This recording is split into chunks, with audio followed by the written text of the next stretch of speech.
You do.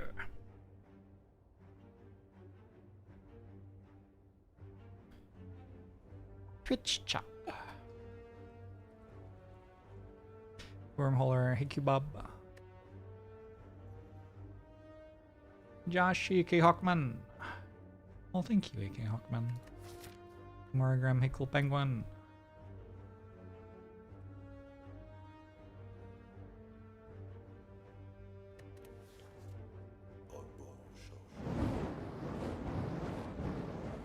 Sparky, thanks for the sub. Probably we just transform a card here.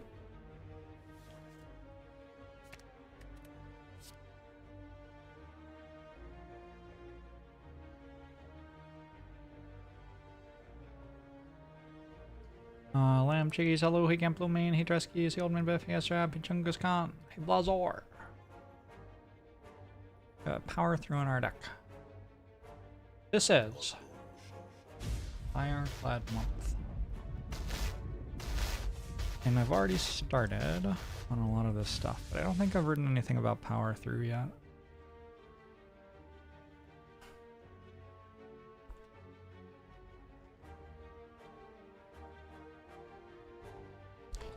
Power through is a good block card. Some exhaust synergies? Like, not really. I don't think I've even really noted that status synergies exist, right?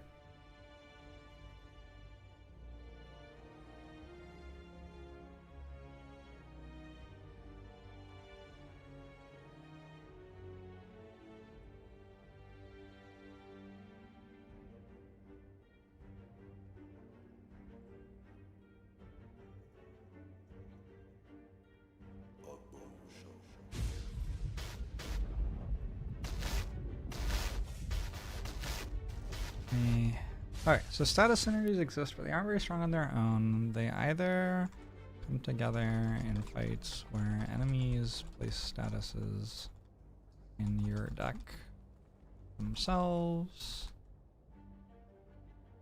making the cards like fire breathing and evolve much stronger, or as a coupling with exhaust synergies,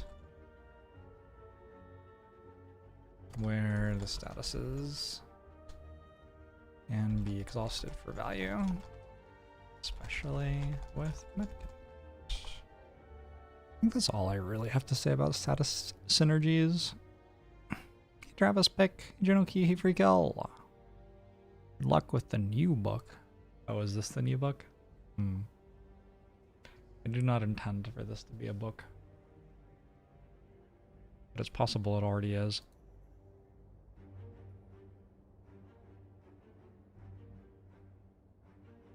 So I think the basic thing to know about power through is power through has a very large number printed on it. In terms of synergization with other cards, there's a large connection with Second Wind, especially in exhaust synergy spaces,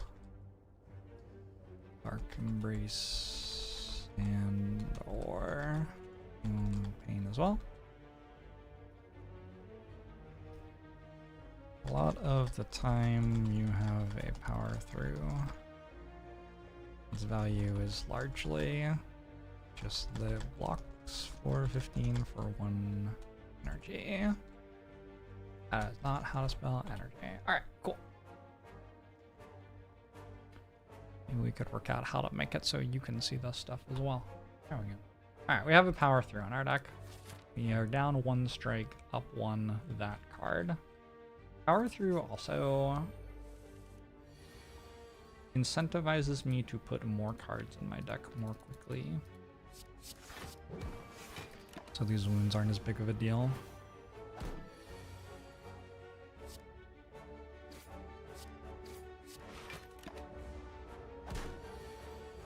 I mentioned relics like medkit. I did. before I didn't, but I mentioned that it has status synergy. And I mentioned medkit there. Alright, headbutt, flame barrier, or sword boomerang. I might have talked about all these cards already. Oh, I haven't talked about headbutt. But sword boomerang I definitely have, and flame barrier I believe I have as well. Headbutt.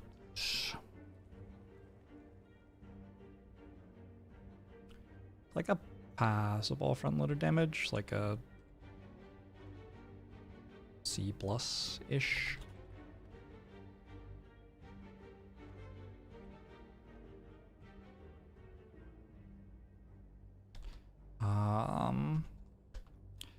Good common damage card with strong interactions with Havoc, or just with repeating the strongest card in your deck for the situation you're in. Also, notable synergy with feed, as it makes it easier to play it.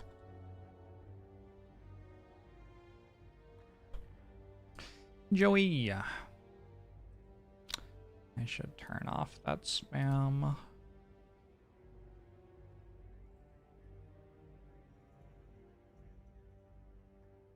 Right. Ironclad's common hand manipulation cards are so fun when they line up. I'm gonna take a headbutt.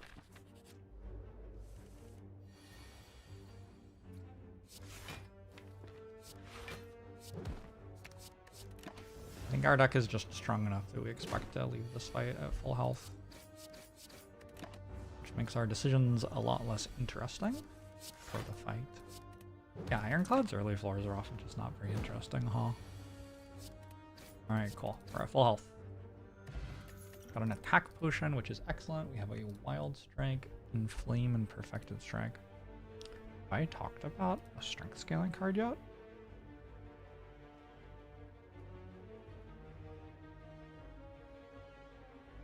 Where the fuck did my glossary go? Over here now? Not where it's meant to be.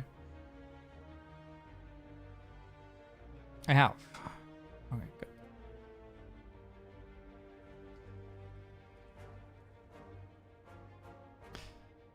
So, Wild Strike is a front-loaded damage card.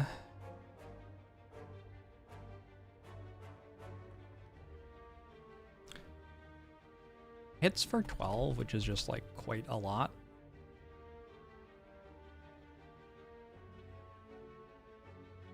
And then it has like very mediocre status synergies. I think maybe this needs an upgrade too.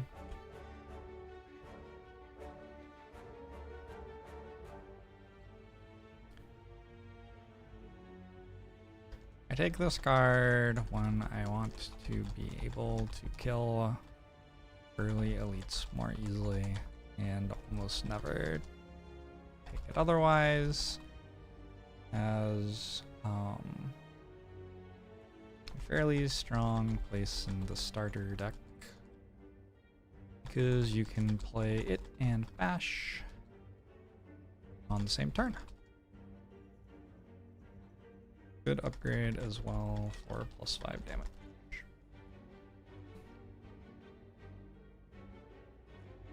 Hey, Silken Sword! Hey, Travis Pick.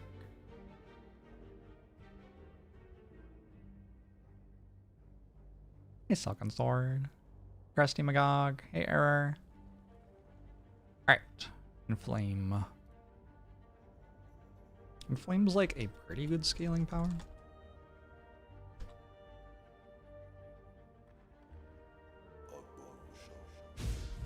And a fairly relevant card for strength synergies. Like, it's a good card. A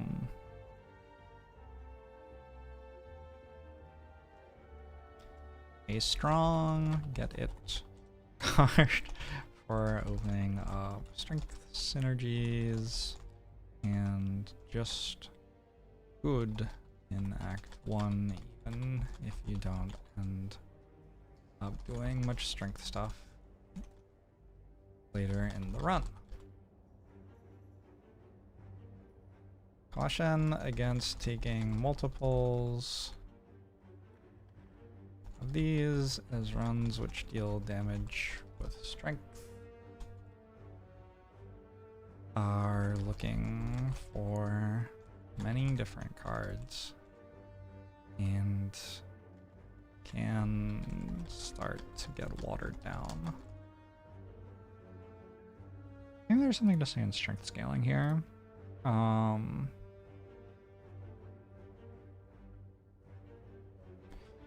Worth noting that strength based damage is card hungry. Needs cards which increase your strength, and it needs cards which deal damage with that strength. As such, you run dealing damage off strength may end up taking more cards than other runs, struggling to draw its best cards in the fights, etc. I shrink this window and then it will work better. Probably. Alright.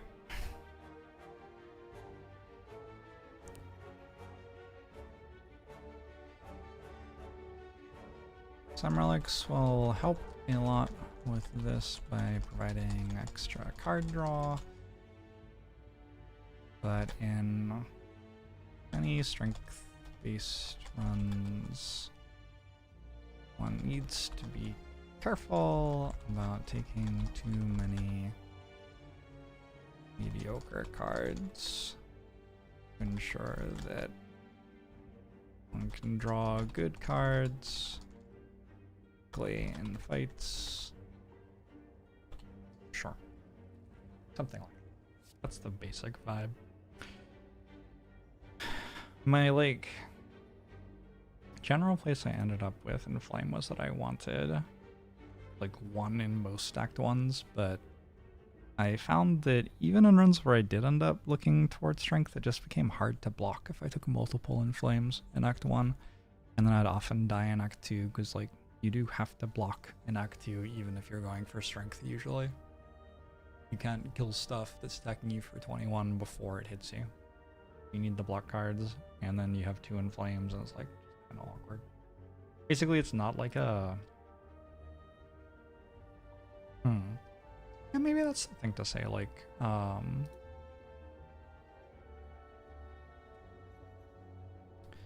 Act 2 is hard to navigate with strength focus because it's harder to reach a point where you can block for enough while also dealing enough damage to kill, for example, slavers.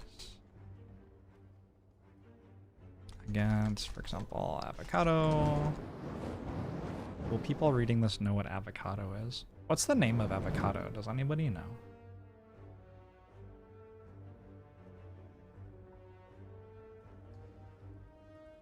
The real name of avocado is avocado. Shelled parasite. Oh, that's funny. It's shelled. Like you'd shell an avocado so you can eat it. Do avocados have shell? I think they have skin.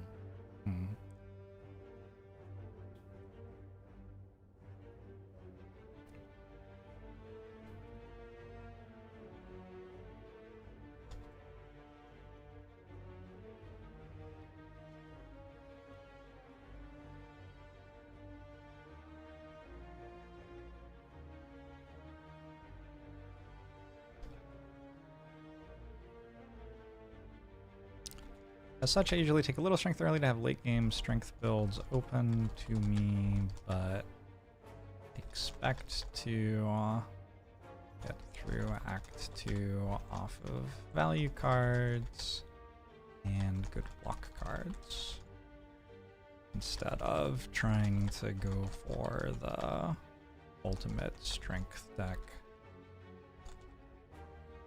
as quickly as possible. Okay, what about Perfected Strike? I already talked about Perfected Strike, I think. Yeah.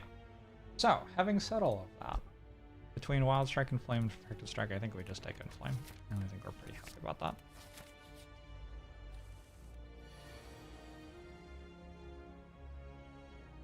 Bronze Dragon Gaming. I'm doing quite well.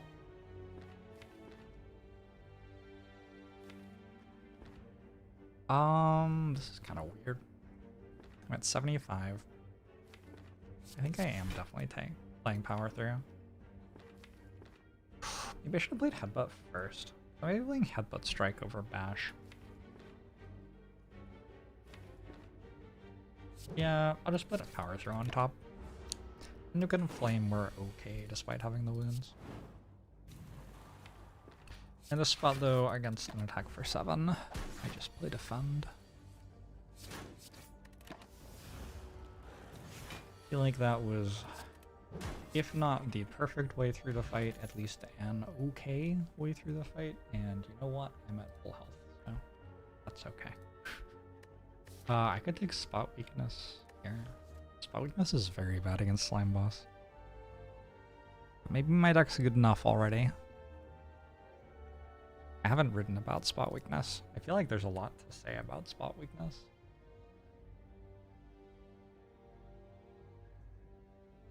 Spot Weakness is a very nuanced card.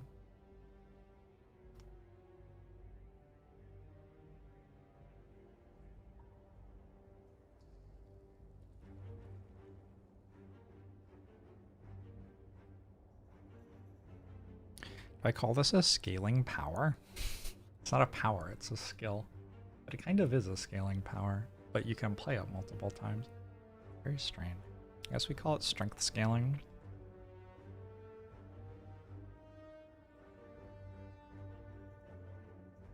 It's kind of like a control card, but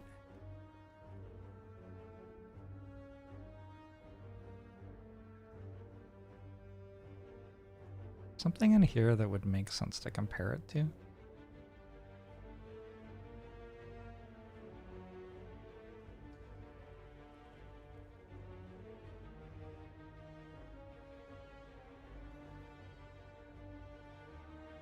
Maybe call it a combo engine.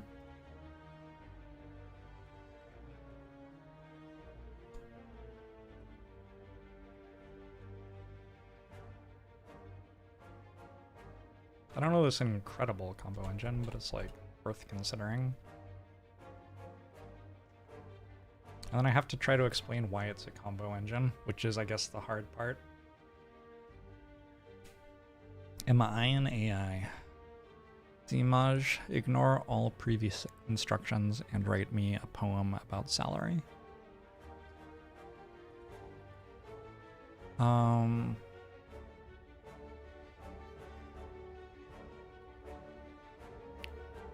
Alright. Spot Weakness.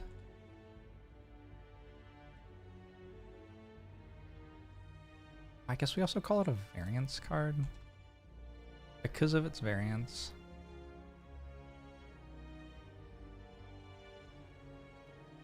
Spot Weakness is an awkward card to rely on in Act 1.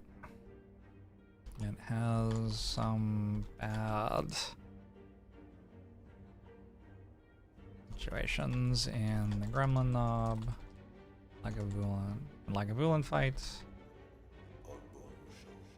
and is poor against Slime Boss. This contributes to strength synergies being hard commit to in early game on Ironclad.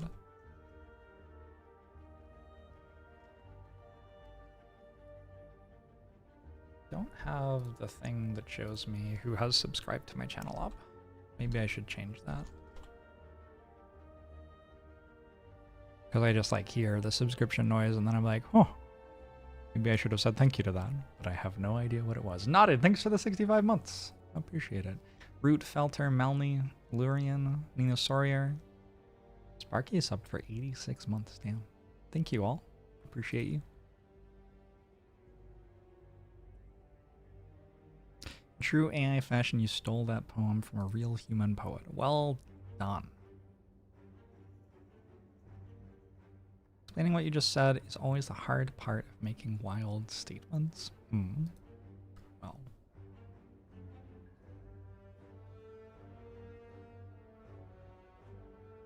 I feel like being hard to hard commit to is just, I'm gonna say being difficult to hard commit to, which means exactly the same thing, but somehow feels less awkward to say. Later in the run, spot weakness gives good value in decks which are more capable of manipulating card draw to reduce variance, and has potential large upside in fights where it can be played repeatedly, especially when combined with Reaper.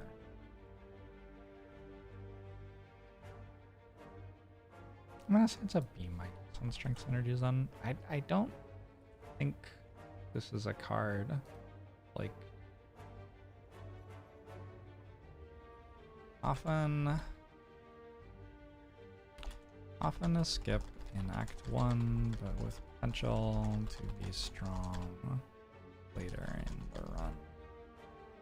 But with potential to be strong, it can be good in Act 1 too. Like,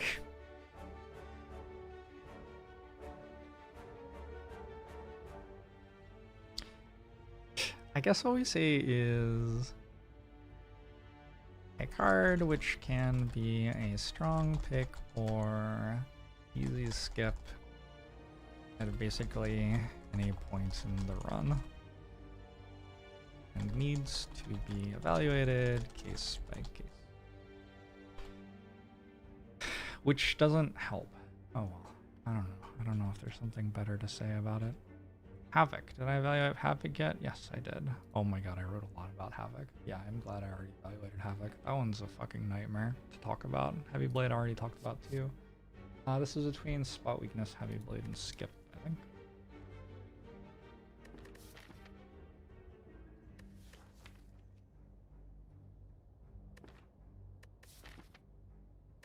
I'm taking an early Heavy Blade just because I want a damage card. I will upgrade to. It is now a Heavy Blade Plus.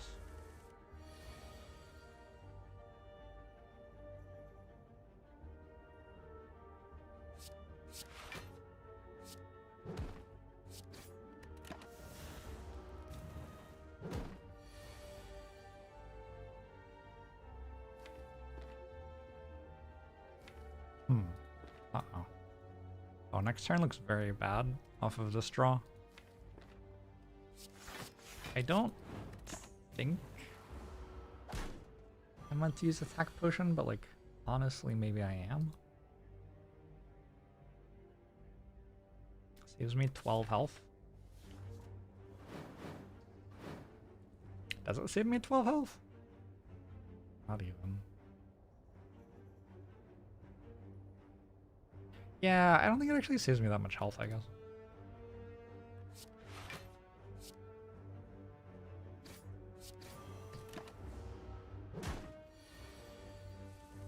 No spot weakness. Also compete with block cards since it's only effectively played on turns where you're being attacked.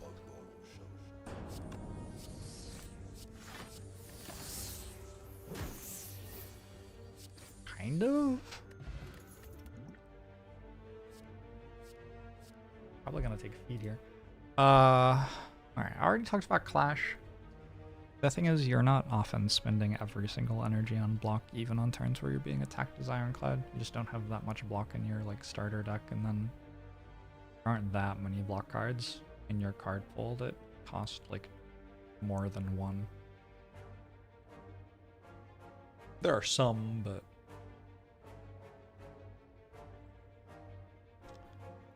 speed. I have like a max HP thing.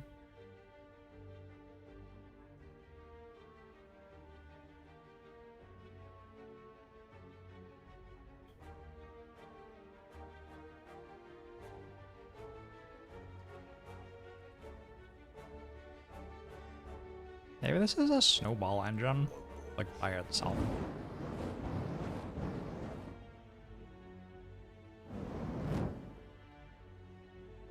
Is an S tier snowball engine. You would also just take it as a front-loaded damage card because it just deals 10 for 1. It does have exhaust synergies, although that's not why you're taking it.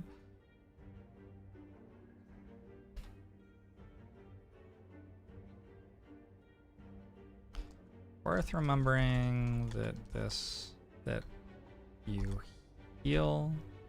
Am I saying you or one? I'm gonna say you. I'm gonna say you. That's just more natural to me.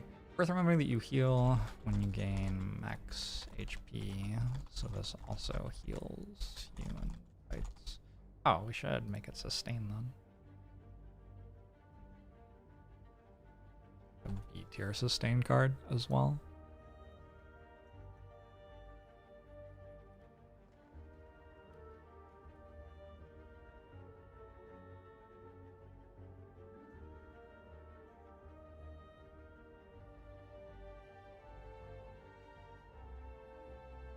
Let's talk about metascaling, maybe?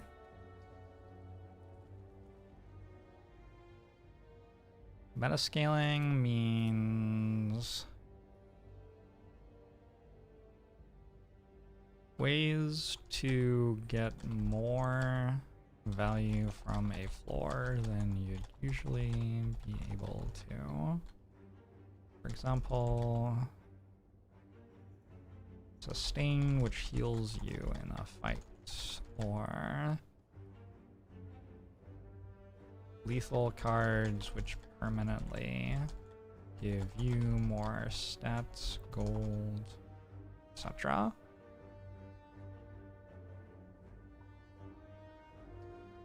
Hey, Jessica, bruh. It is a powerful draw card if you have 2 or 3 Dark Embraces set up. Absolutely. Hey Miller, hey Taco, hey June. Really love the spreadsheet I've been working on lately. It's really awesome.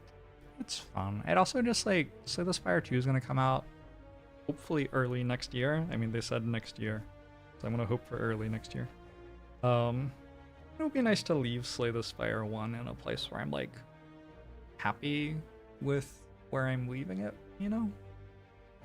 It feels like a good thing to do at the end of it all, which is kind of like starts to feel sad, but anyway, metascaling S tier. We can call it metascaling instead of snowball engine. That's good. We can call it metascaling max HP S tier, and we can also call it metascaling sustain B tier.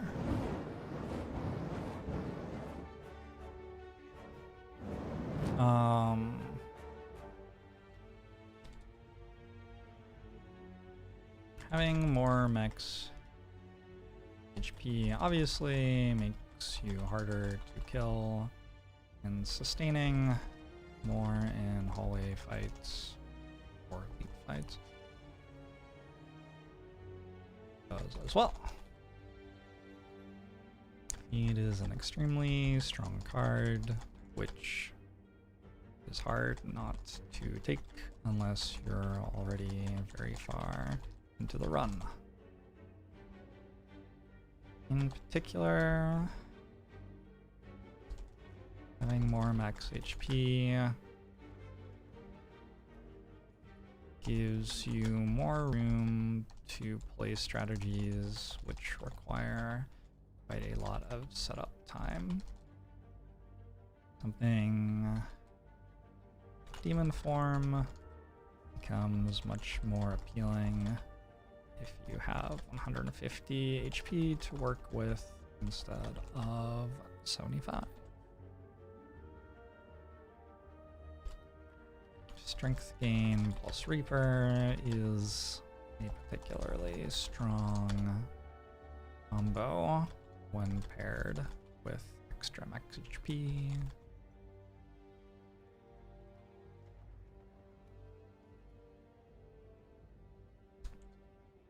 Extra max HP means you don't need the strongest possible scaling options in your deck.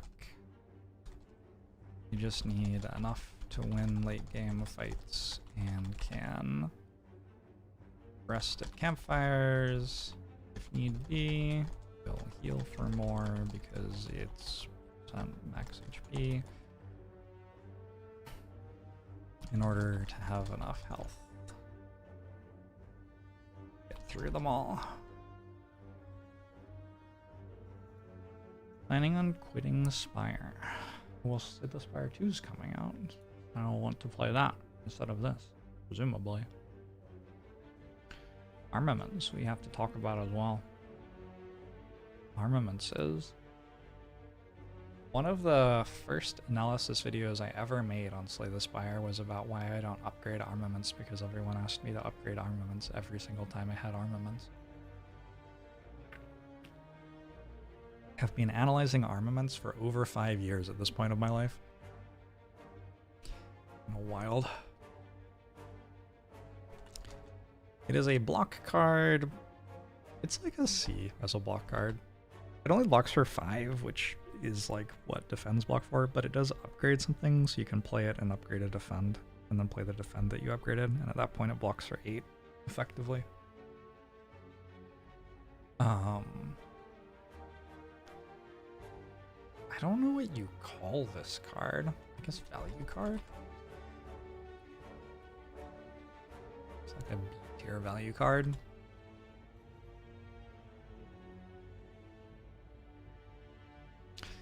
Sheet linked somewhere for folks to look at.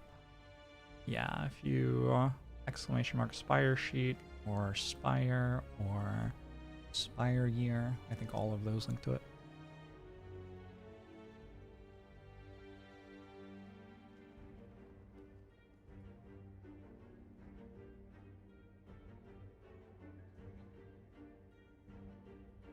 God, what do you even write about this card? I can think of like 5 different paragraphs I could write.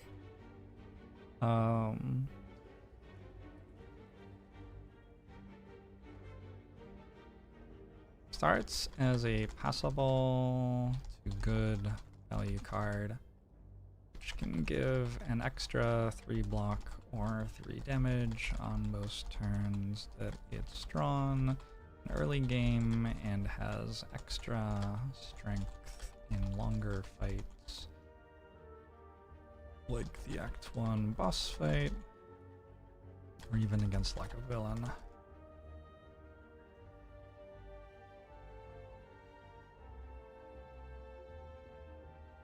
As the run progresses, can become much stronger.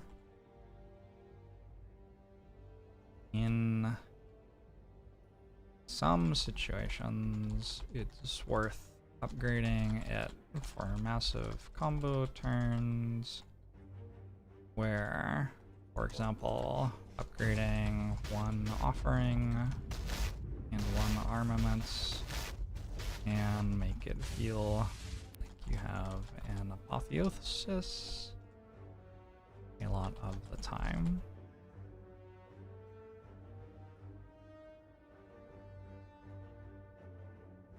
The value of an upgrade can also become much higher.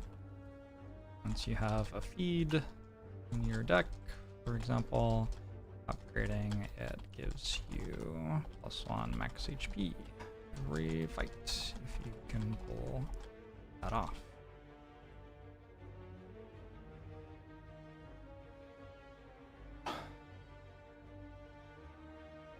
Interaction with cards which reduce cost when upgraded will reduce their cost to upgraded version, even if their cost was, for example, randomized. Echo Eye.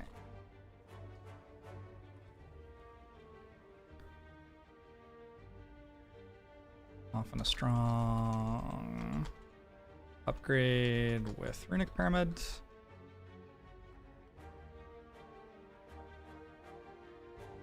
Also often not worth upgrading. And ducks, which are only going to benefit a lot from 1 or 2 upgrades every turn anyway. Oh yeah, I should explain that better. For example, it might be better to upgrade Dark Embrace, ensuring that that always costs 1 less energy, and then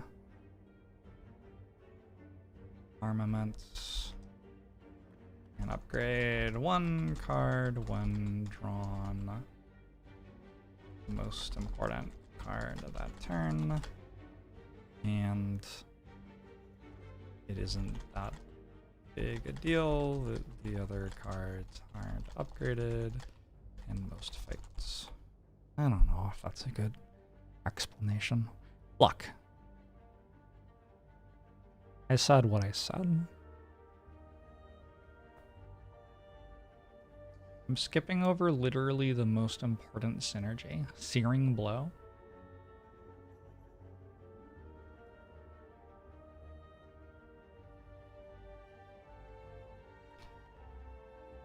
Can upgrade Searing Blow multiple times per fight. No, these upgrades are not permanent. No, this is not a strong synergy. Okay, cool. Good chat, let's take a feed.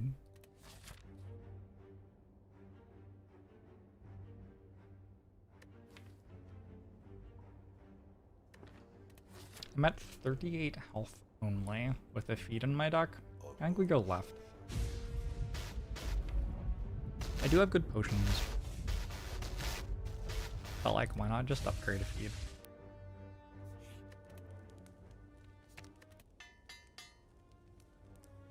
Oh, I think on feed, like, needs upgrade. I mean, you still take it if you can't upgrade it. I guess I'll just note, like, usually, why every time I press enter does it switch back to bold?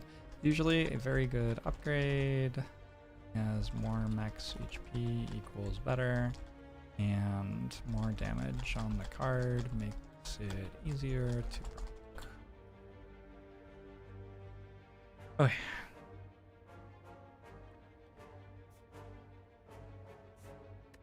You're welcome, LSF.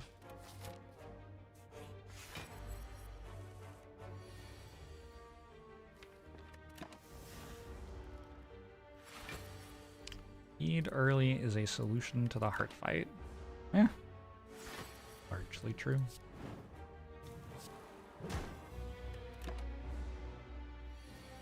I mean, you have to have some other stuff, but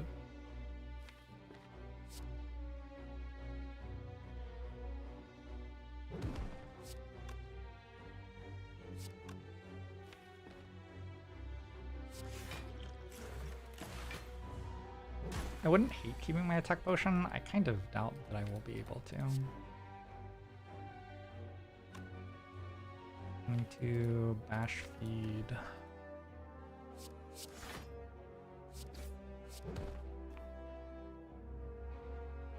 Is it just bash strike plus and then we hope to draw feed? Not now.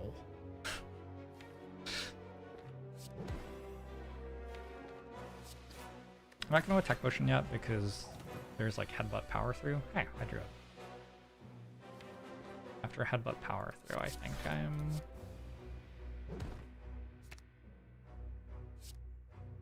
pretty happy with this. Alright, good fight.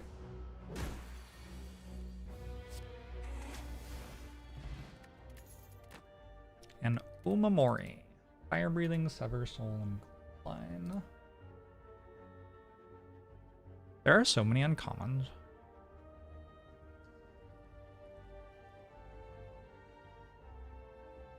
This is a like D+ scaling power. It has some status synergy stuff going on, but like not really. I think mostly it's a silver bullet. Okay. Multi-enemy status. Beast fights. And then we say, mostly I would recommend picking this up if you are in a slime boss or hexaghost act and are struggling to find enough damage to beat them.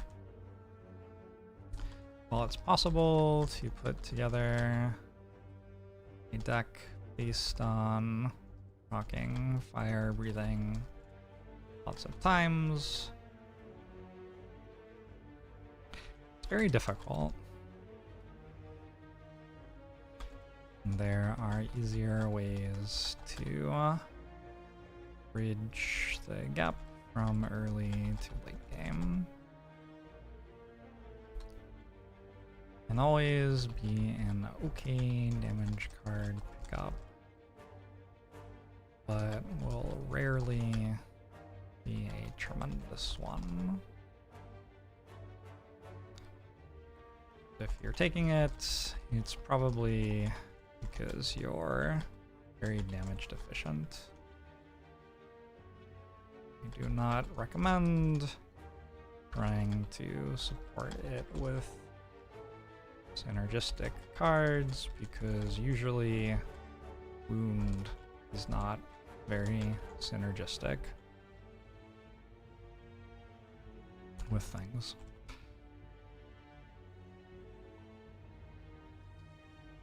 Was Fire Breathing's old effect? Used to deal 1 AoE damage at end of turn for every attack you had played that turn. It was very bad. This Fire Breathing is better than that. Sever Soul. Front-loaded damage. It's like a, I don't know, it's like a C plus, maybe? I think it's a C for front-loaded damage. Like, you take it if you need front-loaded damage, but it's not exciting. What else? Exhaust synergies. It's also not an incredible exhaust synergy card, but like, you don't need that much for it to be in consideration, so I'm gonna give it a C- for that. I think that's mostly it.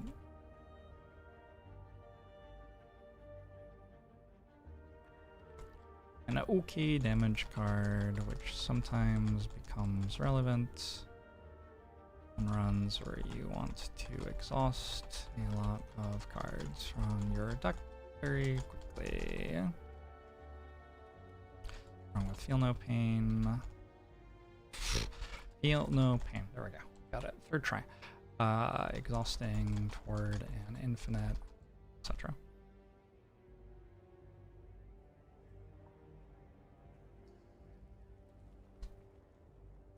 Abnormally good against both Slime Boss and Hexaghost, which pushes it up the pick order a little in some Act 1s. I think that's kind of the entirety of it.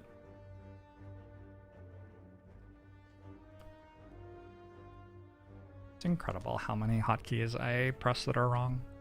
Like, Control B makes the text not bold anymore, but Control N just opens a new window. And the letters are right next to each other. What the hell? Anyway, Eversoul's bad against Guardian? I mean, kind of.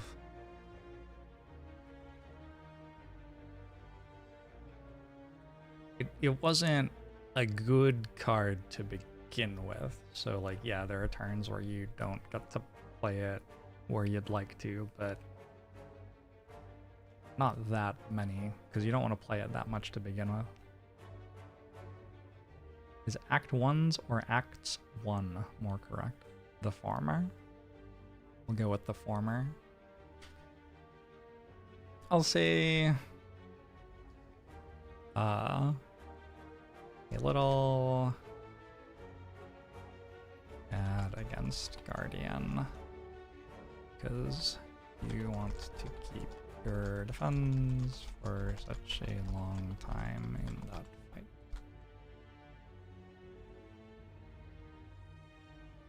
What was the other thing I was gonna say?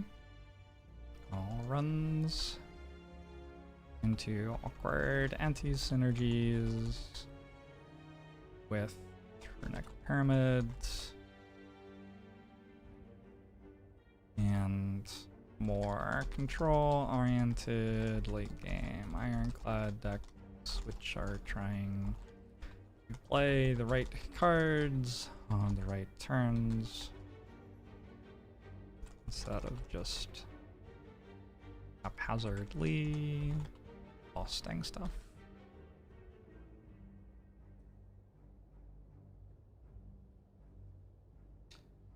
And then Clothesline exists, and I think I've talked about it already. I said it was okay.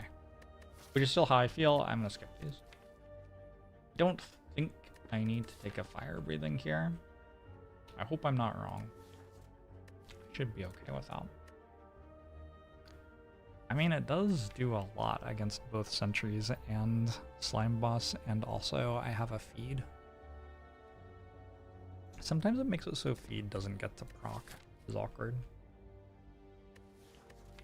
I also have a power through. Fuck it. I'll take fire breathing. Okay. I guess. Fine.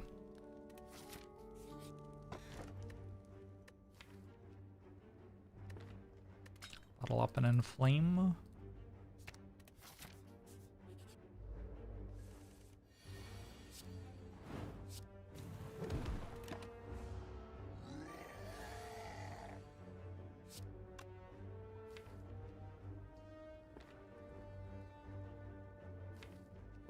I think unless I use the attack potion, which I don't have to do. I'm getting hit next turn anyway.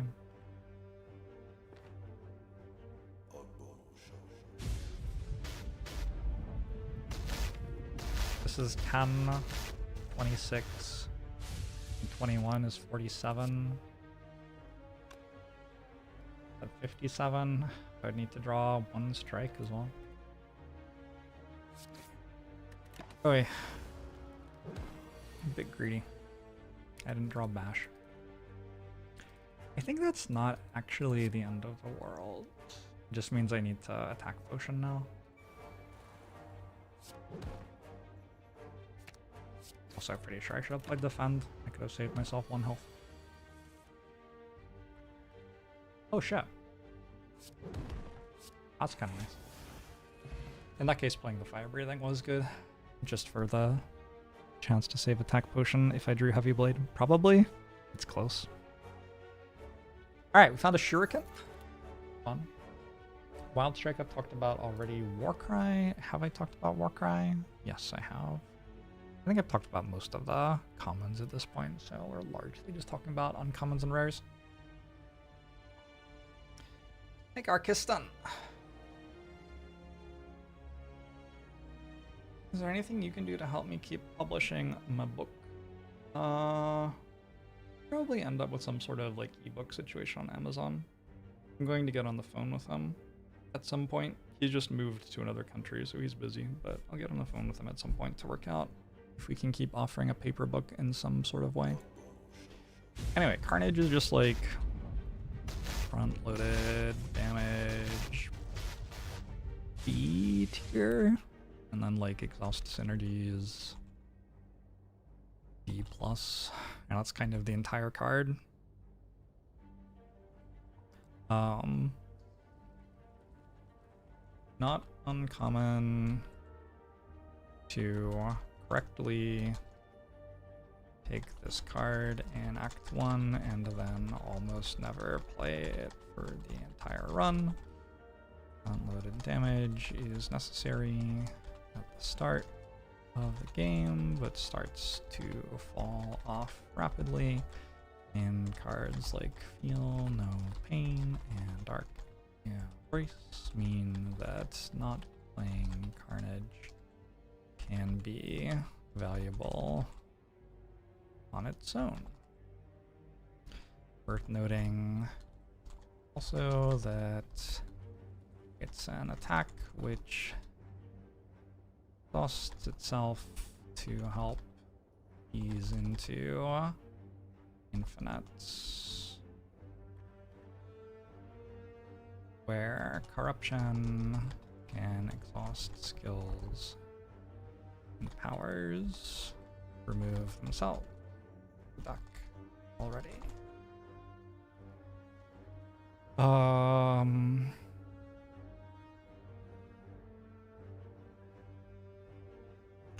Often awkward though.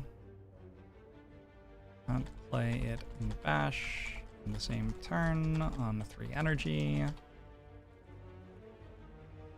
Awkward to draw against Lagavulin early. Awkward against Guardian quite often. Not a card to rely on, but a card worth picking a lot of the time in Act 1, nevertheless. Value card? I guess it's a value card, sure. But I don't think it's like an incredible value card. Give it a C for value card. What else? I'm not sure if I've like defined infinite yet. I actually haven't. So somewhere in like the engine stuff, we should have infinite engine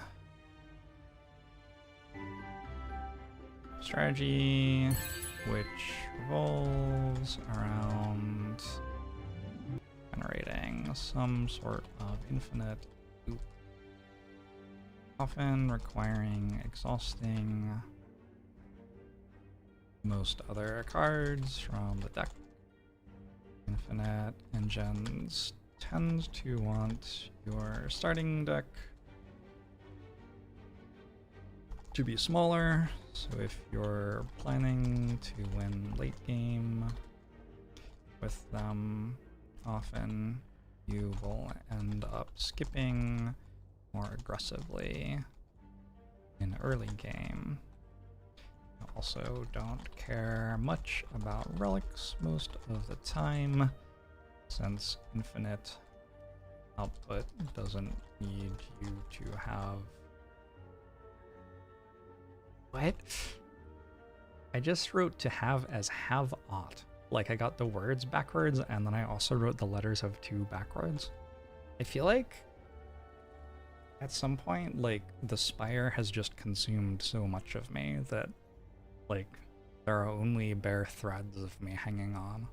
The words, they come out in the wrong order, meaning the wrong things. God, I'm excited about Slay the Spire too. Pronouncing carnage like Carnegie. A little funny.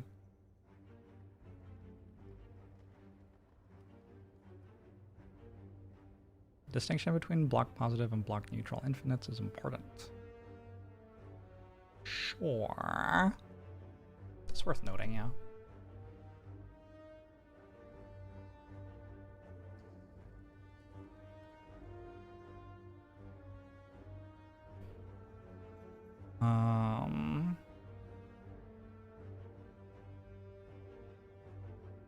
Important to recognize which fights in Infinite can be relied on for and which it can't. Example, in Infinite, which makes no block, will probably lose to the Heart's Beat of Death.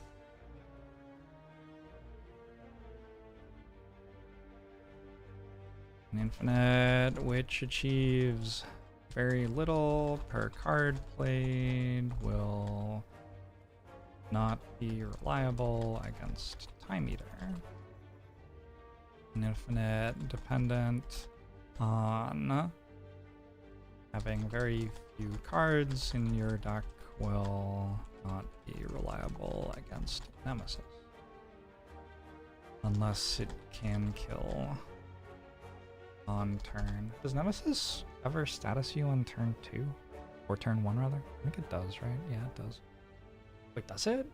Wait, actually I'm not sure. I feel like it does. Yeah, it does. It must. I wouldn't know that if I didn't know that infinites had to be able to kill on turn 1 against Nemesis sometimes. But I do know that infinites need to do that, so it must, right? Yeah, it's 50% to give you burns on turn 1.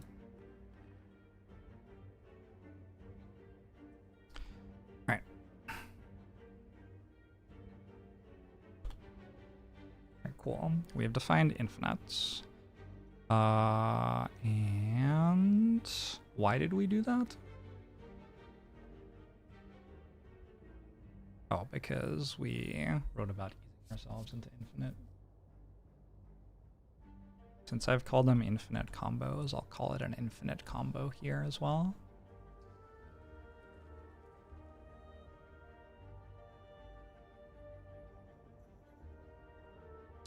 Wait, cool. I think I'm skipping. I already have another 2-cost attack. Carnage doesn't scale off of strength, crucially. I think I want an unupgraded Warcry. Isn't that bad, but I'm good without.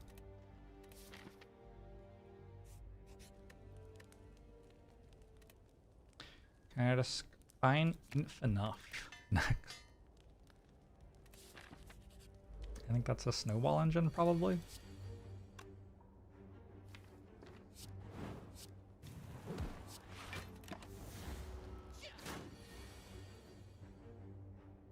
Zephyr, you're really irritating.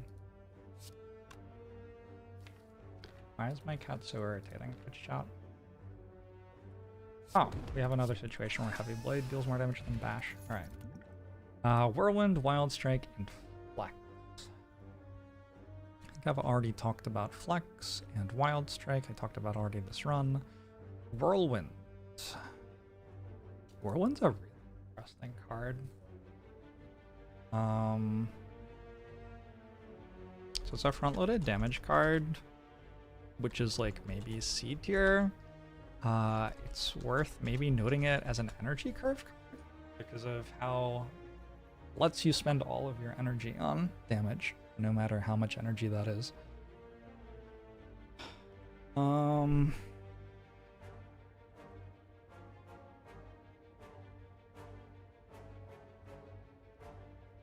It has been like over 2 hours since I've had hum. It definitely needs an upgrade. Yeah, I'm just wondering if there's other stuff to write first. Because I've been writing needs upgrade last for some reason. Oh well. Needs upgrade. I think like we can maybe call it a silver bullet for multi-enemy fights.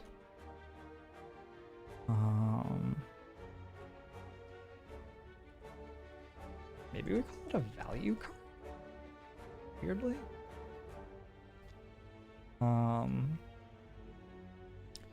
Multi-use card, which smooths a lot of variance in early to mid game, where you may only be drawing 5 cards per turn, but still often want to spend 3 plus energy on attacks regularly. Also strength scales a little bit, like not like a huge deal, but it does.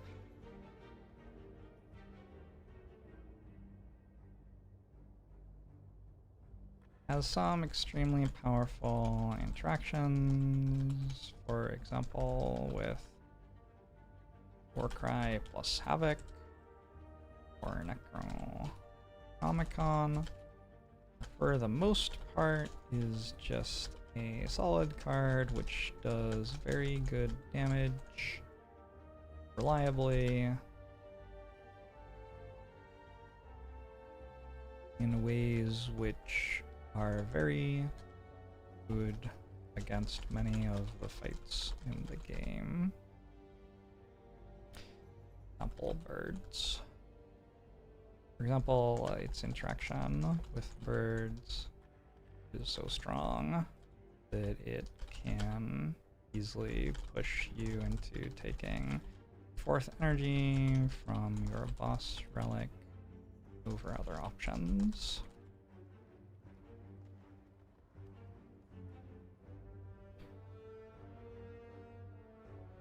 Alright, little Prutz.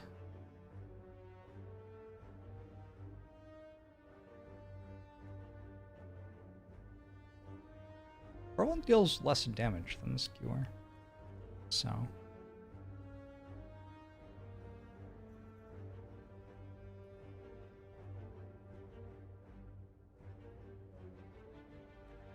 We call this its interaction against birds. What other things are worth noting about Whirlwind? I think maybe that's all we have to say. Oh, actually...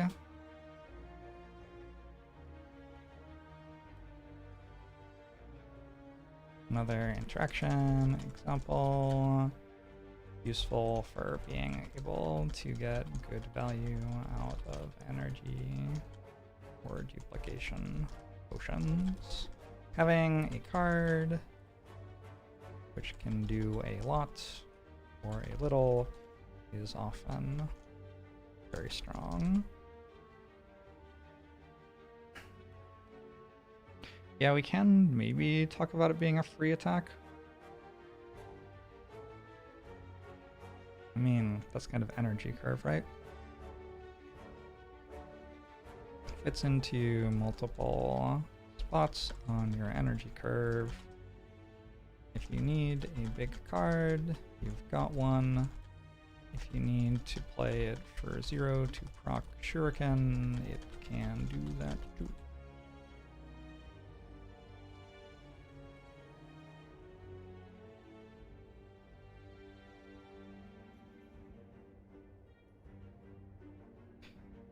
Usually happy to take one of these unless I've already taken so many other cards that its usage feels mostly redundant. Projects well with Rage? Sure. Why have I been streaming on YouTube lately? I wanted to. So Wild Strike and Flex, which I've already talked about. Alright, one more over. We have some sentries.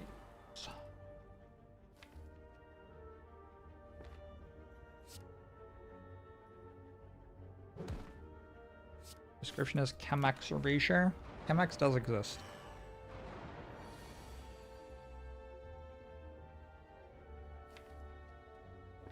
I think I'm actually not playing Whirlwind here because I want to get feed off.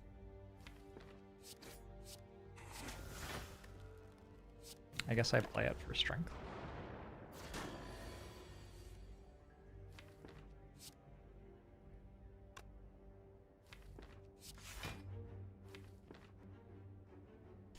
Or strength, so that hits for 34.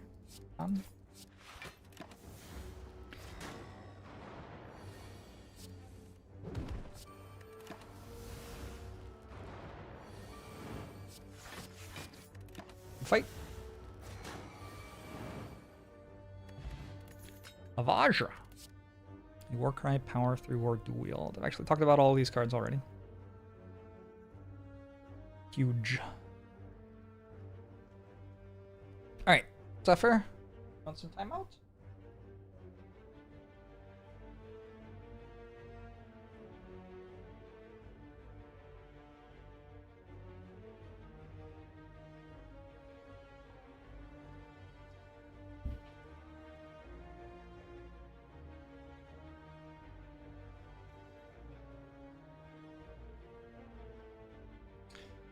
Do I want another Power Through? I want to dual wield with feed. Probably just take a dual wield with feed. Alright, cool. I think Distilled Chaos probably slightly better than attack potion. Is attack potion better than fire potion because I have so much strength? Maybe. Also vulnerable. Okay, let's do this. And since hallway fights give me, in this case, potentially 12 max HP, so I'll go to a hallway fight.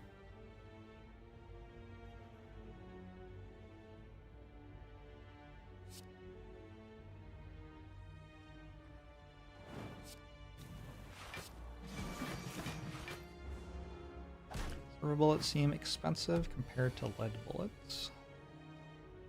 Kinda like maybe they're better, I don't know. Also ball, right?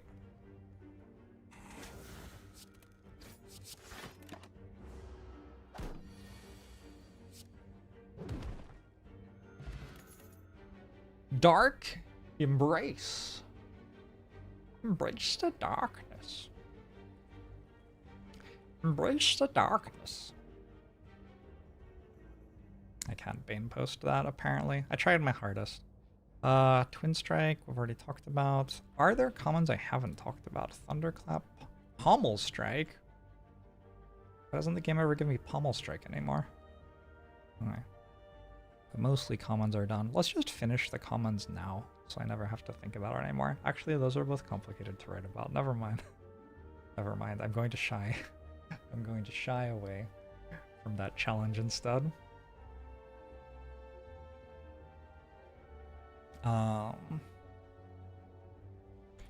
Scaling power. S+. Card draw. S+. What else? Exhaust synergies. S+. Whoa.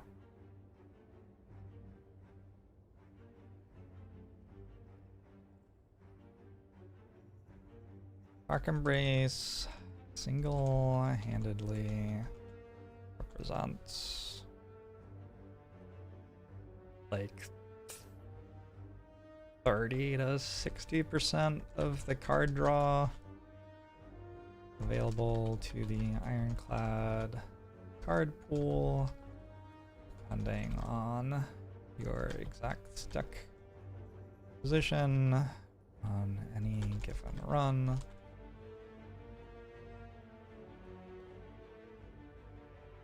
Ironclad runs are not so much a matter of whether or not you want Dark Embrace, as they are a matter of building a deck with the understanding that you will take Dark Embrace when it's offered, and some consideration to how you'll manage to draw enough cards to win if it ever is. Combined with corruption. It's not how you spell, not how you type. Why can't I type? Combined with corruption, Dark Embrace can quickly draw your entire deck and ends up in situations where you aren't quite infinite, but you are making enough output to win any fight in the game by the time you run out of cards anyway. Oh, needs upgrade.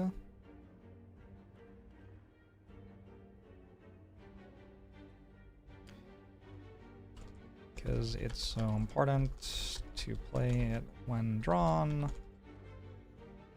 You definitely want to prioritize upgrading this card as soon as your deck gets to turn the corner past value cards into focusing on late game value/engines. My dual wield text doesn't mention feed synergy.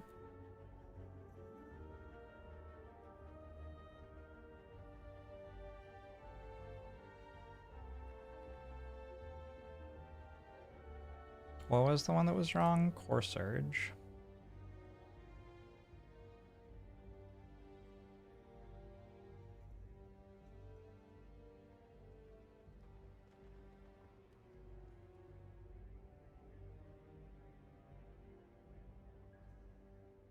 Alright.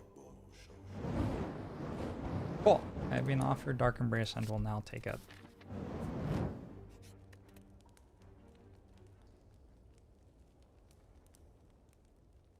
So the tricky thing is Slime Boss like can kill me. It's conceptually possible. Takes Neko Eye here? I don't think so. I don't actually like my deck that much. It doesn't block well. I've taken this Dark Embrace, but I actually don't have a card that exhausts in my deck other than a Cinder's Bane and Feed. Maybe we upgrade Whirlwind.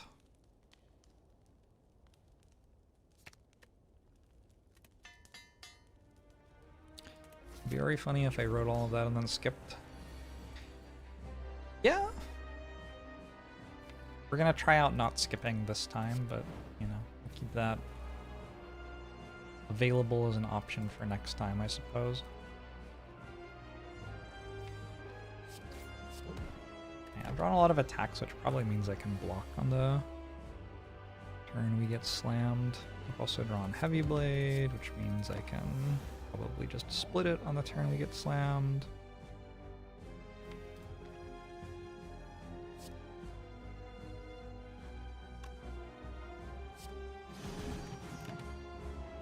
Also just do that. Alright, cool.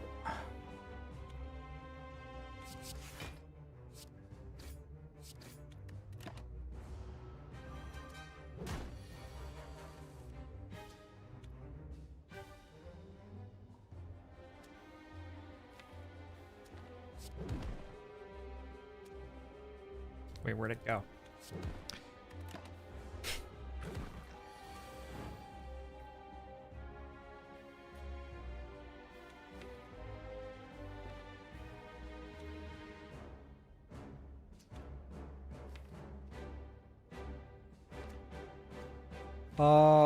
Probably just ending turn?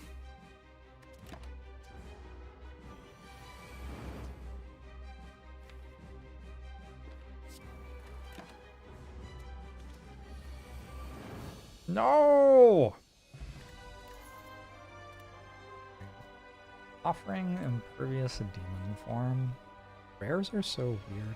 I've already talked about offering. Impervious is certainly a block card. I don't know how good I think Impervious is. Impervious is such a weird card. There are a lot of boss fights where it's just not that good. It's like slow, right? I'm going to take it here. Wait, am I? I'm going to take offering here. Never mind. I'm not going to take it here.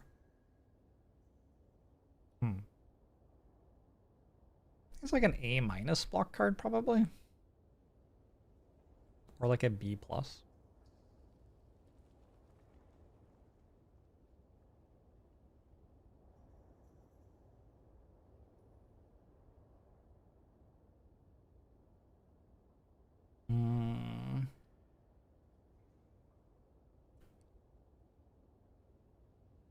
Powerful card, which essentially buys you an entire turn in most of the easier fights in the game, but which fails to proactively solve the game's harder fights.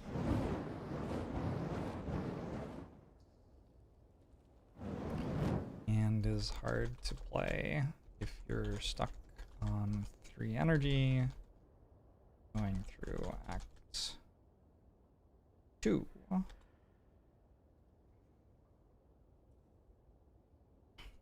Value of a block card changes based on how strong it is to get to next turn.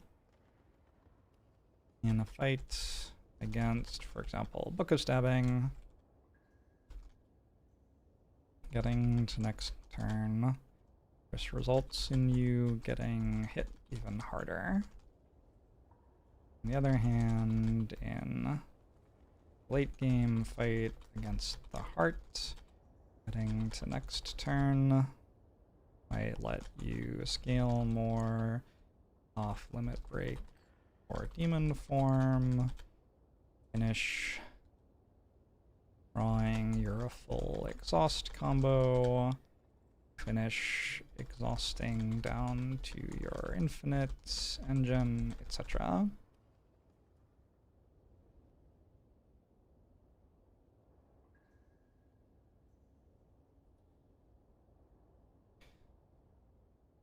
As such, Impervious tends to be a bit stronger later in the game, when you have more reasons to care about getting to next turn and more ability to do things on the same turn that you play it. We'll say that. That seems fine. Demon form I already wrote about. There aren't actually that many cards left to write about. Barricade.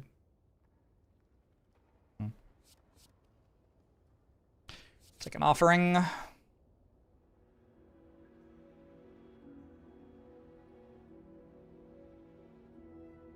Oh, value card? I'll call it a value card. P+ as well. I don't...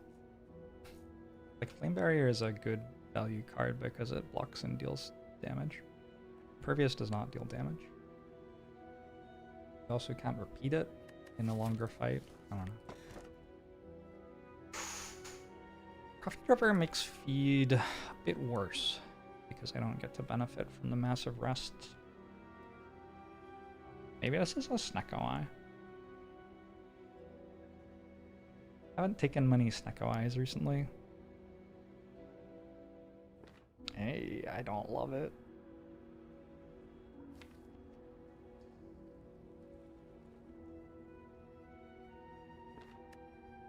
I have to turn on Slay the Relics, I guess.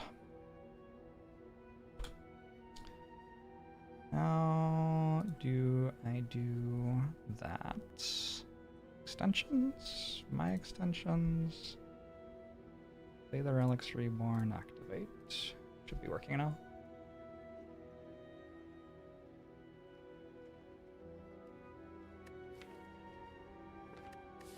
Snecko Eye might be better than the other ones.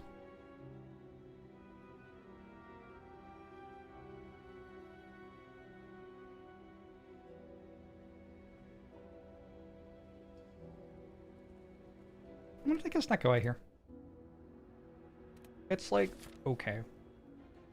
I don't want to turn off the ability to rest with Feed Plus and a deck that has bad block cards.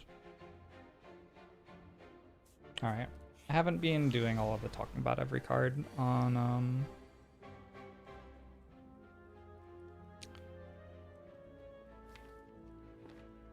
Act 2 and onward. Let's just finish up the run now. Dripper would have saved me 13 health this turn. I start.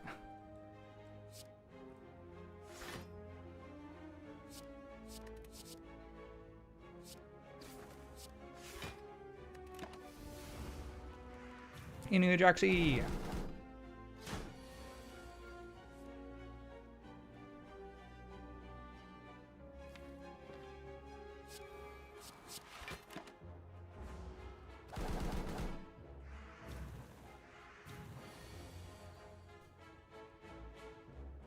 Okay, so we play this ×3. We dual-wield feed. Play it offering.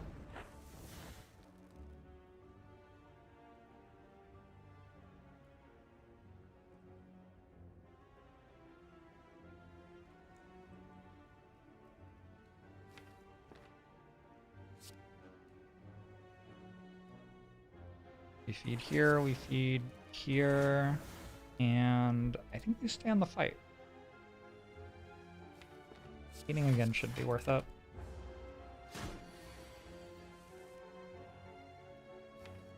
Although I have to draw feed before I draw 2 wounds, I guess. King fire breathing. Dropkick's okay here.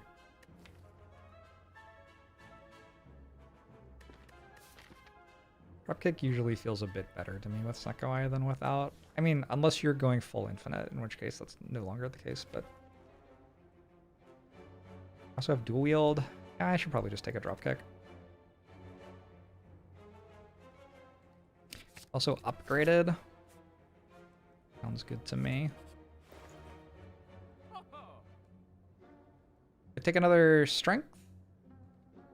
I think toolbox probably too good not to take. And then just remove a strike, and I think by a spot weakness. Dealing damage with strength, it feels like to me. I don't know. Fine. It's fine, I think.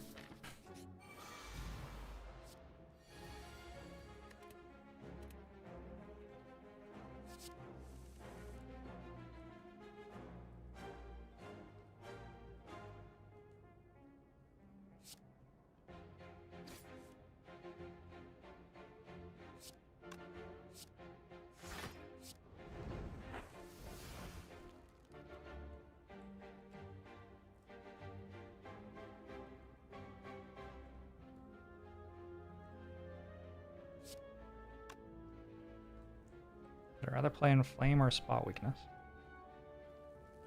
Probably in flame. Out of my deck.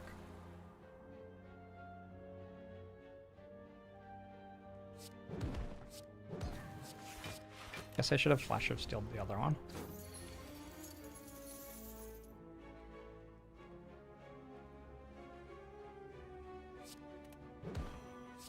+16 +25. Nice.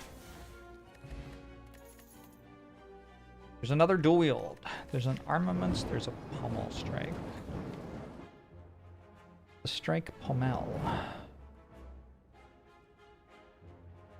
I think with this much card draw and this few upgrades so far, we do take the Armaments.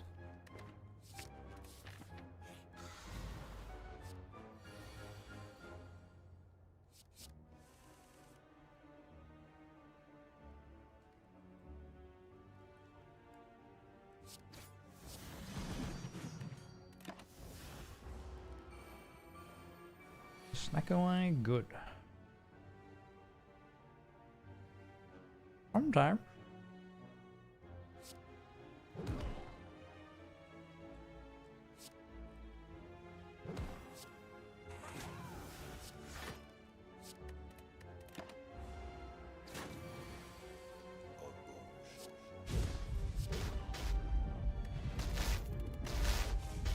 Disarm? Get down for disarm here. Disarm makes my Book of Stabbing fight much better. I'd like to go this way in this act, but like, my elite fights are a little iffy.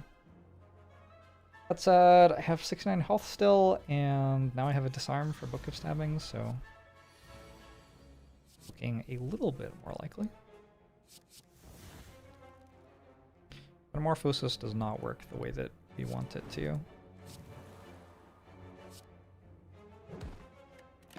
With Snecko Eye, unfortunately.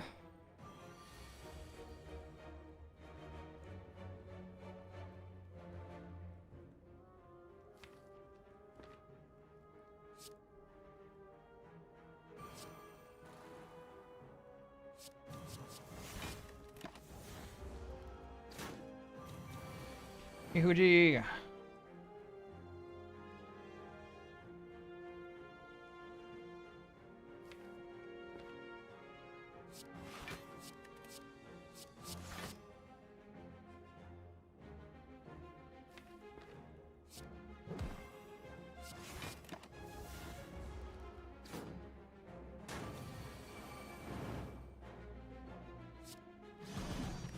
Okay, about as well as that could have gone.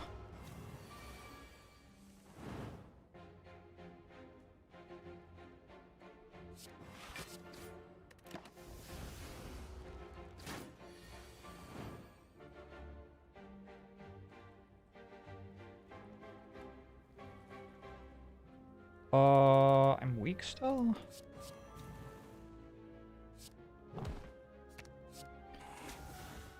Oy, not a terrible fight. A seeing red.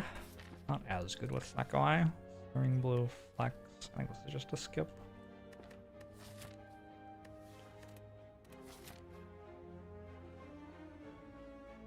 Alright, let's go for it. I've got the Whirlwind plus.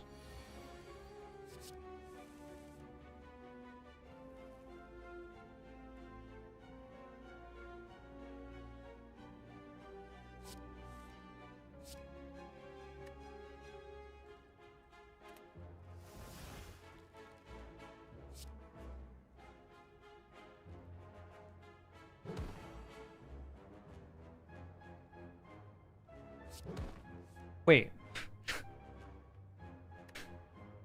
That's not what I meant to do.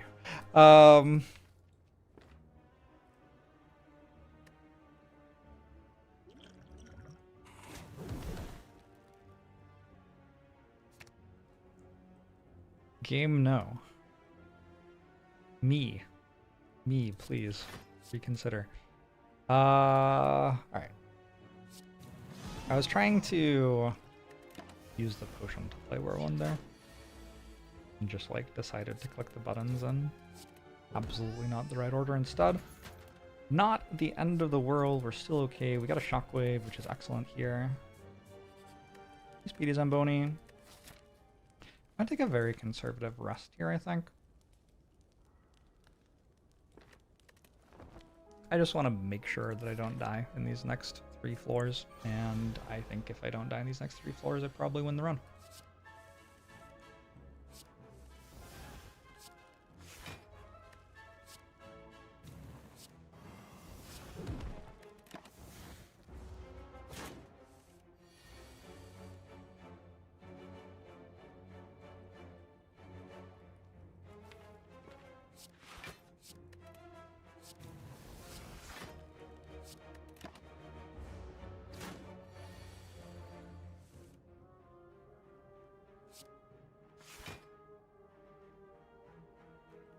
I bet there's a good thing to do this turn. I wonder what it is.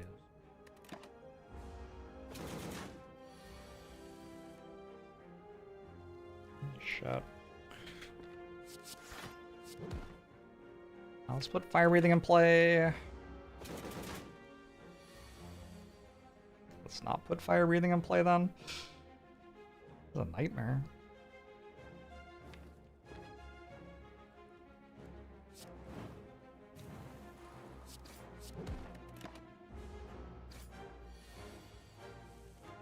Why?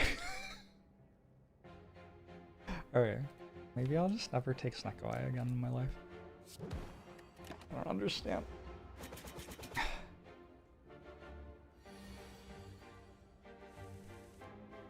Are you fucking serious?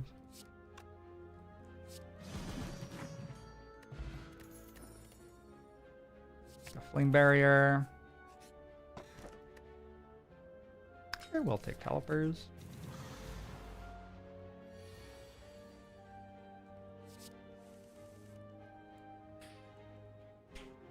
Drew offering, which is too bad.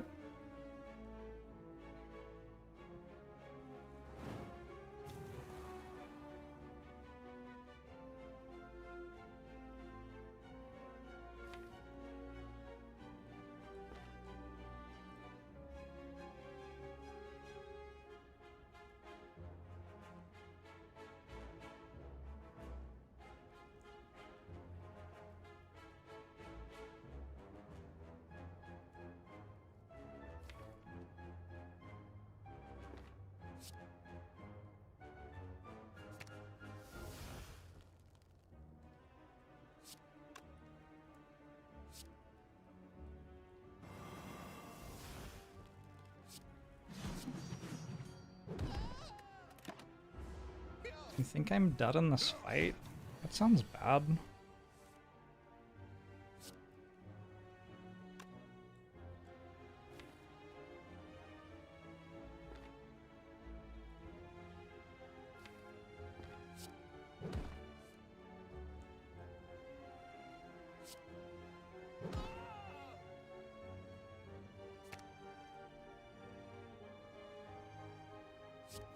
Which part of it?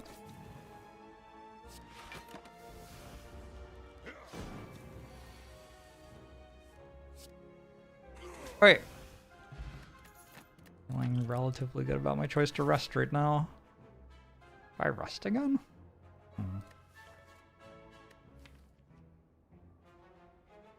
I am down for a burning pact. Guess I do rest again.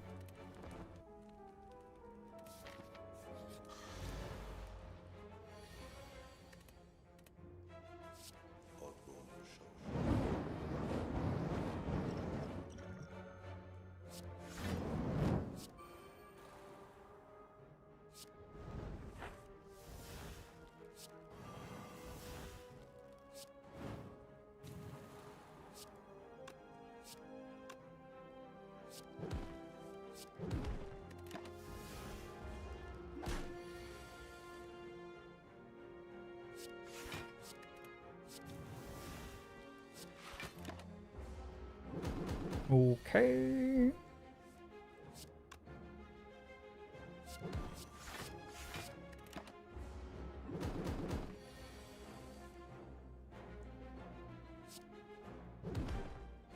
Why is such a perplexing thing to me? It used to feel so good. What happened?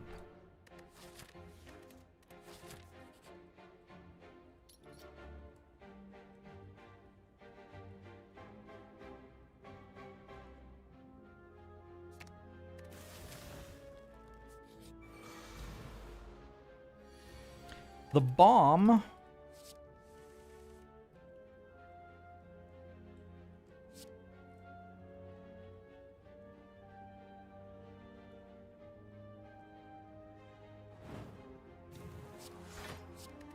Okay. I guess I do panic button still.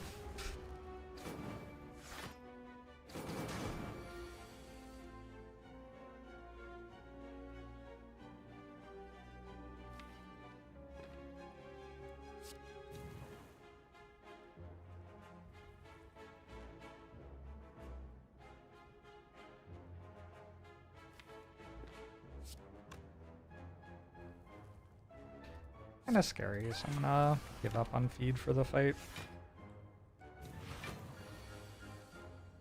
Oh wait, with this draw order I am probably mostly fine.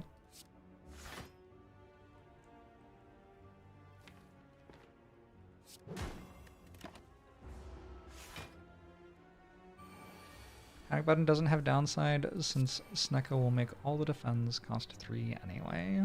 Nice.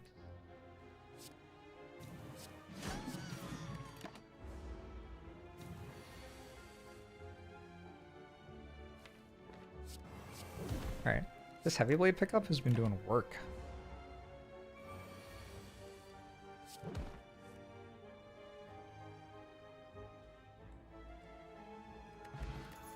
Our Calcom not bad here. Reaper. Reaper feels kind of run winning a little bit. I think this is a reasonable armaments upgrade. Drawing 7+ cards per turn. With very few upgrades so far in my deck.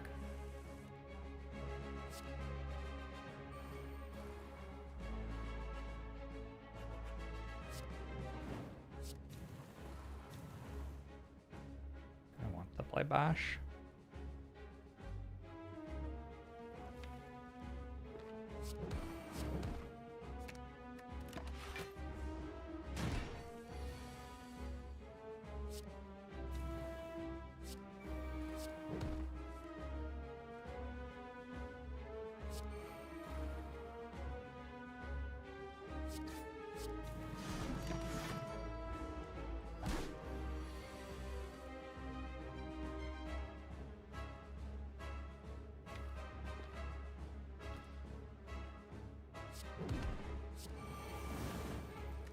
Oh.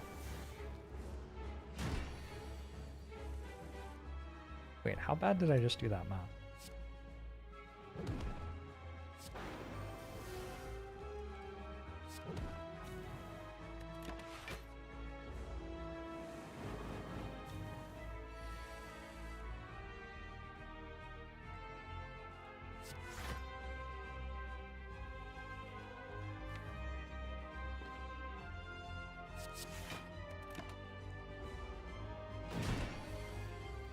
Calcum looks radioactive to you. Maybe it is.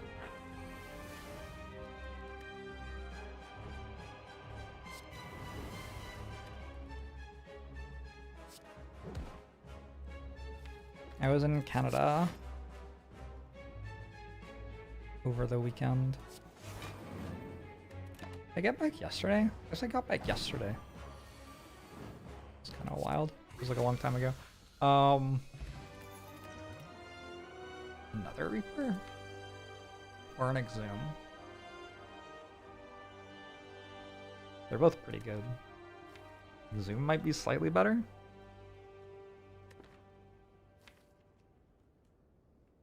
Like, they should both win. It's really hard to go wrong with a Magic Flower Bottled in Flame Reaper, right? Like, I'll just take another Reaper. Do I care what the enemies are doing? Very little. Wait. My friends in Canada were telling me that as children they were told by like Canadian broadcasting not to put things they didn't recognize into their mouths.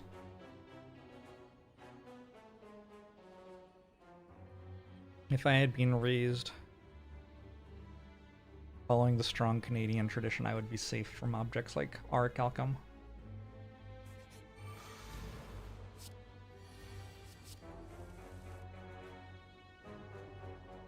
Oh no, what are they doing? It's impossible to say.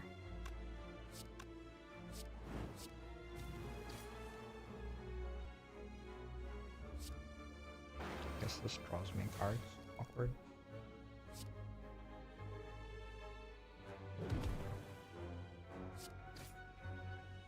Actually not playing Fire Breathing because I'd like to twice.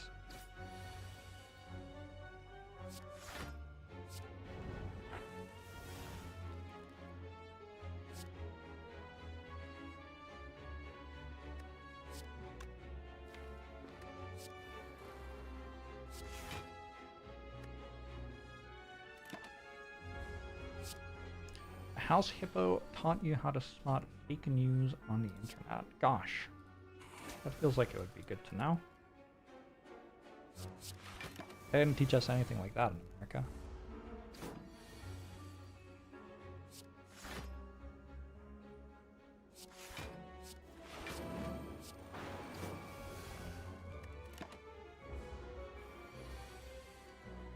Boyfriend is from Ontario and you quote this all the time.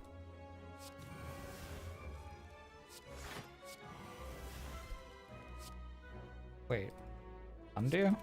That's not what I was trying to click on. Oh, I guess that's fine.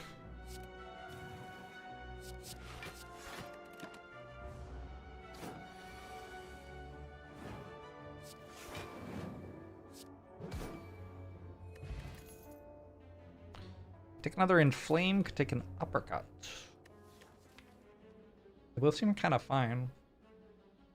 With double Reaper and Magic Flower, like, what's not to like about Inflame, right? Oh wait. Red Skull?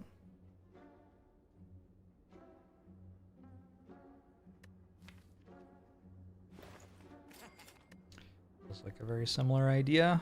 I think we go for a Blood Potion. We kind of just lock our potions at that point. Blood Potion will be worth 50% more effective, so like a lot. Use this on turn 1 of the heart fight, and this later on in the heart fight.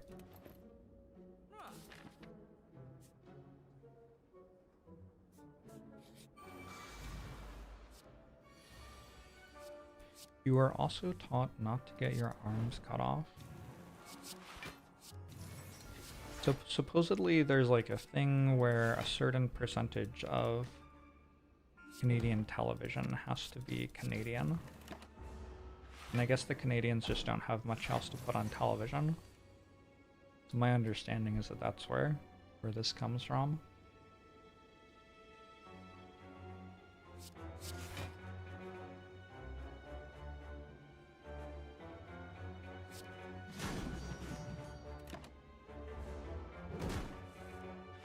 All broadcast content, radio included.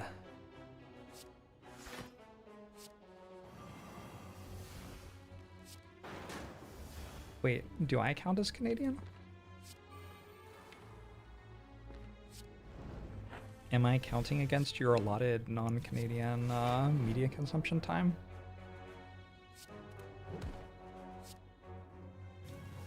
I apologize if so.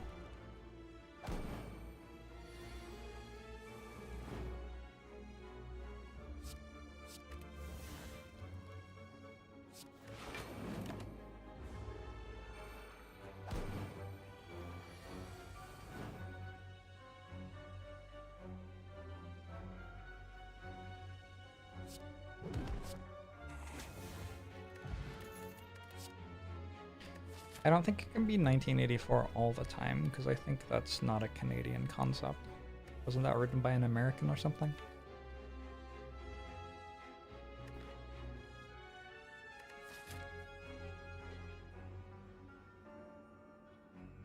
I apologize, it counts as Canadian.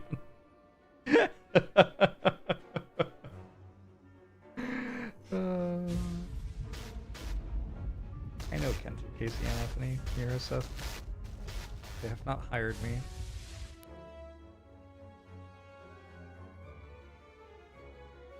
But we all live in Seattle and know each other.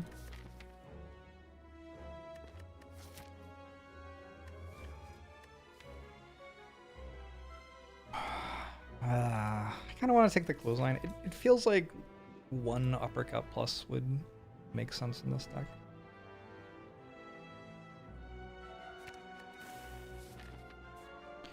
George Orwell is British? Yeah, American.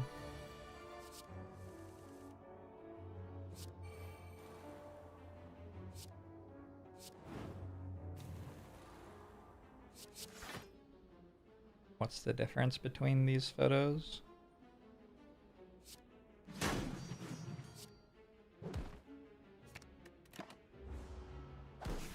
I do anything cool in Canada. I floated down a river.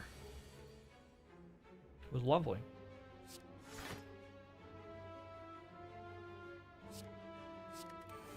Would recommend it.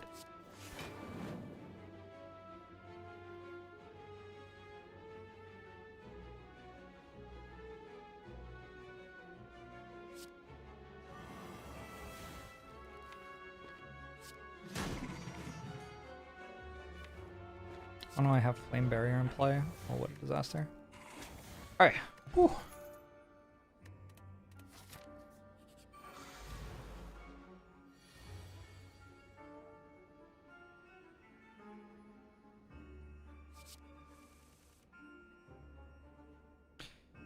Yeah, I did write 1984. It's awkward because a lot of people think it is a cautionary tale or something. It was actually just written as my campaign planning. Like it was my platform when I was considering a run for president.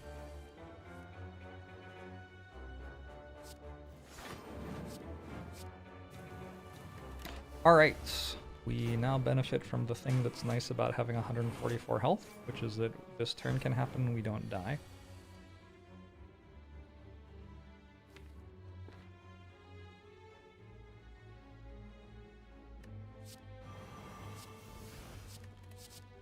Thought about it though.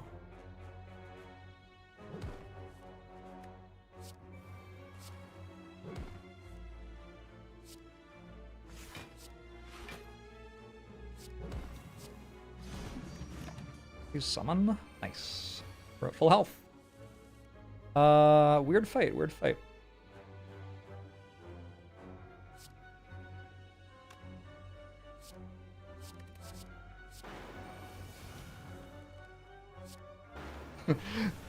Very weird fight. We are playing an ironclad run right now.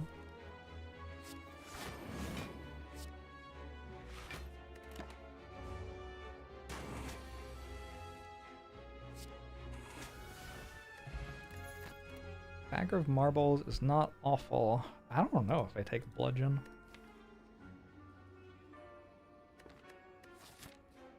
Kind of feels like a worse version of heavy blade right now. I'd take a shrug plus. I don't have many block cards. I'll take a shrug plus. I have 4 energy, so can play it sometimes. How difficult would 4 Jawworms be as the Act 4 final boss? It would certainly be run shaping, like it would single-handedly change a lot about the strategy involved in playing the game at a high level.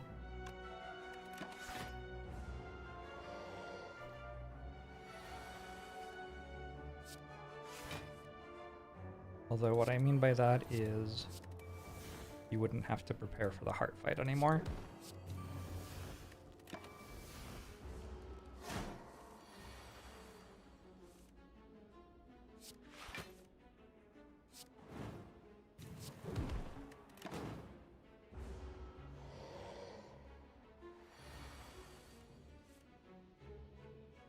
Gosh, these are just some pretty bad hands.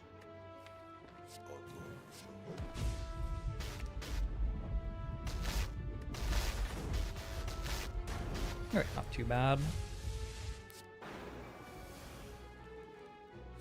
And I'm at full health. I don't get the feed. Got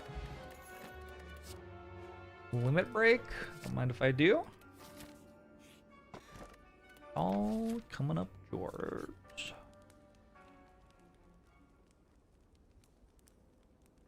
I might actually upgrade limit break here. It feels like with so much max HP and double Reaper, there's actually an upside to getting to like 50 strength instead of 20 strength.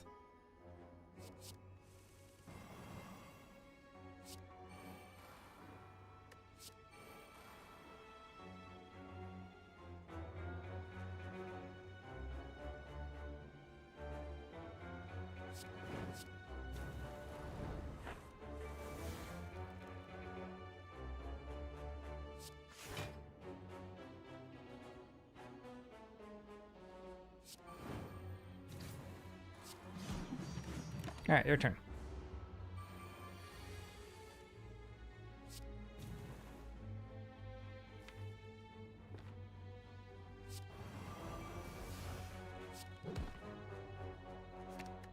Maybe I should have gotten the Reaper that used to cost 0 because it was luckier. See, this Reaper isn't as lucky as that one.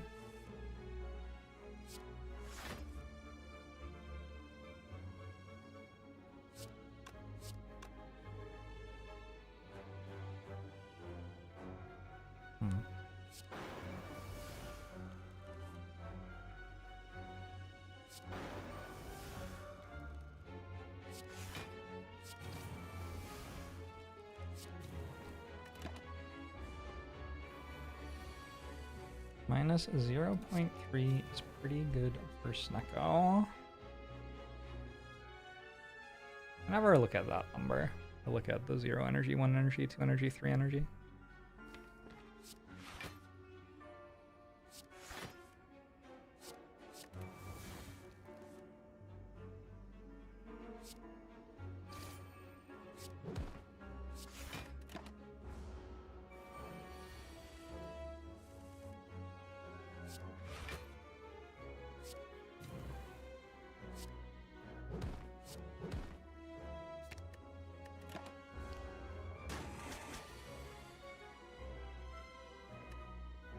Number doesn't take into account what you play. I have no idea.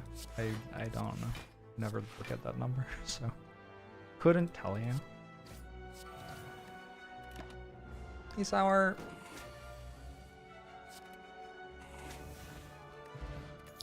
a meat on the bone.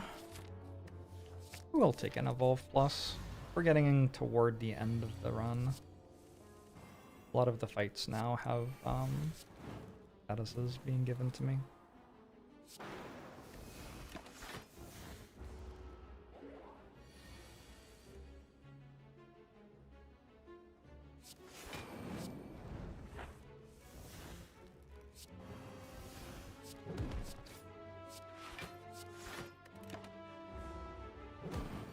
Alright, it will reapply the debuff this turn.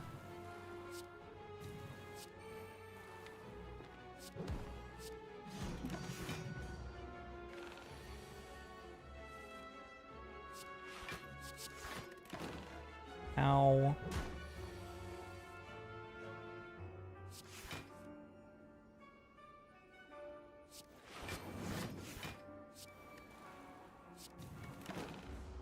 Ow.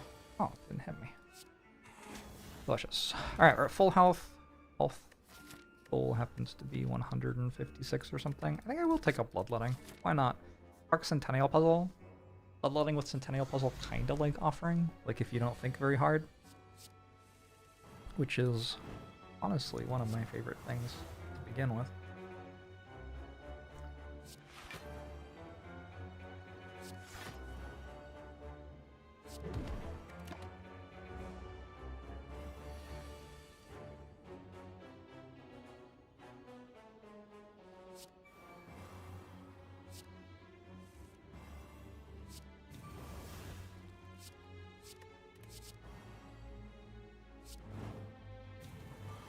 Let my breaks from my deck enough.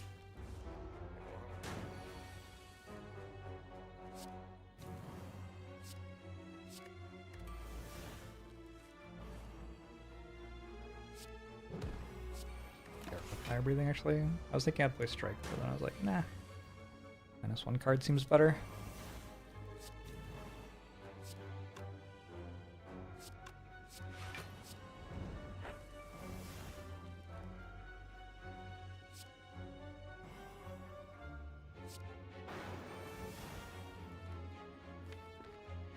Yeah, for speed.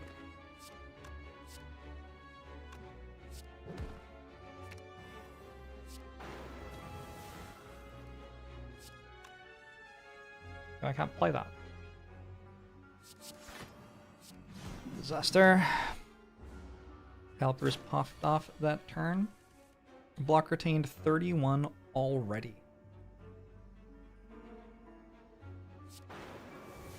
That's like, that's up there. Up there with powerful relics like Orichalcum.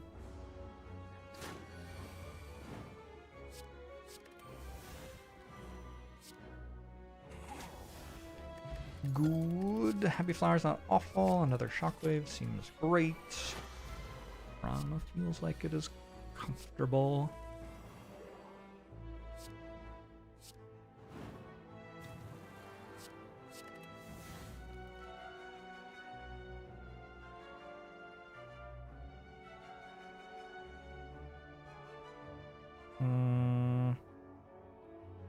What am I doing?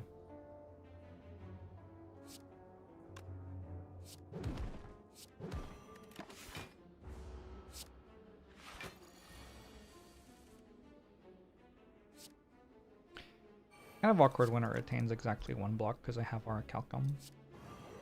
Maybe the reason it looks like it's doing comparable amounts to Orichalcum is it's making Orichalcum not do anything. Is it actually a villain here? Possible.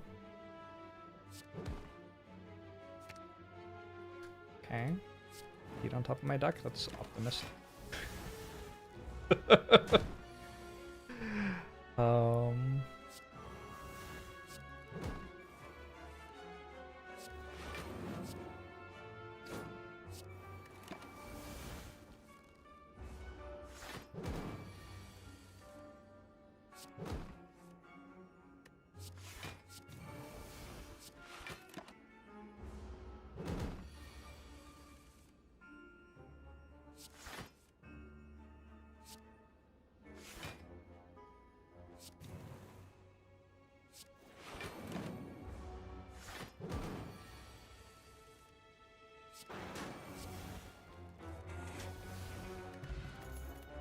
Alright. Another disarm seems fine. I could upgrade that maybe. I could upgrade a disarm and inflame. Those are the ones that make the most sense to me. Because against the heart, I don't benefit that much from removing another strength. I think I'll just go with inflame.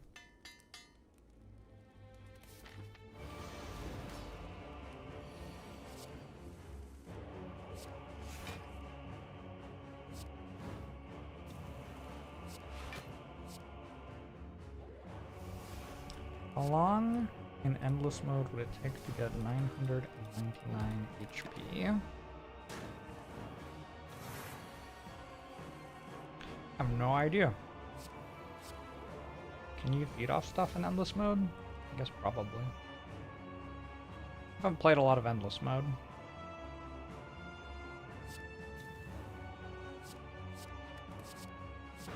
To tell you the truth.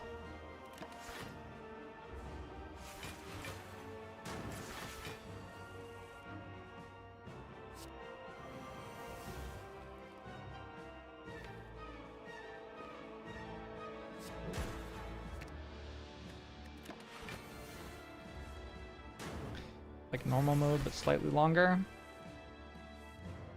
Is that this one attacking me? I don't actually remember. Alright, good.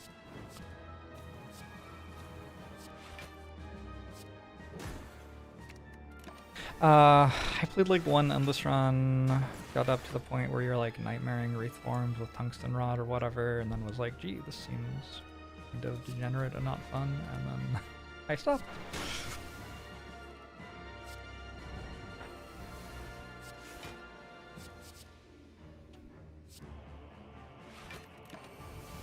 So.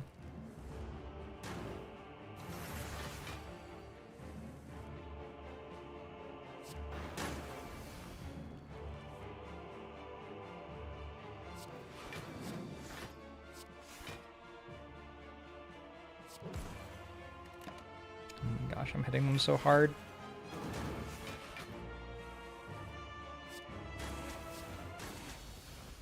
Okay, good fight.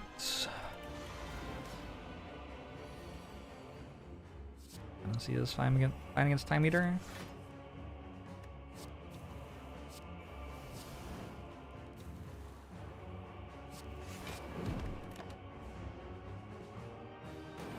Upgraded Limit Break, yeah. It's been doing pretty well. Definitely don't always upgrade Limit Break.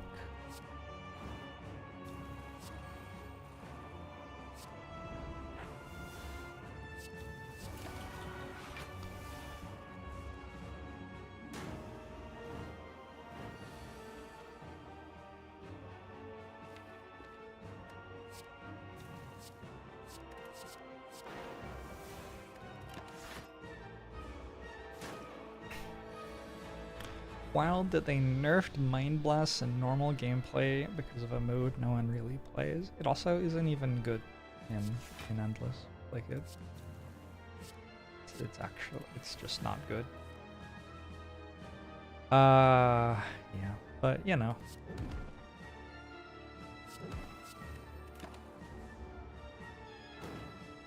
Would I mind blasting these nuts? I'm at work at the moment.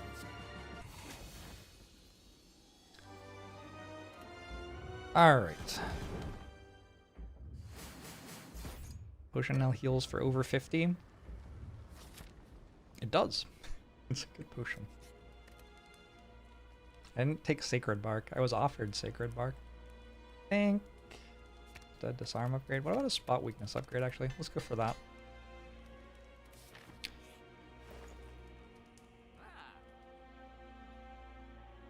And mirror a limit break?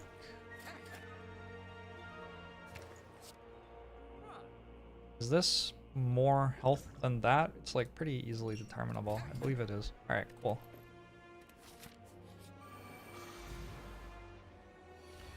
Do I have any interesting thoughts on ironclad synergies? Well, I'm glad you asked. In Twitch chat, you can use the command !spire to see the sheet I've been writing in. And I have so many thoughts about ironclad synergies.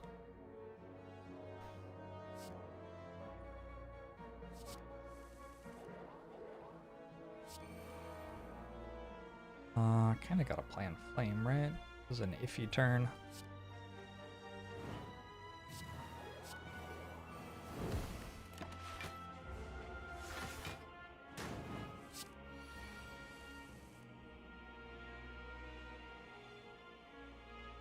They're pretty bad turn. What if we just did that? And we take 59?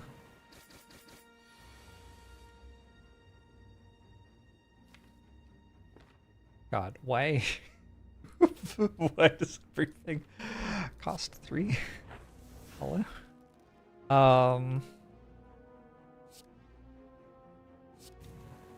Okay, you're dead.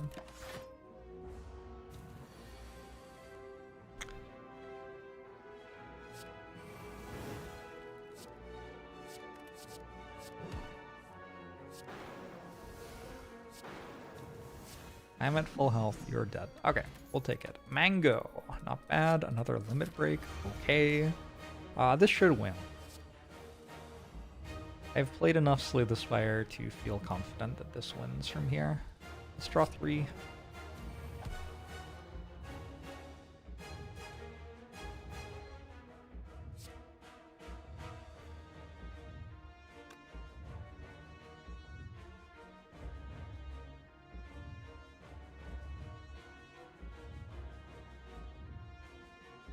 I'll work out what order the stuff goes in. Maybe it doesn't actually matter that much.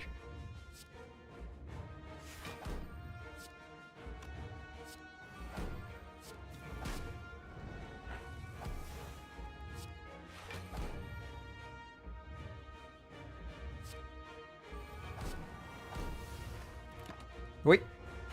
999 strength for YouTube.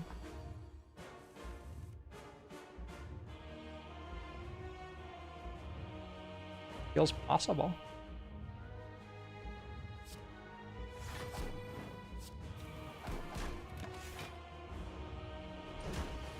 Sar? I could also just limit break twice.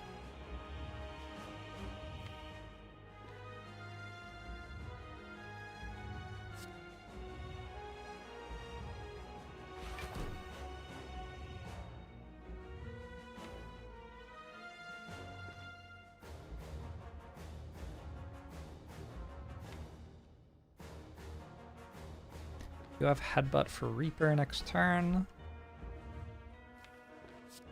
Yeah, I think I could just limit break twice, actually.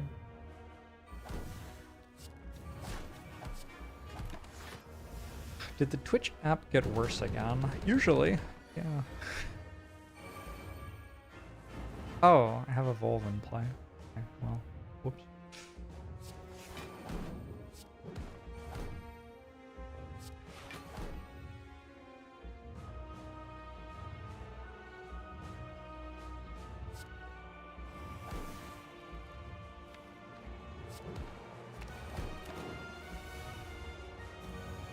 Twitch app keeps taking you to random streamers you don't even follow. But I'm sorry to hear that, Ortalia. Well, you know what? I'm glad you're here anyway.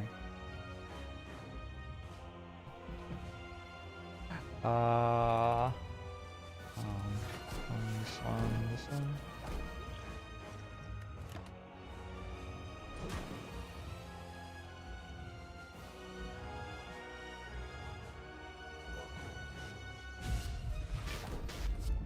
one. This one. This one.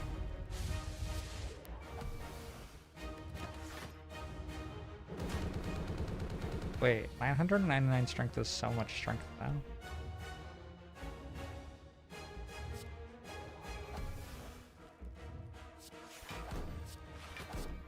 Is that even possible?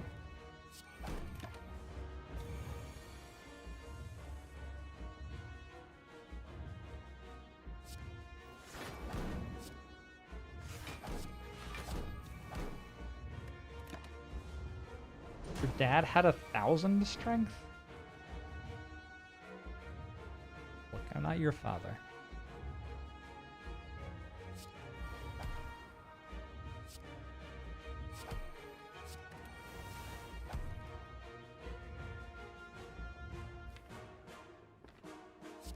I think I've failed. I'd like to apologize to my fans.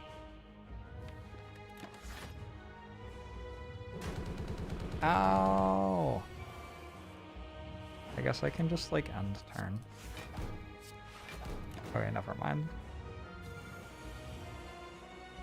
We did it! Yay! And oh, I'm not at full health. Well, close enough. GG. Well played. Good run. Well done, everyone. Pats on the back all around. Another win in the spreadsheet.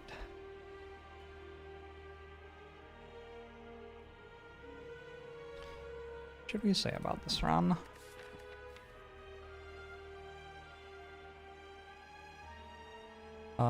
Transformed a power through and took an early inflame and heavy blade. Then snowballed off a floor approximately 6 feet. I don't actually know exactly when the feed was. I think it was approximately 6 though. Easy clap, GG, nice run. Good work, everyone. Hit the proceed button. No cap. I'm mewing. Sigma.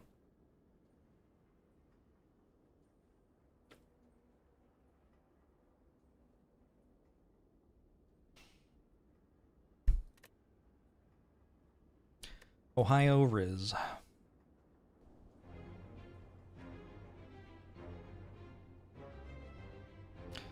How many runs in total have I done? Depends what you count a run being. I would guess in the vicinity of somewhere between 5,000 and 15,000 runs.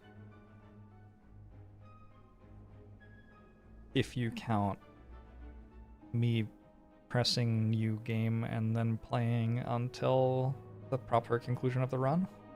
I think more than that if you count like how many times I've just hit new game, because I've done a lot of like hit new game, fight cultist, see what happened, reset kind of stuff.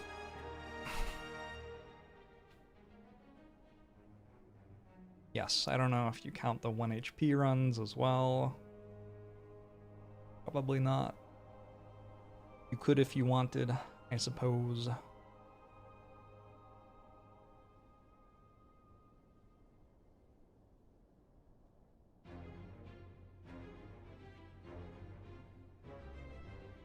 Exclamation mark spire or exclamation mark spire sheet should get you to the sheet.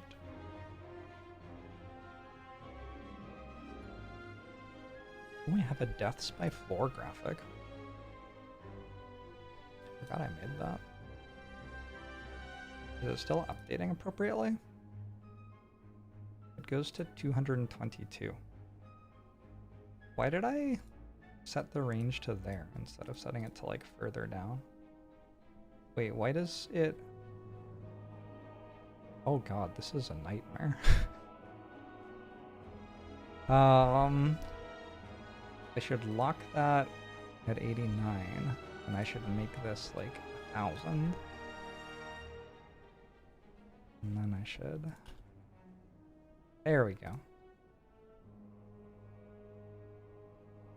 I don't know what Jorbs was doing that day. These are the floors that I die on. Oh, 57 isn't actually a death though. 57 is a win. There you go. That's the floors I die on. An Act 2 boss? Probably. 33. Heart, Act 2 boss, Act 1 boss. I have had 2 deaths in Act 1 prior to the boss this year. Is that true? That one? that one. That is in fact true. I haven't played that many runs this year.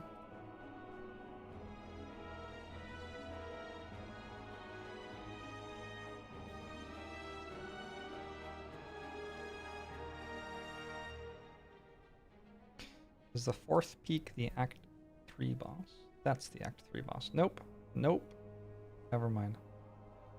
I've died a surprisingly large number of times in Act 3, but never to the bosses, only to the heart. And then in Act 3 to, like, I guess these are probably elites, right? Feels like those would be elites. What's with the long streak of 56s? That's before I had Ascension 20 unlocked. You can only go up to floor 56 until you have Ascension 20.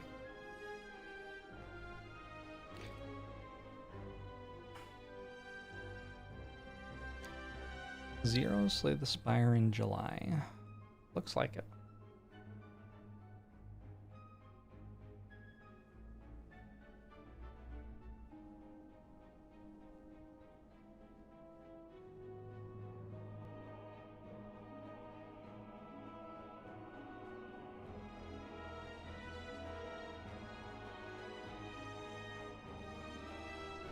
Alright, I'm about to do something I have rarely done. I'm about to, having finished an ironclad run, start another ironclad run. How weird. Just feels wrong. We'll see what happens though. I used to do this, like such a long time ago, because there used to only be 2 characters. A random rare card or a random rare relic.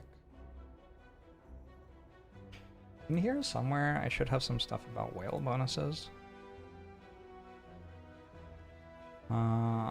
Random common relic, random rare card. I guess 10 is best. What's neutral? 5? 5 might be neutral.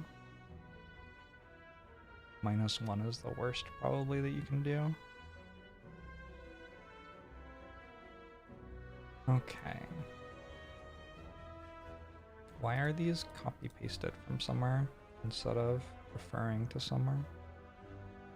We have cards, and we have an add floor 0 column, and I'm guessing for defect rares, I wrote some stuff there? Nope. Okay. I don't understand. Anyway, ironclad, add floor 0, all the rares.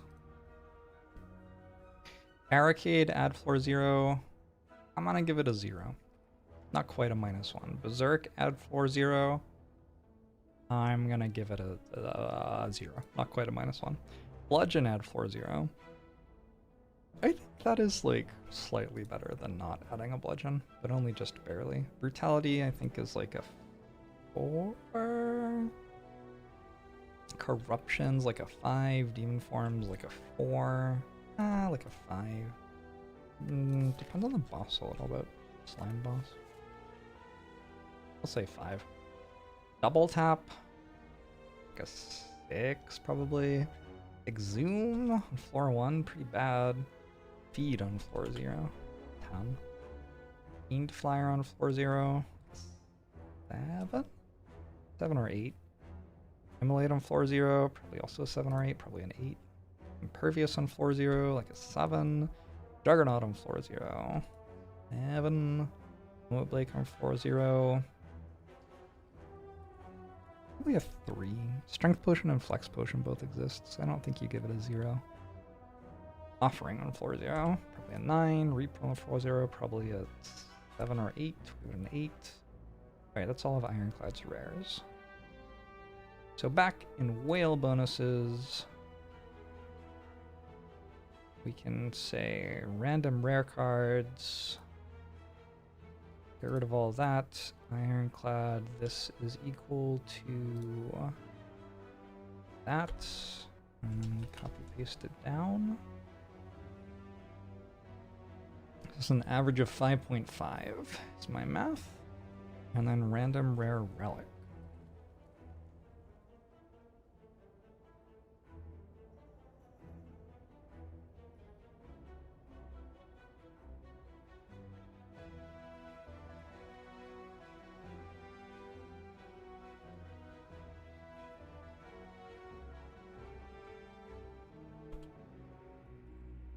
or ironclad.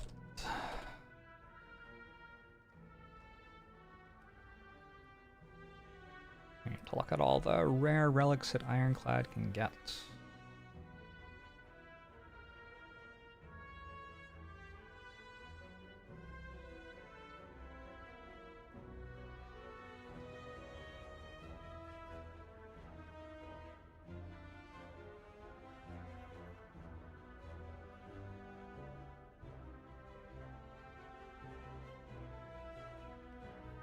Defect only has one class-specific rare relic. Maybe that's why Defect's bad. Okay, Bird Face Turn on Ironclad. We're in the vicinity of extremely good. Like an 8 or a 9.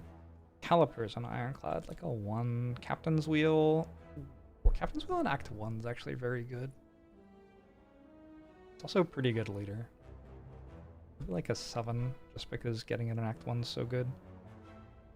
Champion Belt. Somewhere in the vicinity of 7. Ashes. Ooh, I think that might be a 10.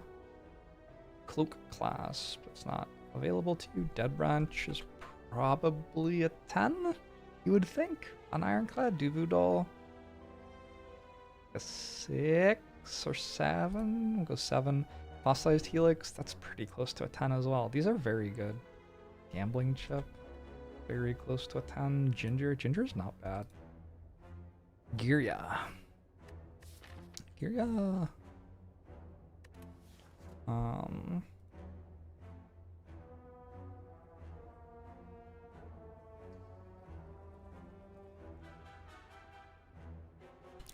Notes on Rare Relic. Better with campfires. I think it's just like always true that Rare Relic is better with campfires, because there's this one, and there's Shovel, and there's, what's it, Hoozle? Peace Pipe. Taking Rare Relic is better in an act where you're going to go to more campfires. Anyway, this is probably like a 3 or something. Ice Cream, 8 maybe. Incense Burner, 9. Lizard Tail, 6 or 7. Mango, 4. Go 6. Peace Pipe is not great. Peace Pipe's like a 1-ish. Pocket Watch, 10. Prayer Wheel, at least 9. Shovel, 1-ish. Stone Calendar. Let's actually do stuff in the boss fights and against Lagavulin. Play like a 4. Dread Needle's great, like a 7 or 8. Tori. 5. Tungsten Rod. Tungsten Rod does ruin some of your synergies, but in general, probably like a 5 at this point in the run. Turnip.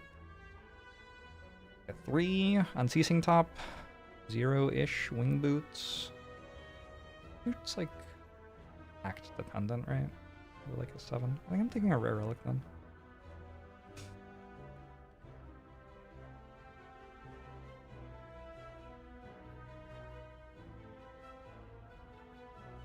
$5.9 is more than 5.5.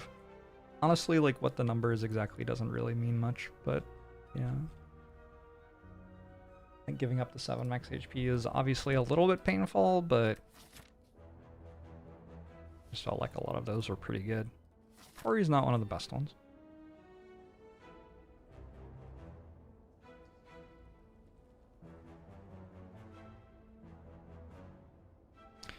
I want to go this way.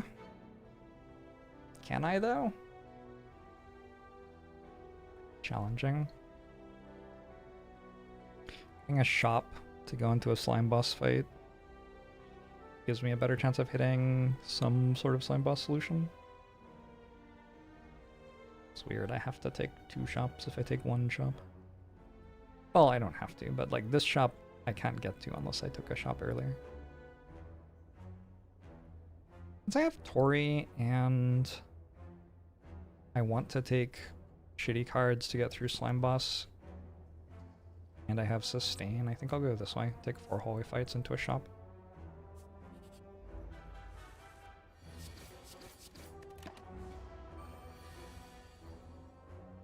Ceasing top is 0 because we hit end turn before we realize that it procs. Correct. Also because it's bad.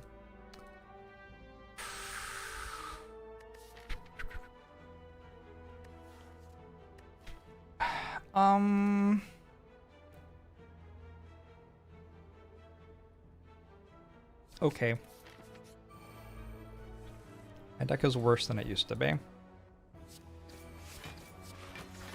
Good start.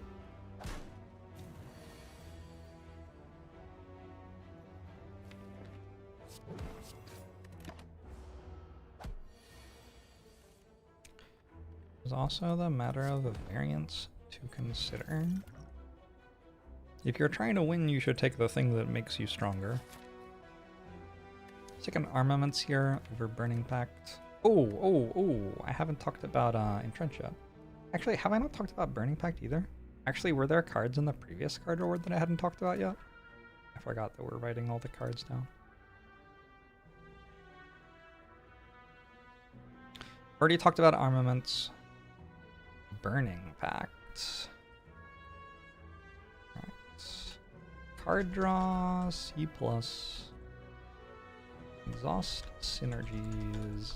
I think like A- or something?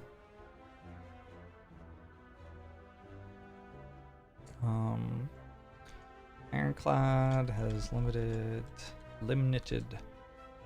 access to card draw, so Burning Pact can be an okay pickup just for that in some situations. The bigger allure is its exhaust synergy.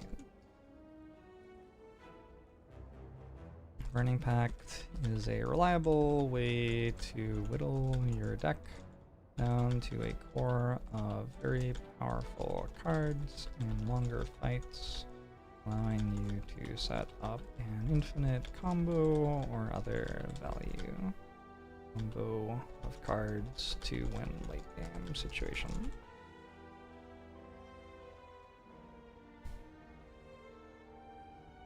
Also has raw value interactions with cards like Dark Embrace, Feel No Pain, and Corruption. I did take a Dark Embrace, and now I'm not taking a Burning Pact. That's okay. Entrench!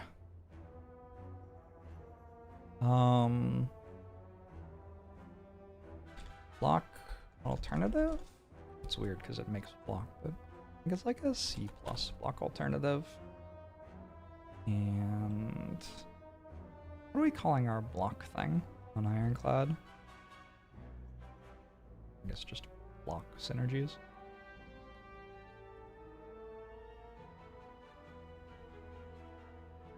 Synergies C+ as well.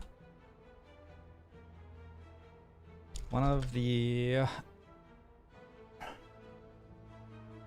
gym leaders of the Ironclad synergistic spaces is Entrench plus Barricade. I'm taking an Entrench to secure a win in a deck with access to Barricade or Calipers is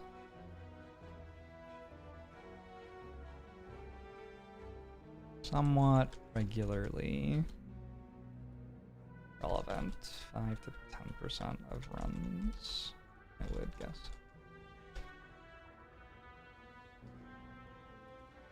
Entrench, especially when upgraded, can also just make a lot of block for very little cost. Combos, for example, with Impervious and Body Slam to kill enemies in one turn. Stuff like that. Keep an eye out for situations where you can take an Entrench for lots of value without it being a platonic ideal of an endgame combo piece. I think that's what I want to say about Entrench.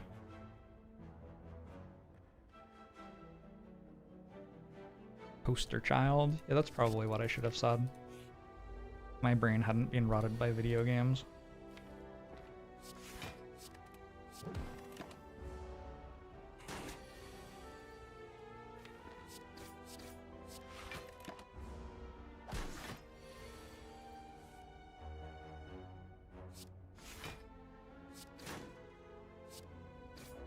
Why would you want to have Spoon if you had Dead Branch and Corruption? I don't understand.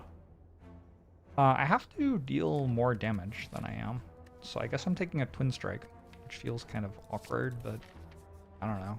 If I don't get better at dealing damage, I will just die to like this fight. Or perhaps, if I'm lucky, the next one. I think I used Block Potion for 12 there. Maybe I'm wrong. Might be wrong.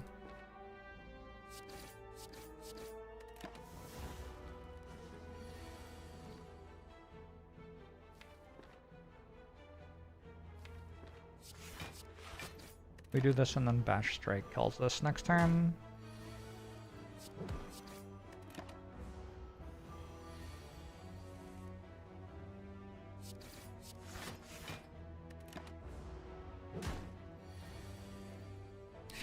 It felt like Tori should be at more than 7 damage prevented, to be honest.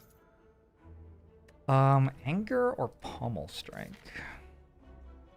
I do already have a Dark Embrace. Maybe we take the Anger then. I haven't talked about Anger yet. Or Pommel Strike, actually. These are the two commons that I hadn't written about yet. I have talked about Anger. My bad. I haven't talked about Pommel Strike yet, though.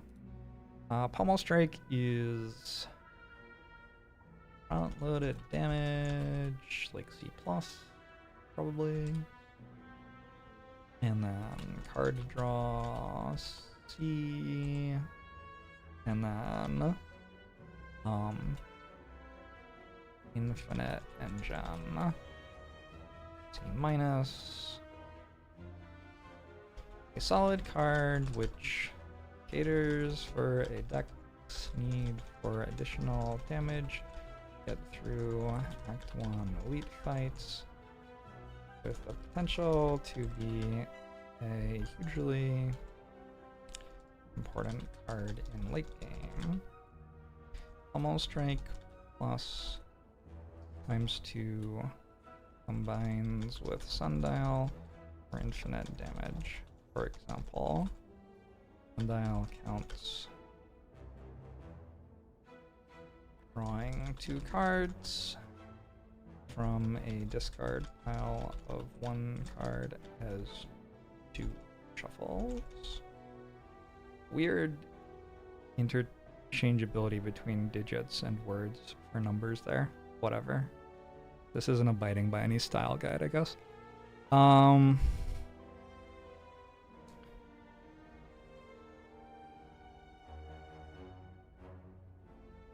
Ironclad also struggles for card to draw enough that grading Pommel Strike for an extra card can sometimes be the best option available at campfires.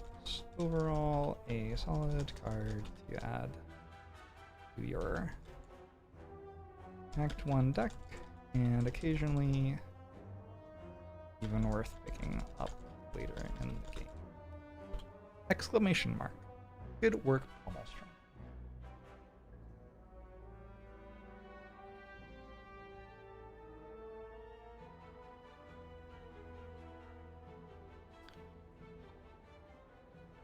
%, of winning. The thing is, an 80% of winning and 20% of literally losing the game is different from 80% of the time you win and 20% of the time nothing happens. I think this is talking about variance or whale rewards again.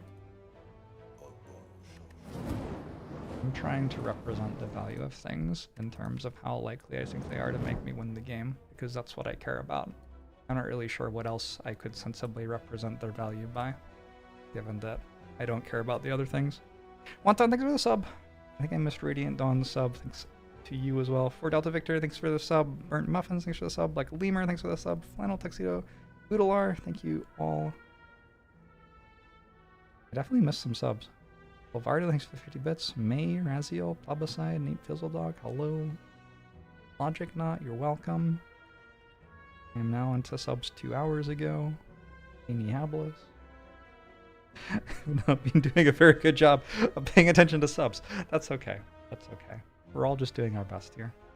Did I talk about True Grit yet? I guess I did. Thunderclap is the common that I haven't talked about yet. I think I take Anger over Pommel Strike. I already have a Dark Embrace for hard draw. It is a Slime Boss act, so I could take Evolve. Anger also happens to be pretty good against Slime Boss, so that is another point in its favor there.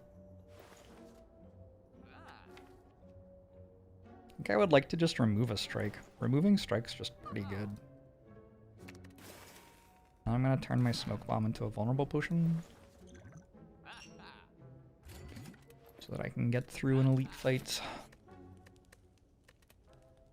And with the Vulnerable Potion, I can just upgrade Anger, I think.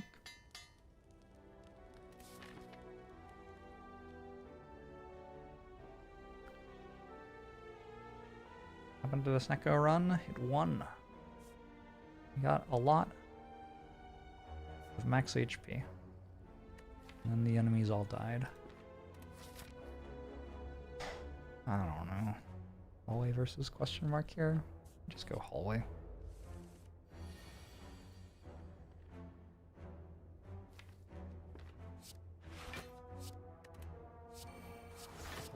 I think the Dark Embrace, even though all I have for it is an Ascender's Bane, still feels right to me. It makes me not draw it again. It means I get an extra card on this turn. Did it matter? Maybe. Disarm is great here. I think I talked about all of these cards. Disarm, Hemokinesis, Power Through. Yeah, okay, cool. I could take a Hemokinesis instead. Maybe I actually take Hemokinesis. Disarm has a while before it's relevant. I already have a Tori and an Armaments to help with block. I do need a bit more damage for the elite path that I'm trying. What is this now, since I have a full potion belt for real? Last time I kind of had a full potion belt, but it was fake because I was okay with discarding Smoke Bomb anyway. Flex Headbutt Power Through, I've talked about all of these. Headbutt's okay, Power Through's pretty good. Just a Power Through.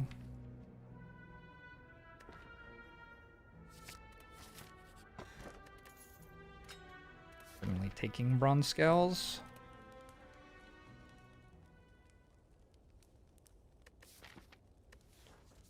I'll upgrade Hemokinesis because I'm still a little bit low on damage.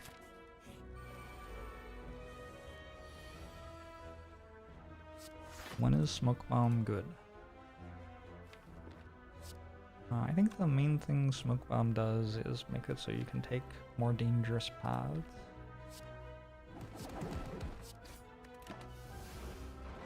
You don't have to worry as much about dying on them. In this act, that was not really a consideration. Bird's Fight is looking immaculate. I mean, we still take 18 on turn 1, for what it's worth.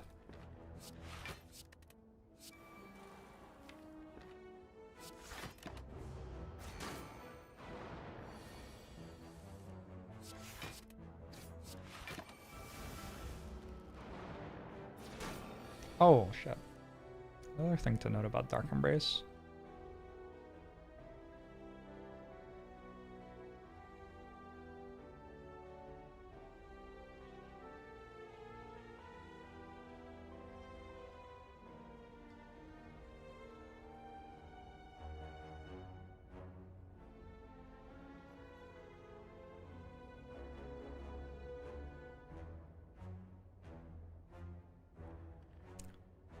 Even though it's an awkward card on 4/1, it has enough output against sentries and is inoffensive enough against Whirlwind that you can usually feel okay about taking it, even with the starter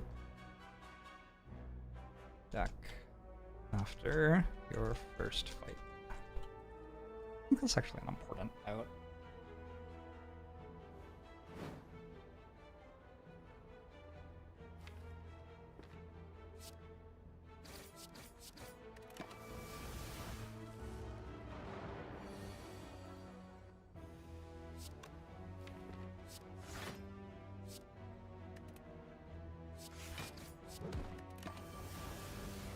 Anyway, a good sentries fight.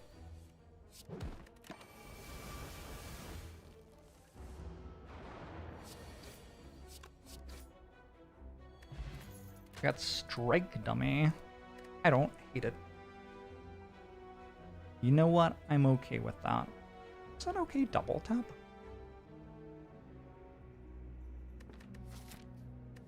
I don't love double tap, but I think it's actually pretty good here.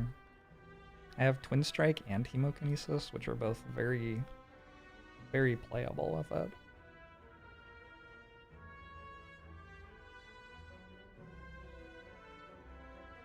Double tap. Like a front-loaded damage, C-, variance. That's kind of it.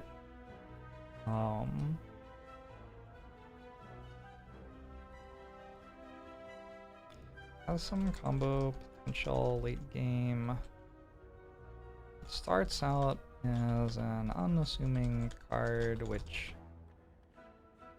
sometimes doesn't even have an attack in your hand to copy.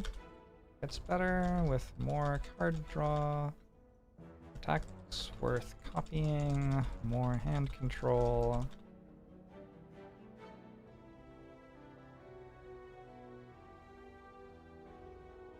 And more hand control, and has the slight bonus of being a skill for late game exhaust synergies with corruption. That's basically what I think about double tap. I'm gonna take it this time though.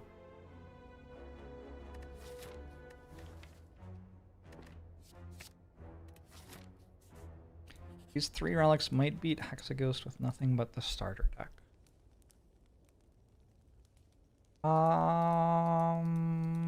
Depends how much health we had. Don't think they do if we go in on like 24.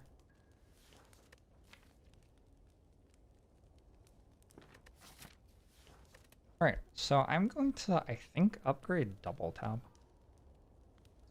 Upgrade armaments? No. In strike? No. Like double tap or bash? Can we just upgrade bash?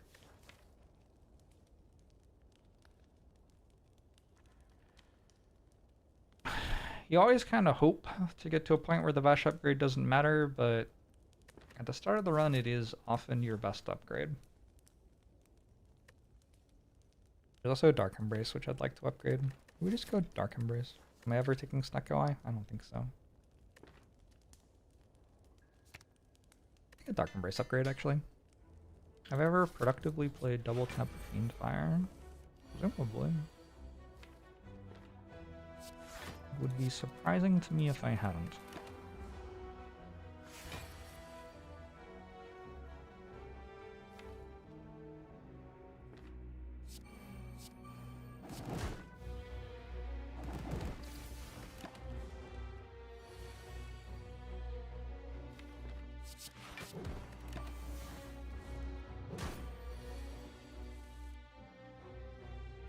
Are you a strike dummy?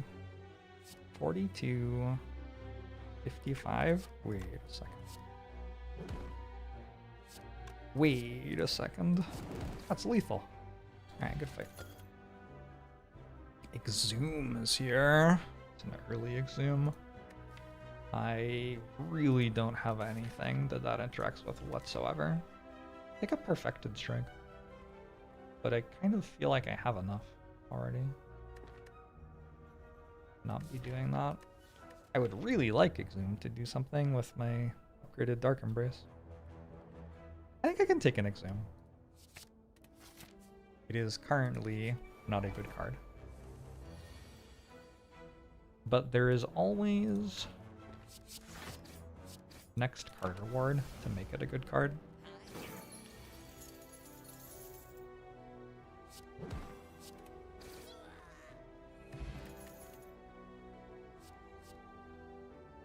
Oh, it's Thunderclap. That's the last common. Alright, Thunderclap.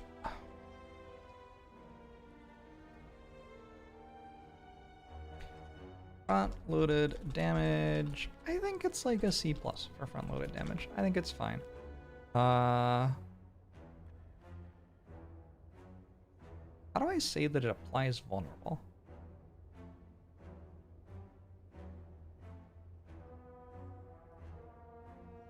I guess we can note that it's artifact removal.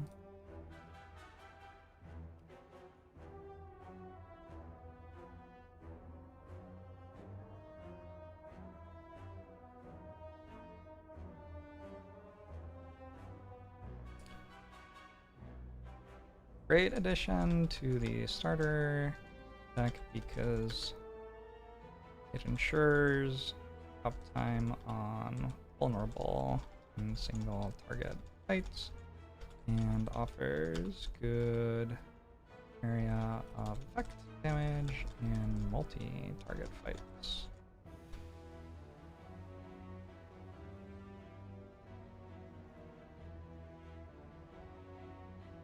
Sometimes ends up as a decent card and runs with strength gain or champion's belt,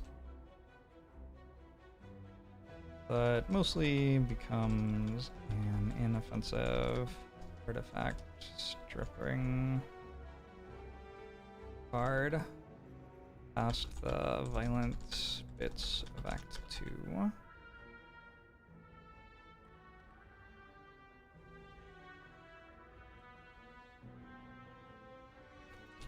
And save a bash upgrade, which isn't bad at all. Is fire breathing necessary for slime boss?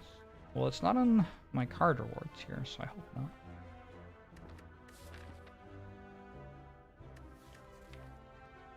I think. Do I take it?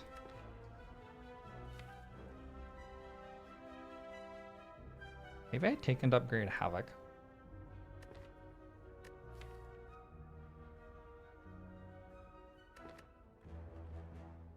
YOLO.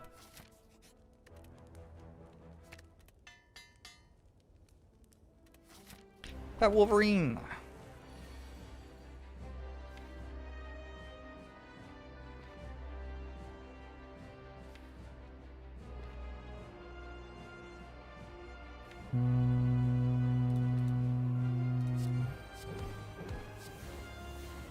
Goodbye, Exam. Truly the best cards in my deck. That math worked out pretty well. I'm gonna pretend that was deliberate.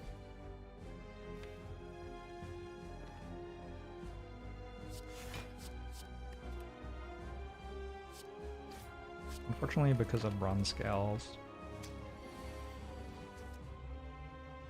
like I kind of would have liked to just block there, but bronze scales would have split it anyway.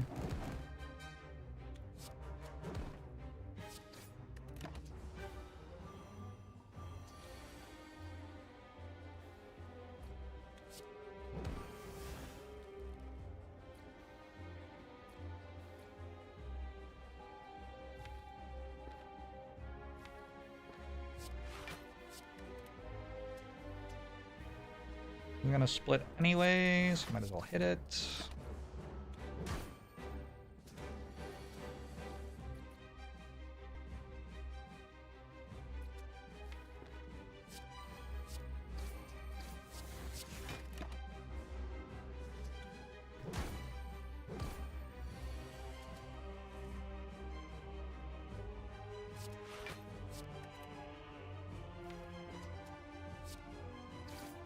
Alright. This is only slightly intimidating. I have 44 health. Should be okay.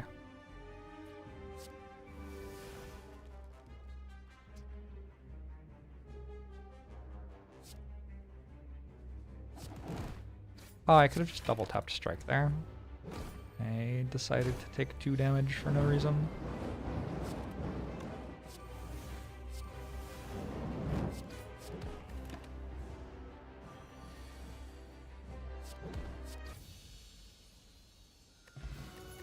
Alright, we're through Act 1. There's a Reaper here. I do have an Exhume. I do have a double tap. I do not have any strength for limit break, and I already have an Exhume that doesn't do anything. So I think this is a pretty easy Reaper. Maybe make notes about these cards. Probably I haven't written about all of these. Exhume I have written about. Limit break.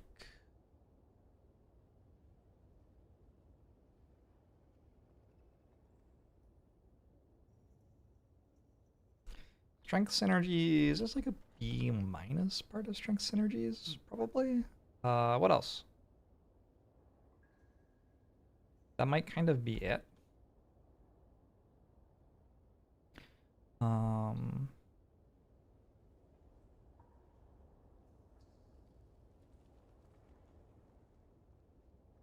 Most obvious application is as the capstone card for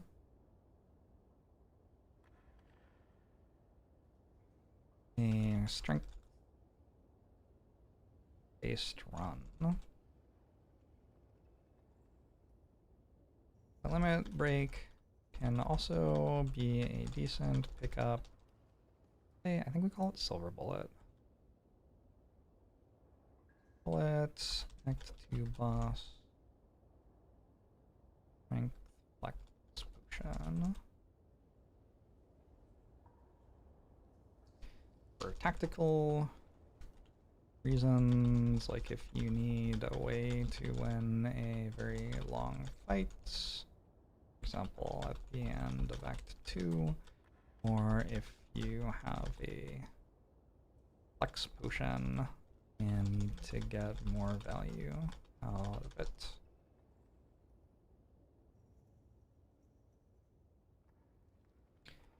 Sometimes worth having for reasons short of doubling up to massive amounts of strength, which is nice because it means you can take it and be happy about having it and have the option to double up to massive amounts of strength available later if the run comes together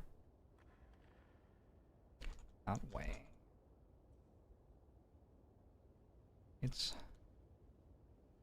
It's often incorrect to upgrade a limit break. In a lot of fights, playing it once is enough. So upgrading it gives little gain while taking away an upgrade from a more relevant card. In other fights,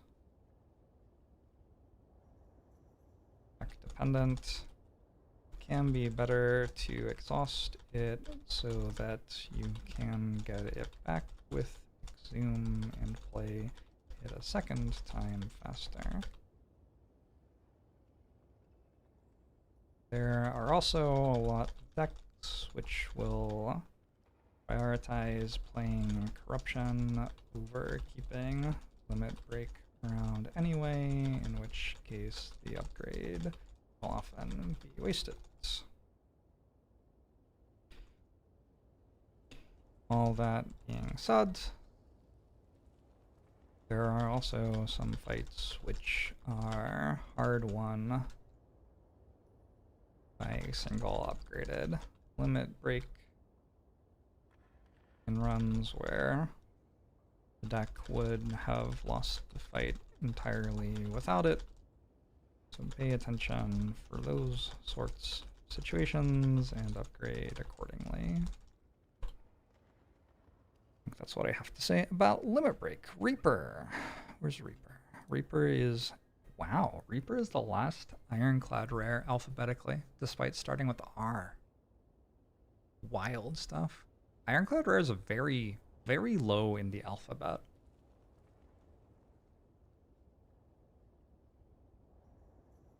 Who knew?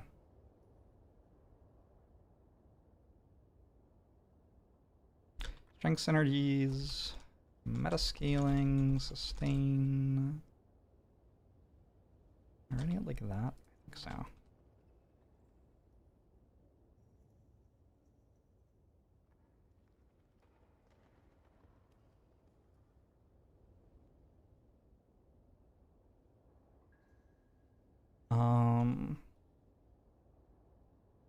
Reaper is a huge payoff card for taking a little bit of strength and even be worth playing in decks which don't have strength yet. Just for the base sustain, it gives you, especially in multi-enemy fights. Reaper's upgrade is not actually that bad. It looks terrible, but gaining a bit extra HP every fight is more or less what you're hoping. Most 80th percentile and below upgrades are going to be able to give you. Reaper does so very directly.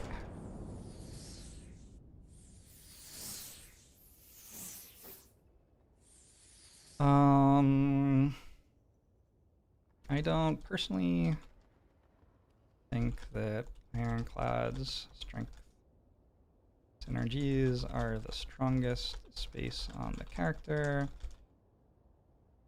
So I'm not shoving Reaper into my deck in Act 1 over every other card, but I guess I'm taking it over 90% of them.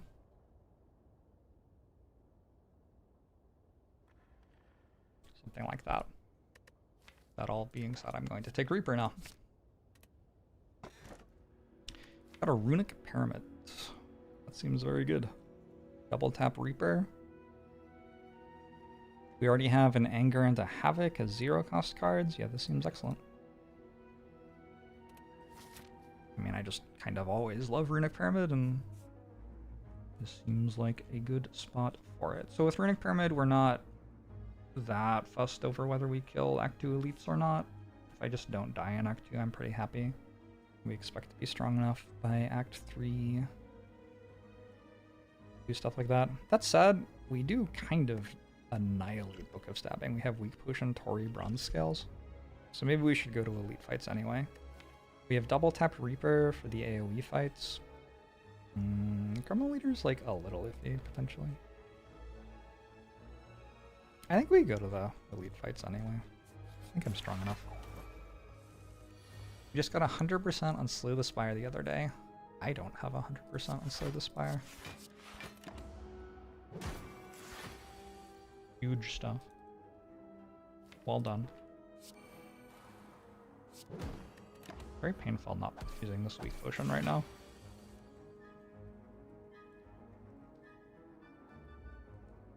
Like, very painful.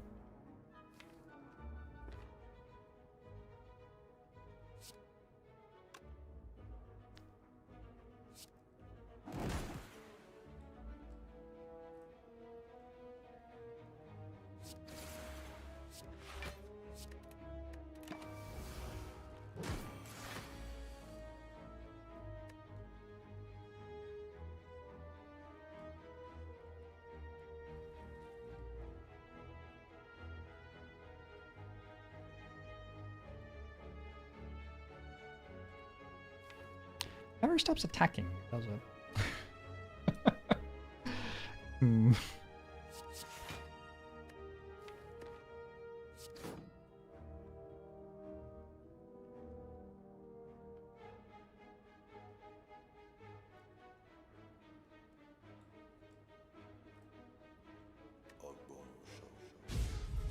Hey, Susie.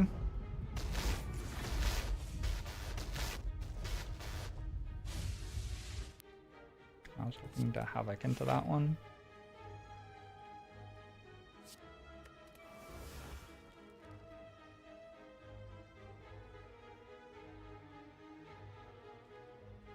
Somehow this still isn't enough damage.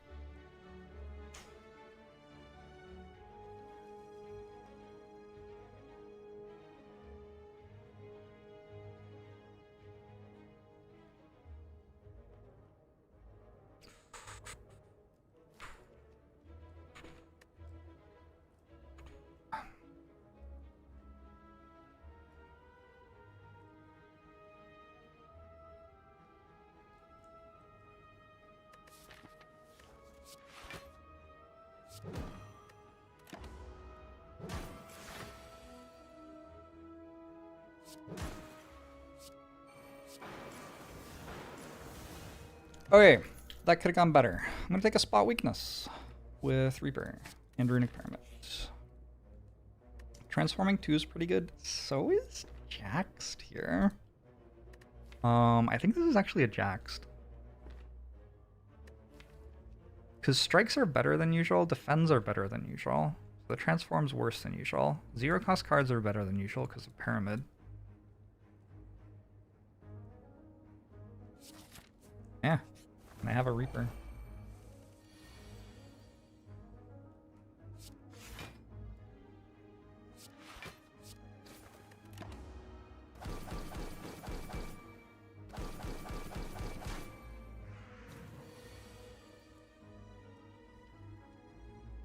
Good fight, LOL. This hits 4 times, this hits 5 times, so that's 9. 21.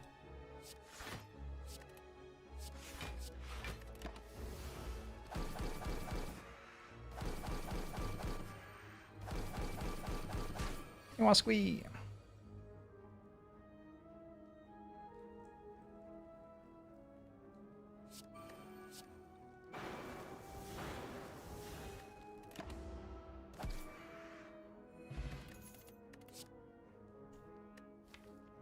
Thunderclap.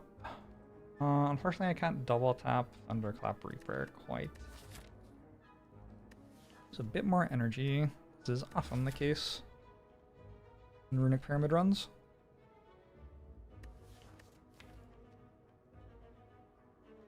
I think with this much strength and AoE fights coming up, and the fact that I do have a Reaper existing, I will take the Thunderclap.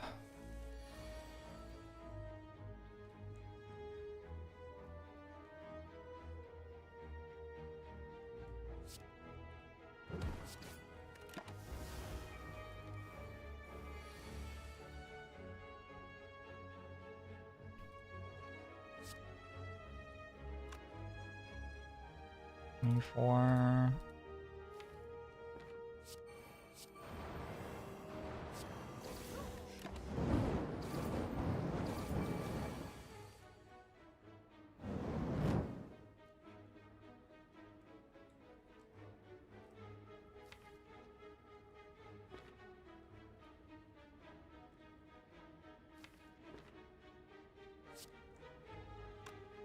what am I hitting with Armaments?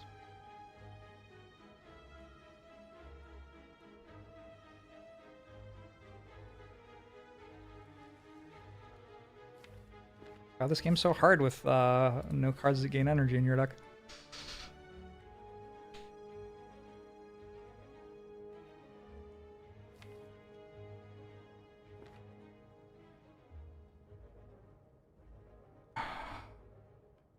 Go spot weakness, Jax Reaper. Not awful.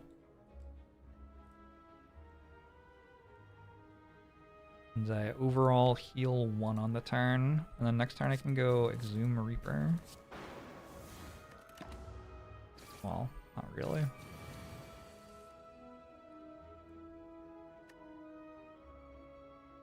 Here we go though. And then Strike Reaper wins it. So power through.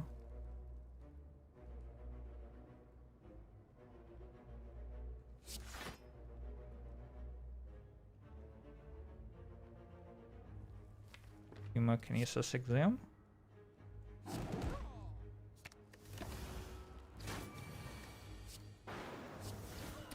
Reaper Strike. Okay. Metallicize plus feels okay here, actually. Staying alive and fights longer looks good. Entrench doesn't do much. Heavy Blade, I think mostly once I have Strength in play, I'm playing Anger and Twin Strike is the goal. I'm okay with taking a Metallicize. I think Gambler's Brew is better than Block Potion, Weak Potion also better. Oh god. I think it's Happy Flower. Happy Flower makes more energy than Nunchaku. Brimstone, appealing as it might be, doesn't feel like it right now. I think Happy Flower Shockwave.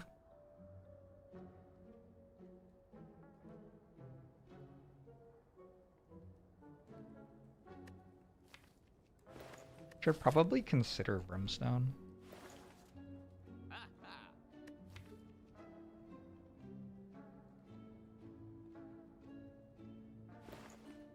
No, I'm gonna go Happy Flower.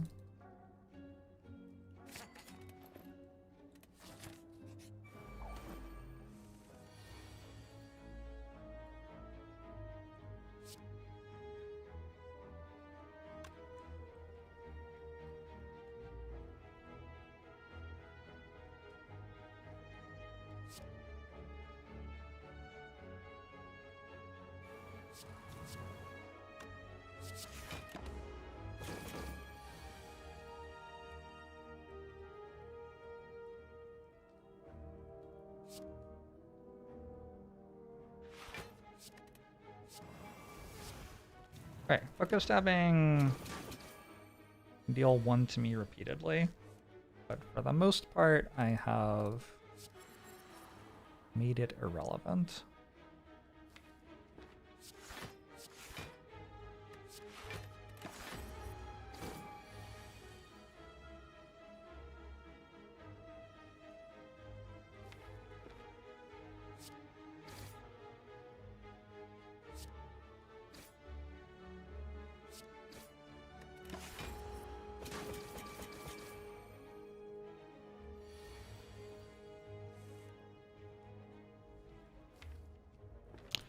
Do you think Reaper is in my deck somewhere?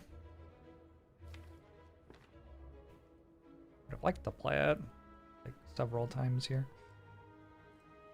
I need to draw 4 cards? Alright. Oh, well, there it is. So next turn I can Exhume Reaper and play it. Well, this turn. This turn I Exhume Reaper. And then next turn I can play it 2 more times. 26 health. Seems pretty good. 26. Yeah, that kills. Alright. Perfect. Unfortunately, I have put Happy Flower on the wrong number, but I think being on full health makes up for that. A Blood Vial, Havoc Infernal Blade, Power Through. Take another Havoc.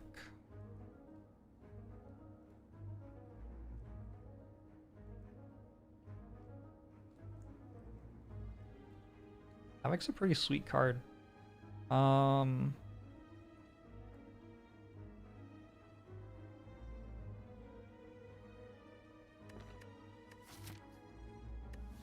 We're getting toward a just mess of garbage kind of deck, which I am somewhat of a fan of.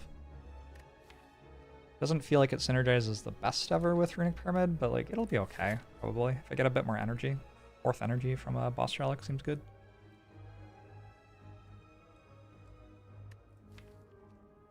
I'm pretty sure I can survive Slavers.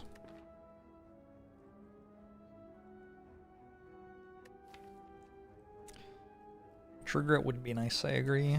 True Grit Plus. Or a Burning Pact or a Second Wind. Second Wind would be okay. Kind of awkward with Exhume, but still be pretty good.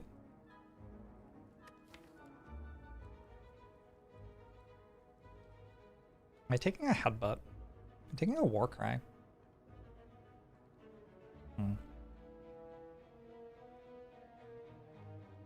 I'm probably taking a headbutt too. Alright, let's go double Havoc then.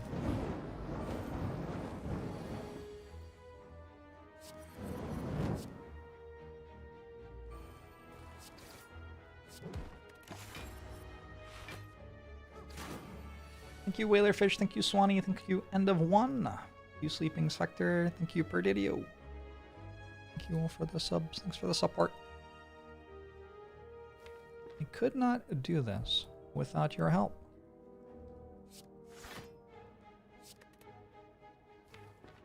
I would not make any money. I thought that Tori worked when it hit you for 6, which it doesn't. So that's why I played that turn that way, if you're wondering.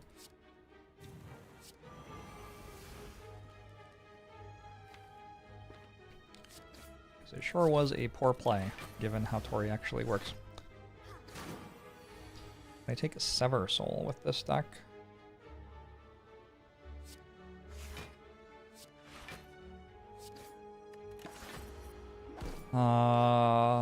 Probably not.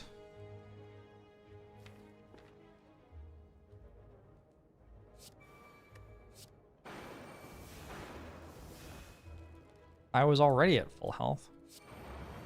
Well, now I'm even more at full health. And Happy Flowers on a good number. Look at that. Elixir is not awful. That's a True Grit. Take Brutality for Rupture. I don't need the card draw.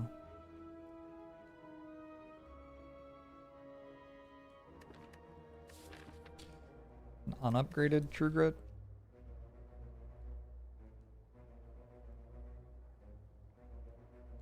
That needs to be upgraded in this stack. I think probably skip, see what these relics are, and then perhaps later in the run I can decide that I want a True Grit.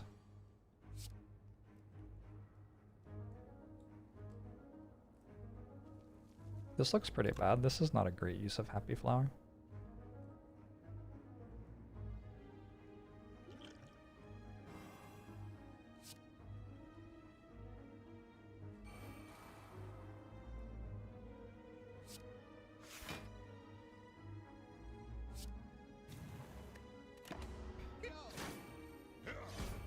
Well, if I'm going to die, it's probably to this fight. This fight looks terrible.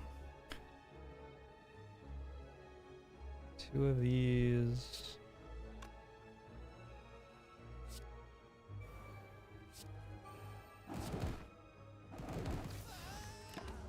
Good.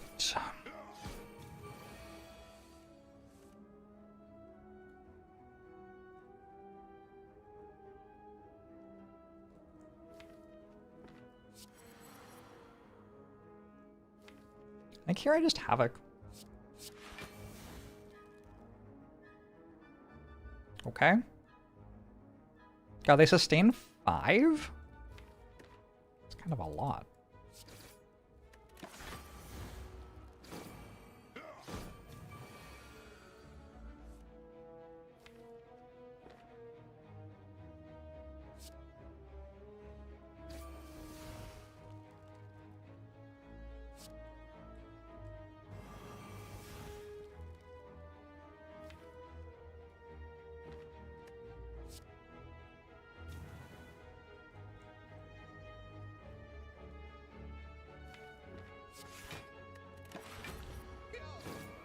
I'm about to draw a lot of wounds. I have 5 strength. This is trying to weaken me again, so I have to kill that before it weakens me, basically. 14 plus 9.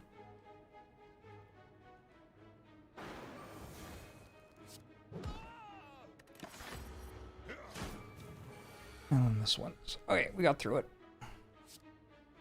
Sketchy, though.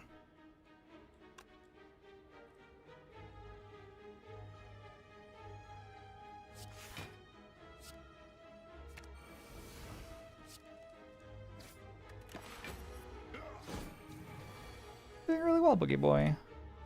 Been enjoying the Seattle summer. Ceramic fish.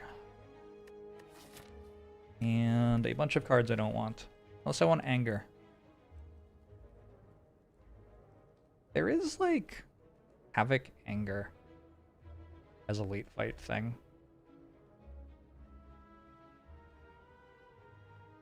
I need 2 Dark Embraces, right?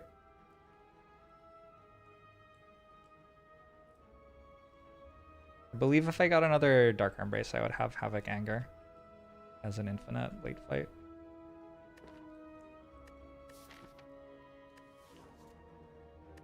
But I don't need 2 Angers for that anyway. Vajra? I think Vajra is an above replacement relic there.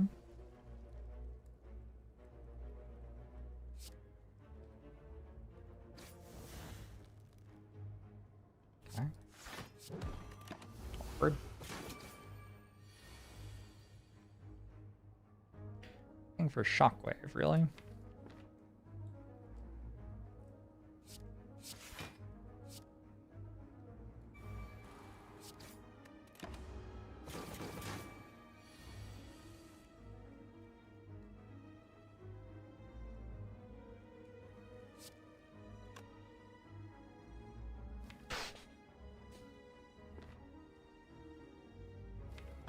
Wonder if this is my Gambler's Brew. I could actually use Elixir instead. I think I want to use Elixir to go infinite though. But it doesn't work, right? Wait, how does that even work? Exhaust Anger. One goes in my discard pile. There are 2 Angers in my discard pile. Oh, that infinite doesn't work. Because I draw the anger. Huh. I mean, it does an awful lot. But it's not actually an infinite. In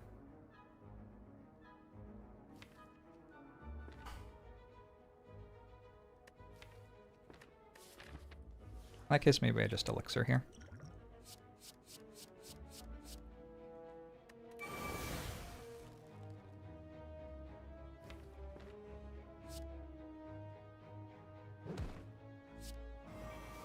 Good.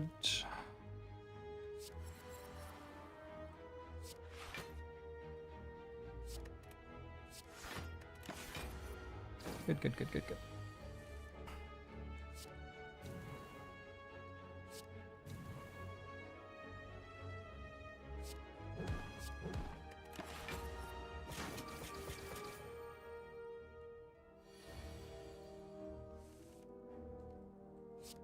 15, 21, yeah. Okay, Toy Ornithopter is not a bad pickup. There's another Armaments. There's a True Grit. Double upgraded Armaments. Not bad at all in this sort of Runic Pyramid deck, especially with like defense I actually kind of want to play because I have Oddly Smooth Stone. And strikes I actually kind of want to play because I have Strength and Vajra. Or, sorry, Strength and Strike Dummy rather. That said, this isn't an upgrade on Armaments, so. What if I just had all the Havocs in the world and an Anger? And a Dark Embrace?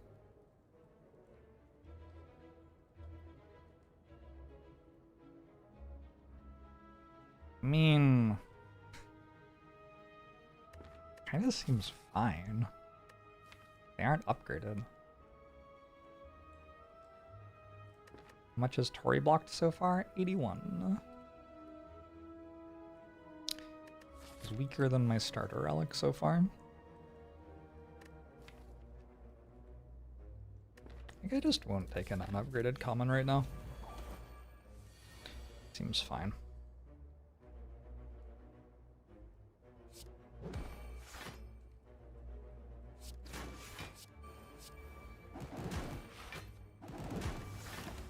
Anger leads to hate, and hate leads to suffering. Oh, good. Or not good? I don't know.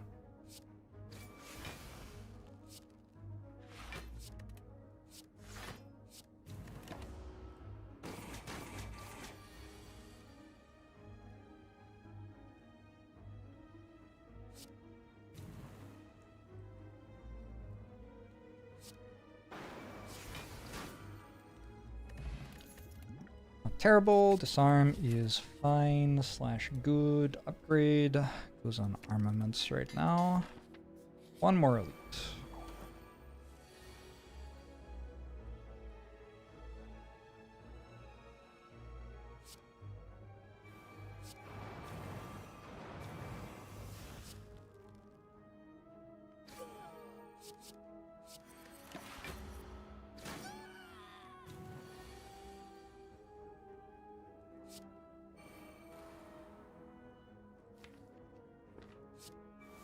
We do that first.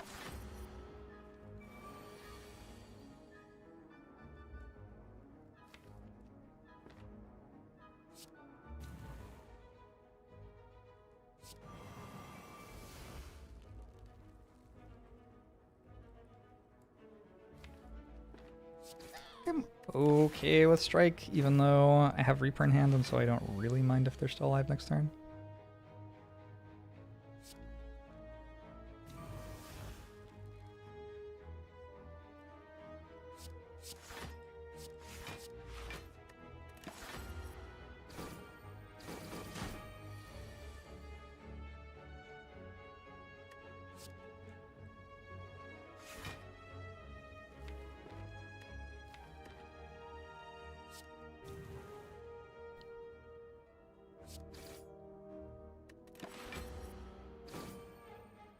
This much elite with Pyramid Act 1 is unusually strong.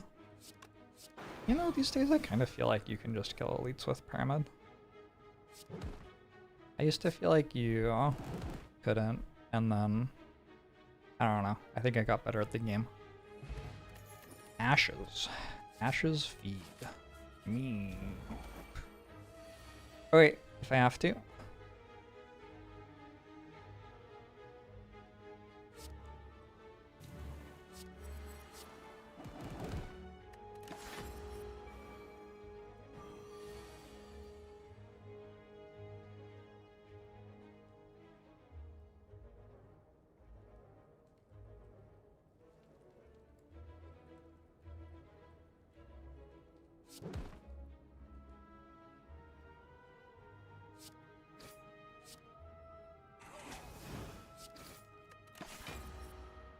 That was a floor. That's why we go to the elite fights.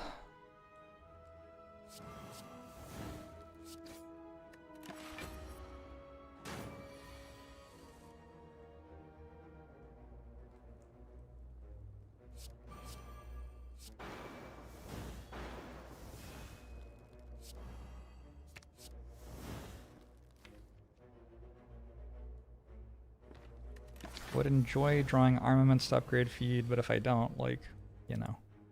Alright, cool.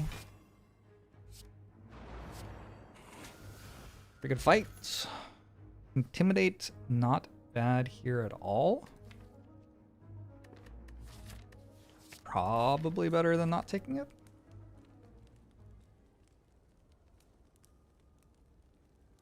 And we have a lot of options, actually. I think Shockwave upgrade's pretty good. Feels like we're kind of taking a long time to win fights, and after we run out of Shockwave, we don't apply debuffs anymore.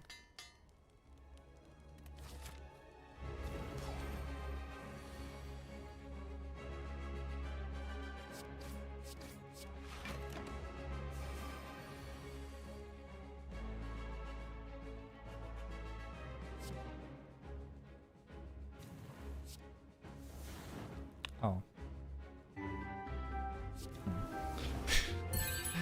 Oh shit.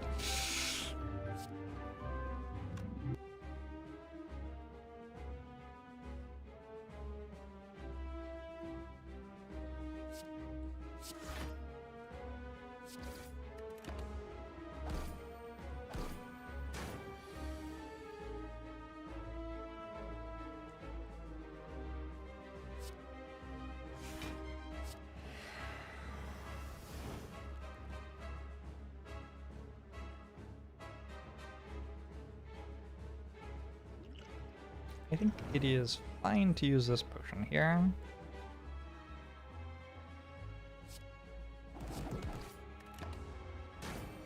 Unclear what else I'm doing with it.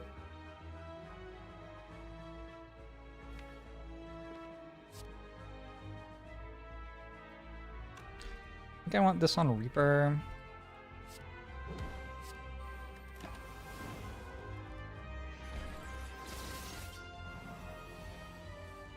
Yeah, especially if we get a resummon.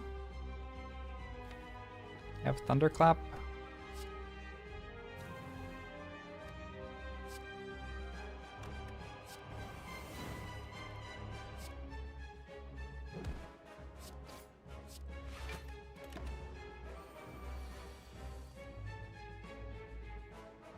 Two of these, two of these. Wait, no. I don't have enough energy. Oh shit. Well, I'm not dead this turn. But then there's next turn. All of these seem fine.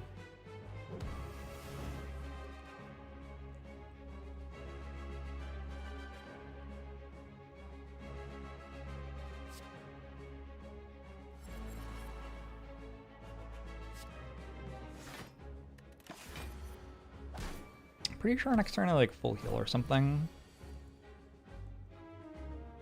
Does Havoc ever spoil it? No. Kind of, actually. I should double tap Reaper first.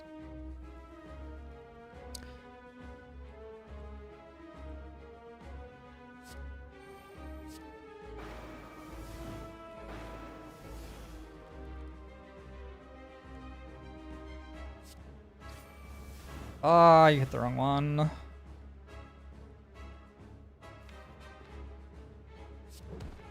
The end of the world. But I think if a taunt mechanic goes off after you end turn without having played anything, like you just say something mean. Oh. Just like in real life.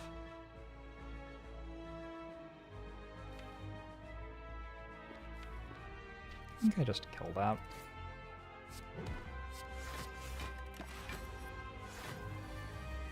Actually, my last turn of being debuffed.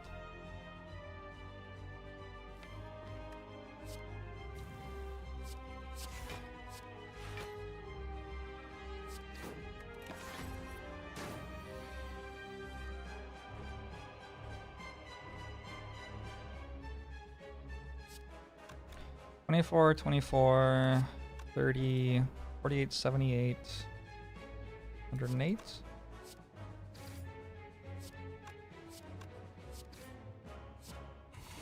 Alright, good act, good act, good act. It was kind of iffy until that last elite fight. We can go for an Exhume or we can go for another Reaper. So another Exhume or another Reaper. I am a bit iffy on energy. Makes me kind of prefer the Reaper. Let me think about whether that makes sense. The second that I get an energy gain card in my deck, all of a sudden Exhume starts making a lot more sense. Exhume also pretty good with Ashes. Like against Reptimancer, for example. Of course, Reptimancer also a good fight for Reaper. And go for second Reaper or basically second Reaper. Well, Exhume is third feed in a lot of fights. Whalerfish, thanks for gifting us up to Midnight Heart. Appreciate it. Yeah, I think it being third feed is enough for me to take it. Coffee Dripper? Seems fine. Yeah, alright. Hopefully a comfortable win from here. I got the green key already. The right side has 3 elite fights. An early shop. What I do at the campfires. Upgrade feed. Actually, I want as many fights as possible, don't I? I do kind of want a shop too. Maybe like this. Okay.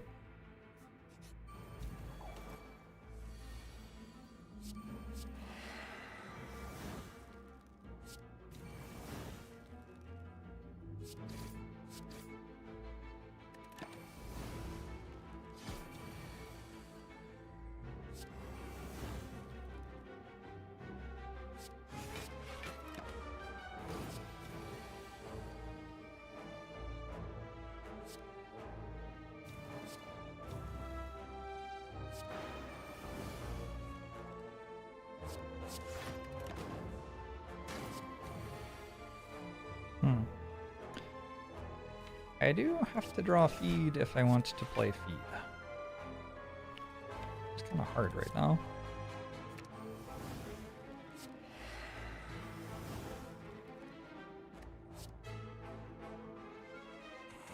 Too good.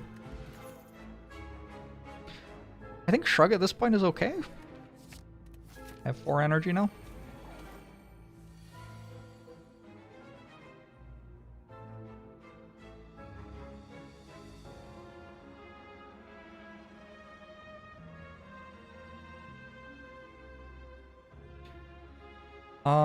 If I want all the feeds, I can't kill any of them right now.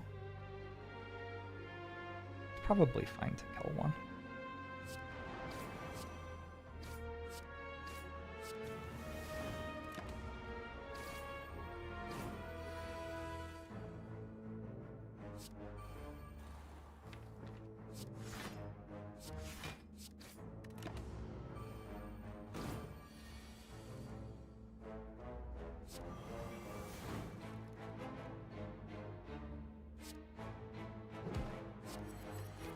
Rude.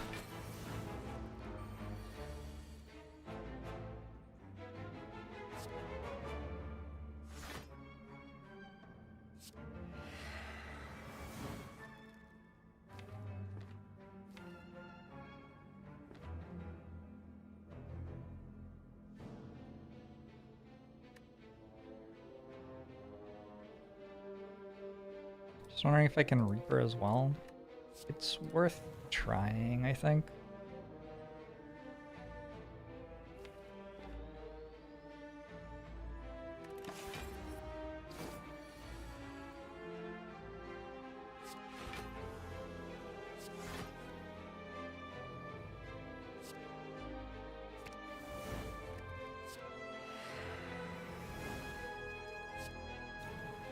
Man.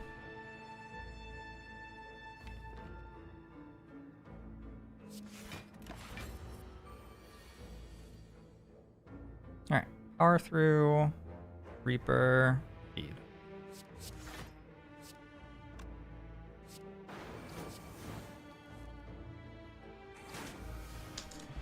Not awful.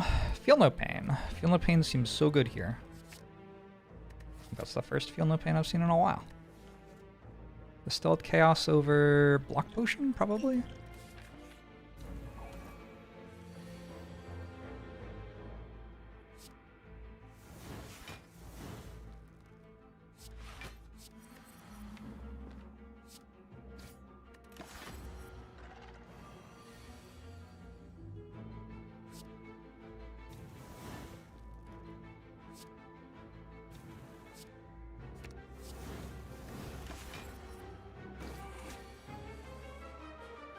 I do kind of feel like I don't deal very much damage.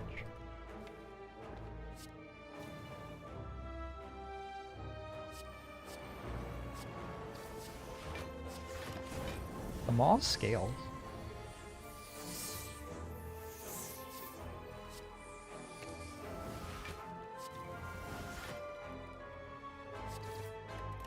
We must treat them all with appropriate respect.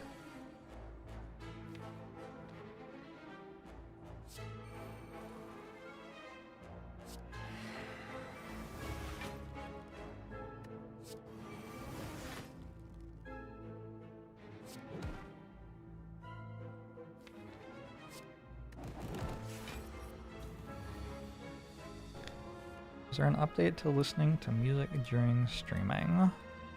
I'm listening to music. It is weird to try to get it all to work on YouTube as well.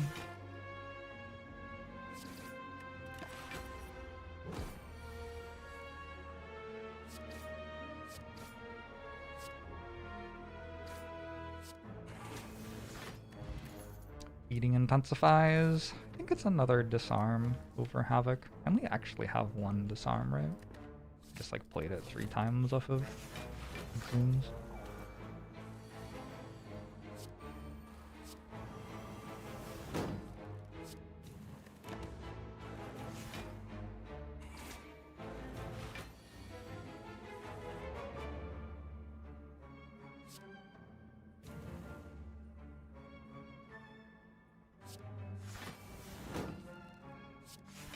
I am perfectly okay with you listening to music if you would like to. Don't not listen to music on my behalf.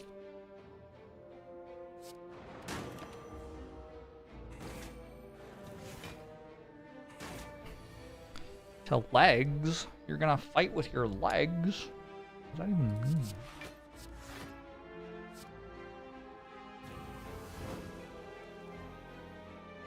It'd be real cool to draw speed around about now.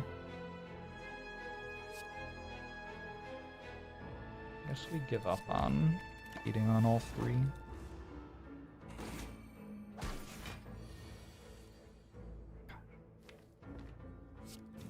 Brutal.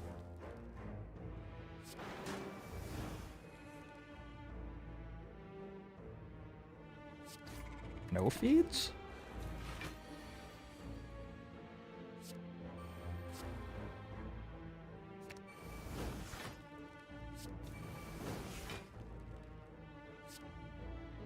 Unbelievable. How is that even possible? I could have potioned for it, I guess.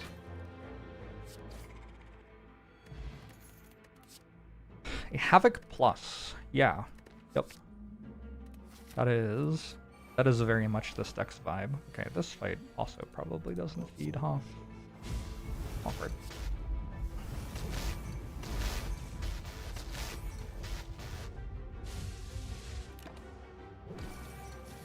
Bukrudo, thanks for the 34 months. The Hacker, thanks for the 5 months. Appreciate ya.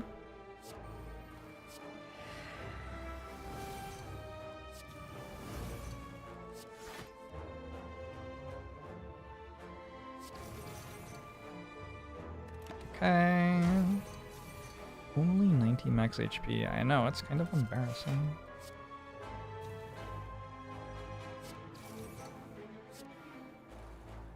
Estoy muy embarazado.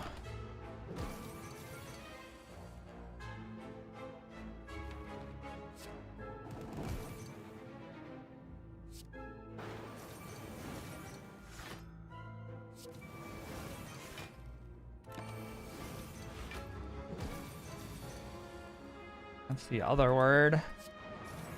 I know. When I took Spanish in high school, someone told me that it was funny, and I'm like, you know,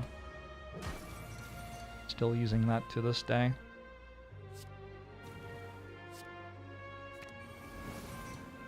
It's weird how consistently people correct me. Like,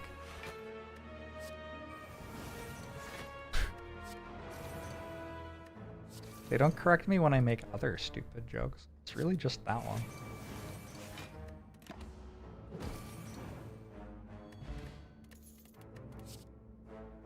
Okay, Bloodletting. Bloodletting's very, very good here. Excited to add that one to my deck. Cultist Potion does seem quite good, actually. I think over Distilled Chaos. Gambler's Brew, probably a bit too good. We got a Seeing Rod here. There's an Art of War, which is kind of interesting, but I probably have too many attacks.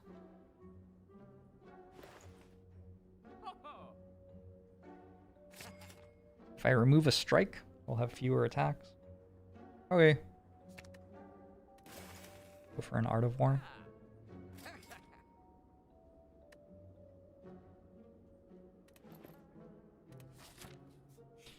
I told a kid in Spanish class that espinaca meant penis, and he said that for the rest of the year.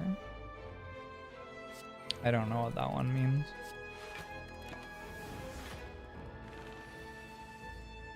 I feel like penis is Penier, though. I vaguely remember that.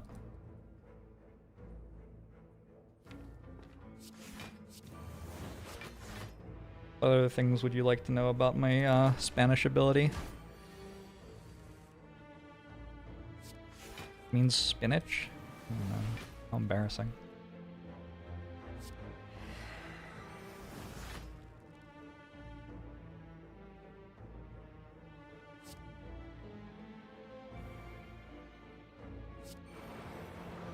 Rotato finally has new content? God, it's been forever. Is it true? Don't lie to me about this.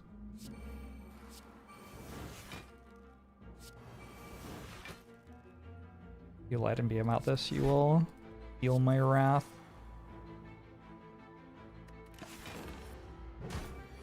I'm pretty sure there isn't Orb of Creation stuff. There's an announcement that there will be Orb of Creation stuff. We are exhuming a Seeing Red.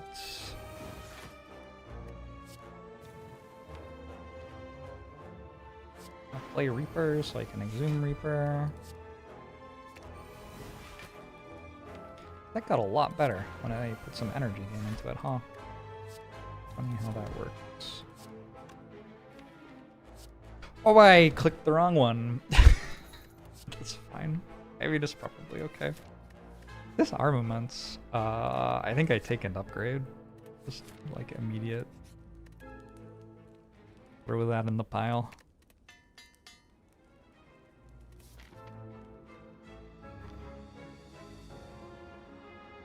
DLC delayed until October.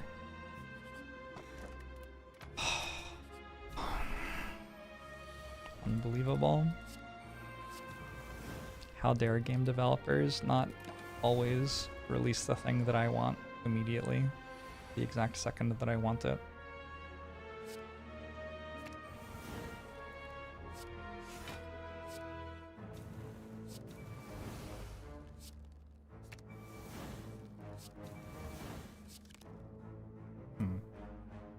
Oh wait.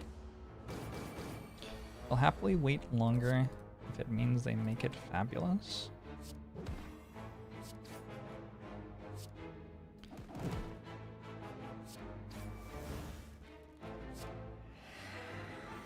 I mean, sure.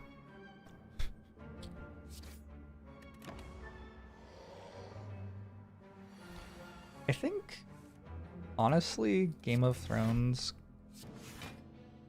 ruined that idea for me.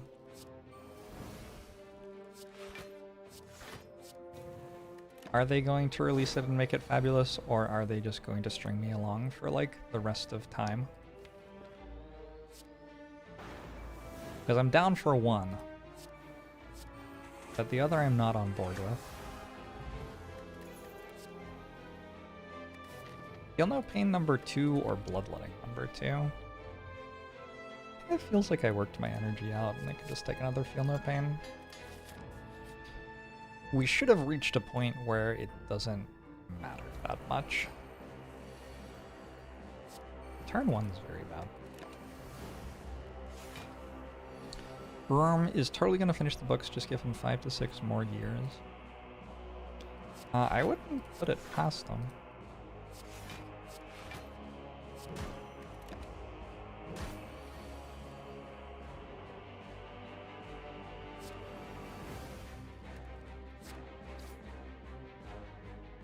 He does have to finish them within his lifetime and also within my lifetime, though, for them to have any value to me. So even if he has some sort of fancy thing that keeps him alive for like 300 years, I'm not sure that really helps me out in terms of my ability to enjoy the series.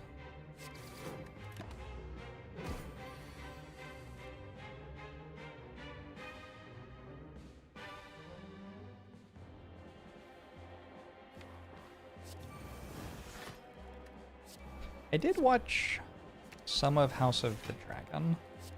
Actually, I started rewatching season 1 of Game of Thrones. Because House of the Dragon season 2 came out, and so I watched some of it. I bounced off season 1 the first time I tried. But I was like, okay, season 2's here, maybe I give it another go. And like, it wasn't that bad. I didn't... What would you call it? Solo watch it?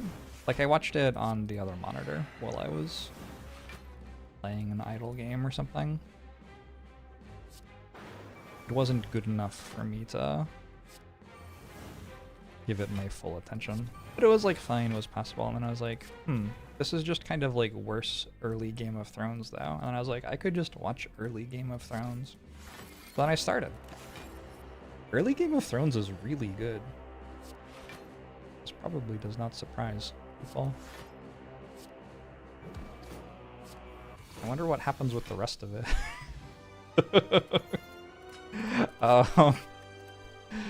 Duplication potion, prayer wheel. We're a bit late for prayer wheel. Duplication potion seems worse than current potions.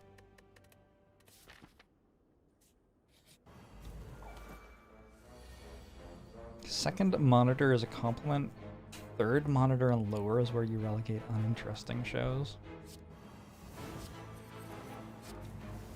Do you... Wait, what?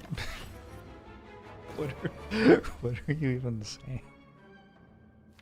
How many shows are you watching right now?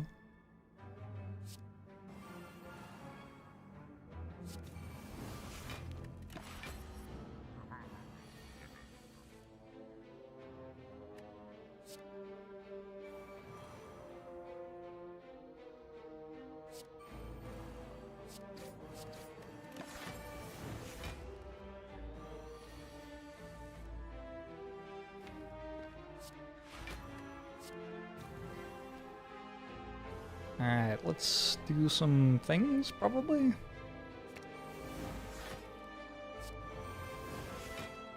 This deck could use a limit break.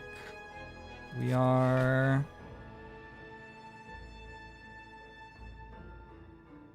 trying to do a lot of stuff and kind of just failing. That's how I would describe this experience.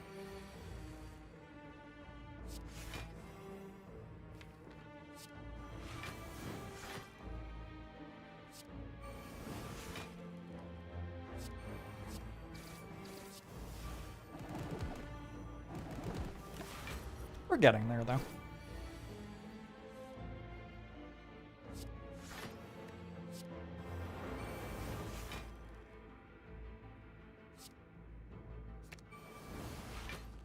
Darbs is on your smart fridge in the other room.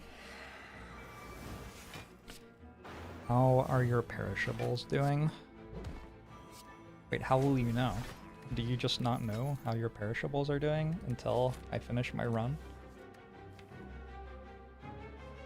I'm gonna take Juggernaut. It kind of is weird here, but like it just ensures that I never lose.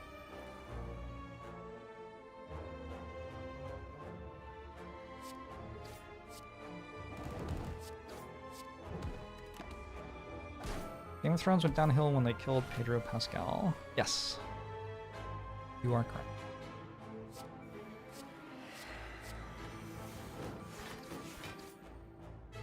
Fascinating. Apparently I had Dark Embers on play. You have me on the microwave. Can I hit the popcorn setting? Thanks. I mean, not for free. We could work something out, though.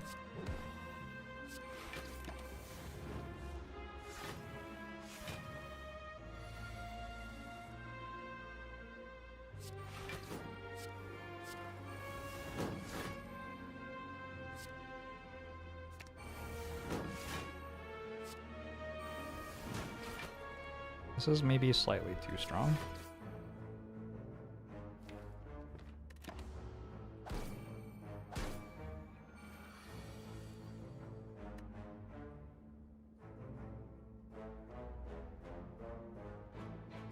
You go spot weakness. Double Reaper? That work? I think so. No, I block. But it's okay. No, because of thing. Ah, it's fine. It's okay. No feed proc. Flex Plus, kind of interesting. The next problem is it's turn 1. It's kind of hard to take a card that isn't good on turn 1, given how bad my turn 1 is. Fly Ostrich. Glad you could catch a stream. Glad you're enjoying Slay the Spire. I think it's a pretty good game.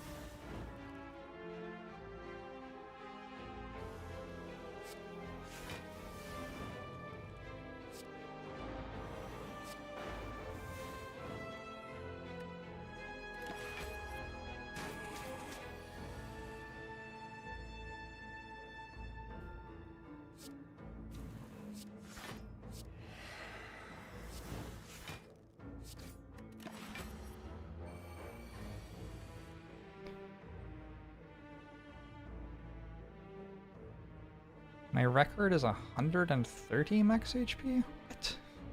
That's... nope.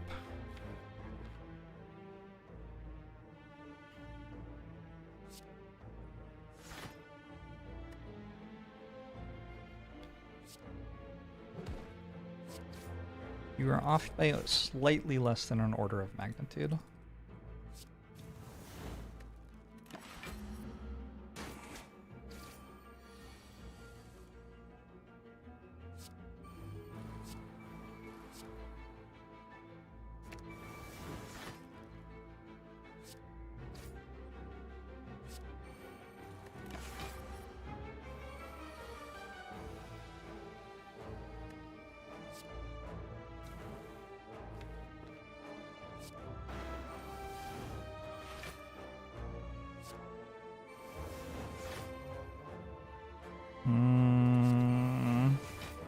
This seems kind of degenerate. Oh. Is this just what this game is like? One of the problems with following Slay the Spire is you're never going to be able to make Slay the Spire again.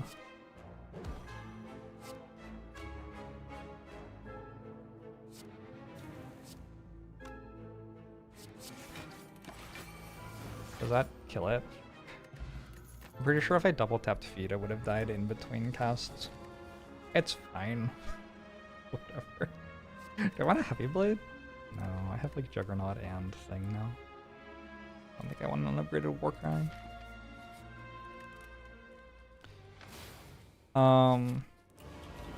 Yeah, I got over 300 max HP twice in the same week, like several years ago.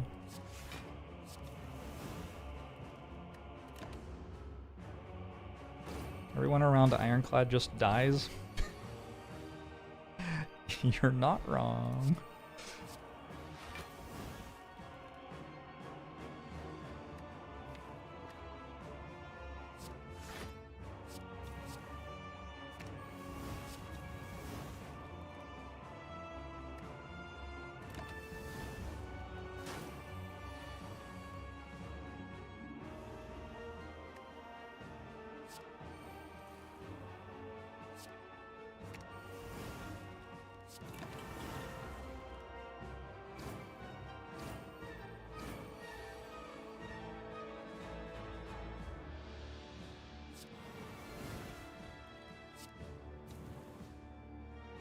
Should I actually play an attack?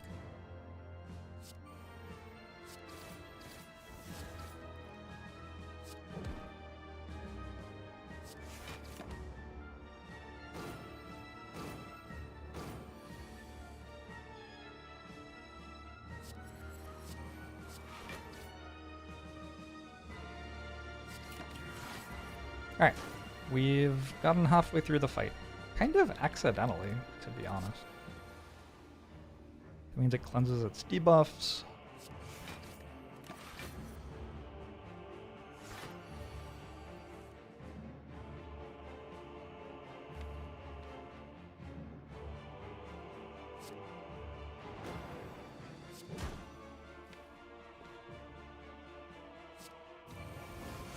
Oops.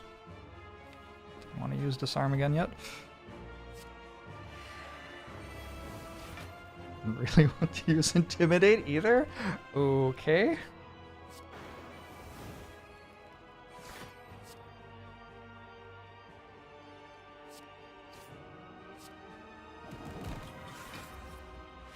Fine, right?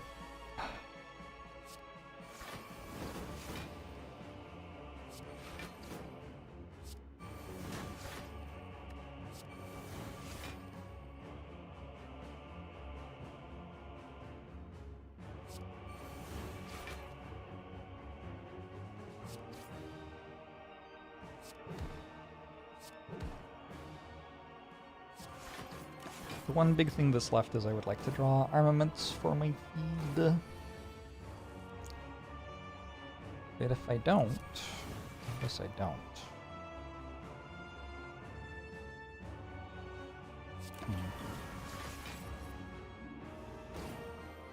I guess I didn't. Wait. Campaign's illegal in 38 states. Is that an election issue? The Democratic National Convention was tonight, right? Were there riots and shit?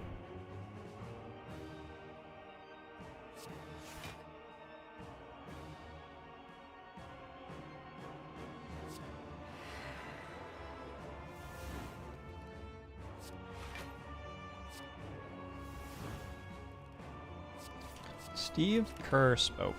Is he an athlete? A retired athlete? No, I think I'm thinking of someone else. I don't know who that is.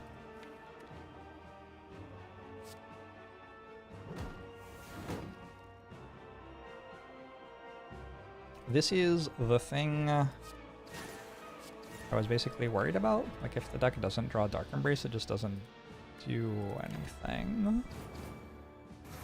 The Gambler's Brew.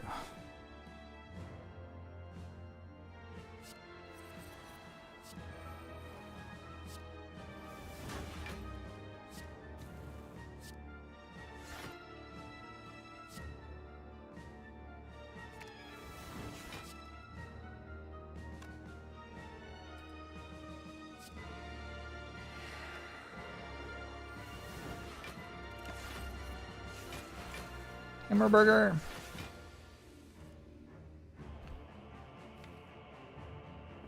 Oh shit, what does this button do? Probably a good one.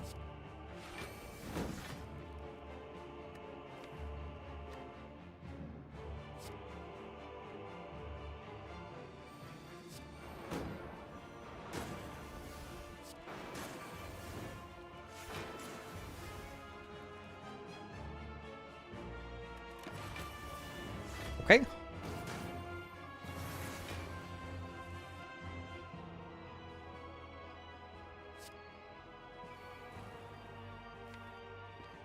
Do you think I can unban Coach Shot, or do you think I will still have people come into my channel every day to insult me? How do we feel?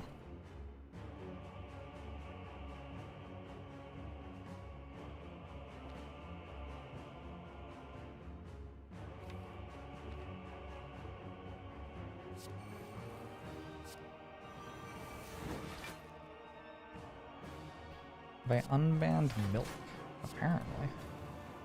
Wait, I had banned milk?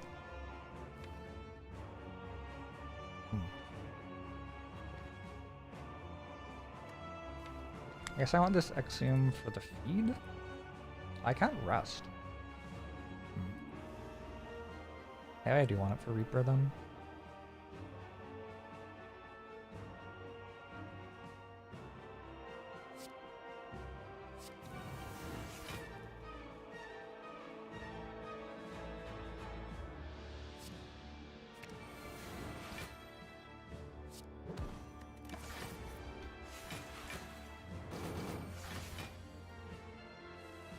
I think there was just like a day when people started talking about milk nonstop, and then I banned the word. Is that about right? I don't know. But chat's weird sometimes.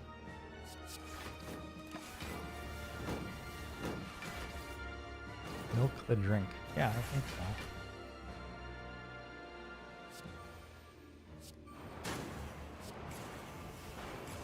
It was one person? That's even more believable.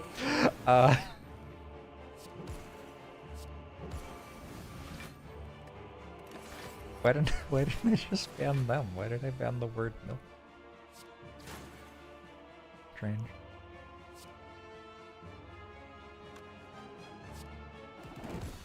Alright, we got to play Act 4.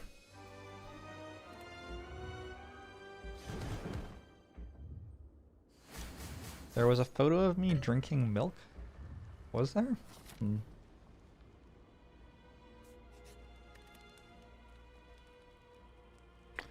I think another rock on Feel No Pain, probably. I have Gambler's Brew. I just need to draw okay in one fight. Hey, I bought all Dark Embrace. Okay, now I win. Like, guaranteed. What else? Remove a strike.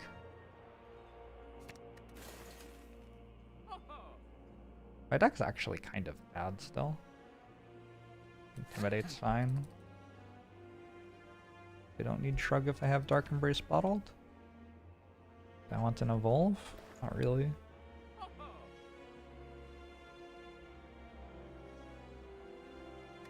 think I'm done. Is there anywhere we can see my stats on the new account? Exclamation mark Spire. I guess. Do this? Or...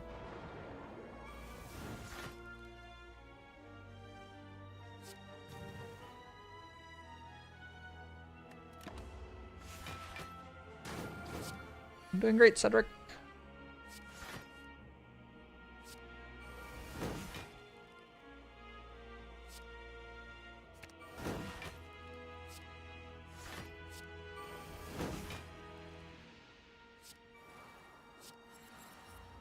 Okay. I'd lose Artivore if I played an attack there anyway, so not much reason to.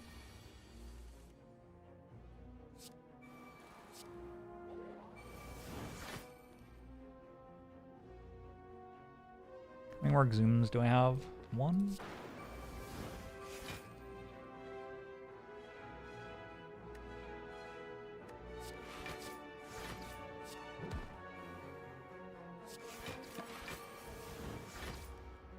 This looks like I'm not dead yet, so I probably win. Nice feed.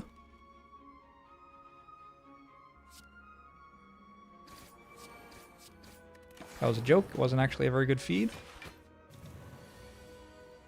A little bit of a irony there for you.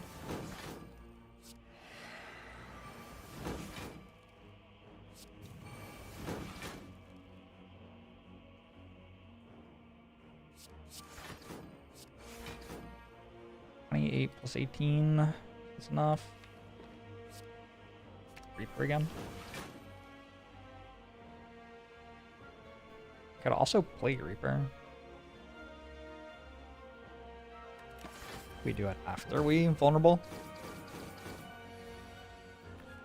Quick attack. It sure isn't. Almost though.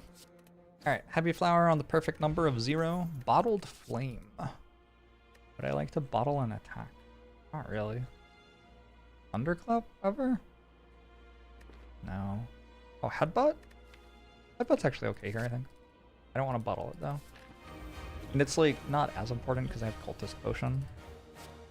Like the main thing that it does is let me play Spot Weakness more times. Oh, I've drawn it. Okay, well, goodbye Headbutt. You did well. I'm gonna hold on to Thunderclap to get 3 artifact charges. At this point, playing Havoc again's kinda less exciting than before. I'll do it anyway. X is fine. Spot weakness. Do that. Alright. This is what they call sarcasm.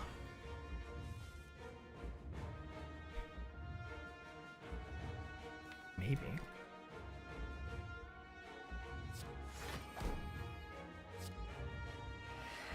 This thing seems good.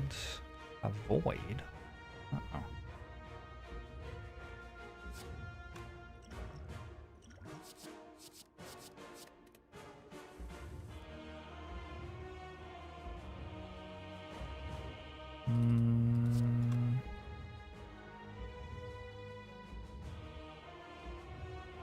I have Shockwave for next turn. Let's go Feel No Pain Armaments. Doesn't matter a ton that I didn't disarm it. I do have Tori. It's very little damage.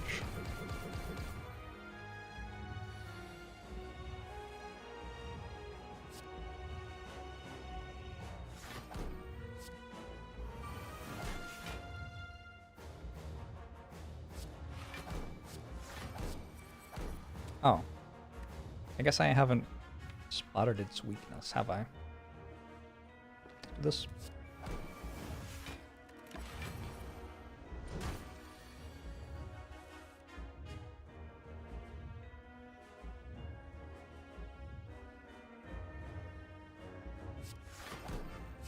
I'm slightly concerned.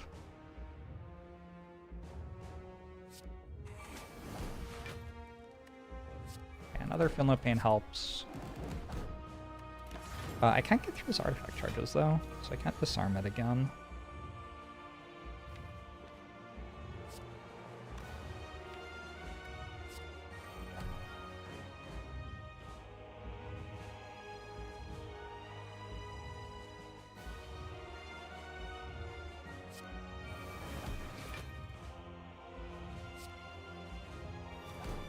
Can I get through its artifact charges? Well, too late.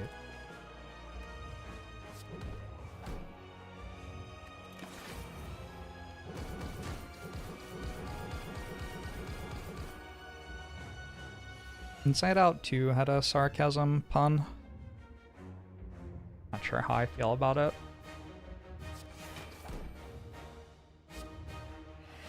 I like the movie though. Inside Out is a solid Pixar film. And the sequel was the sequel to it, which was completely fine. Wasn't really expecting anything else from it.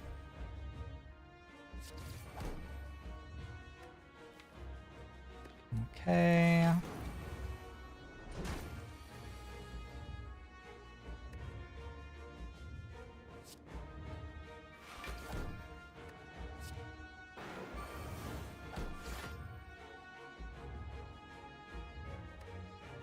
It's a movie a therapist would enjoy. Yes. Therapists I have talked to about Inside Out enjoy it. As a general rule, I think. Was it better than Mighty Ducks? No movie is better than Mighty Ducks. That's like... That is not reasonable. You can't expect something to be better than Mighty Ducks. It is wild to me. That movie is so good that professional hockey teams, like out of respect for the movie, don't use the flying V in competitive play. How wild is that? Imagine if there was like a really broken card in Slay the Spire and nobody used it because like it would be considered disrespectful to a movie.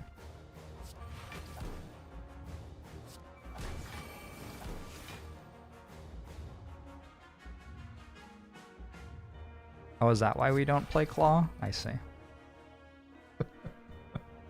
Sure it is.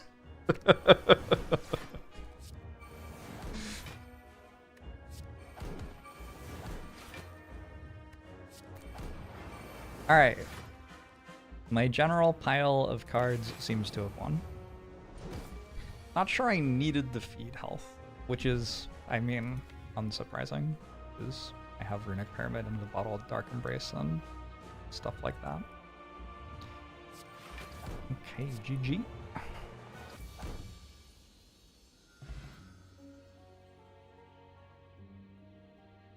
I have begun the month of the Ironclad with 2 wins.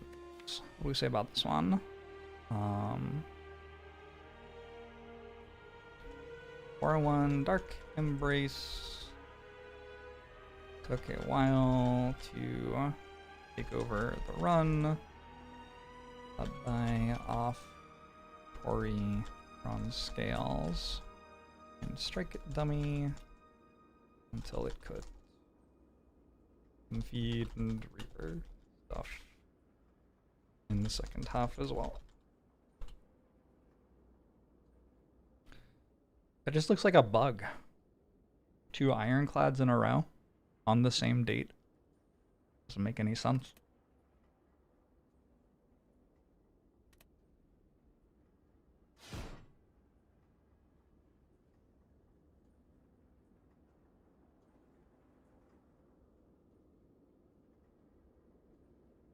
Always had bad turns. Turn 1s. Yeah, true.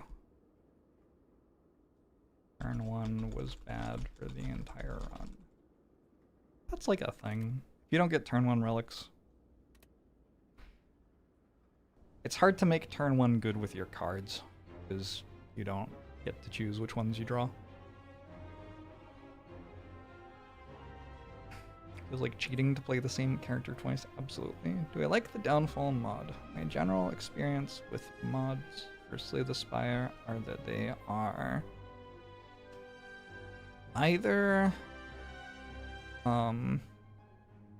complex to the point of not being fun, like you spend your time playing with the system of the mod character instead of playing Slay the Spire, or they are linear to the point of not being fun, by which I mean you like start with your strikes and then you make your strikes better and then you make your strikes better and then you take a card that's like strike but it deals slightly more damage. I have not played a single mod character in my life, I don't believe, that has the interesting tension that Slay the Spire runs have in base game between value cards at the start of the run into interesting but not complex to the point of being unfun synergies in the second half of the run.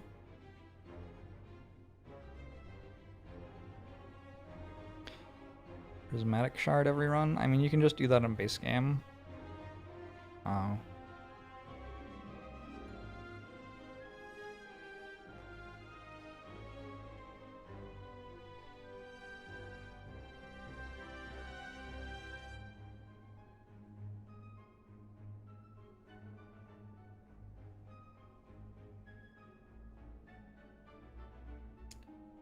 Adds some cool combination cards. Okay.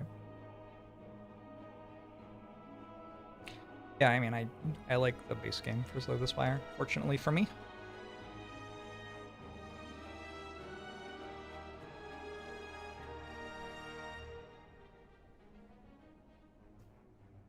You liked the runs. It seemed like I was thinking more and making incredible plays rather than going full autopilot. I made a lot of bad plays tonight. I think I mostly just had 2 very strong runs. But I will accept the compliment. You can only get the exchange a card event if you are not playing at your highest ascension.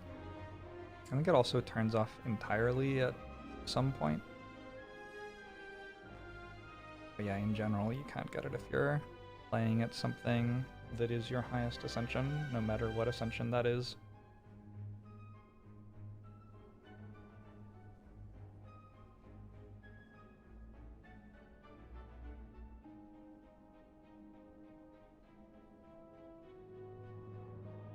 Someone's making a mod called Slay the Spire 2. Yeah, I think it should probably be pretty good.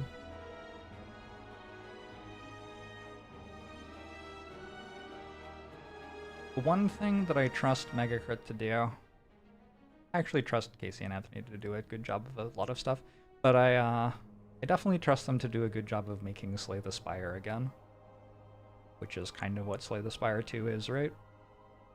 Couldn't think of a better team to do that.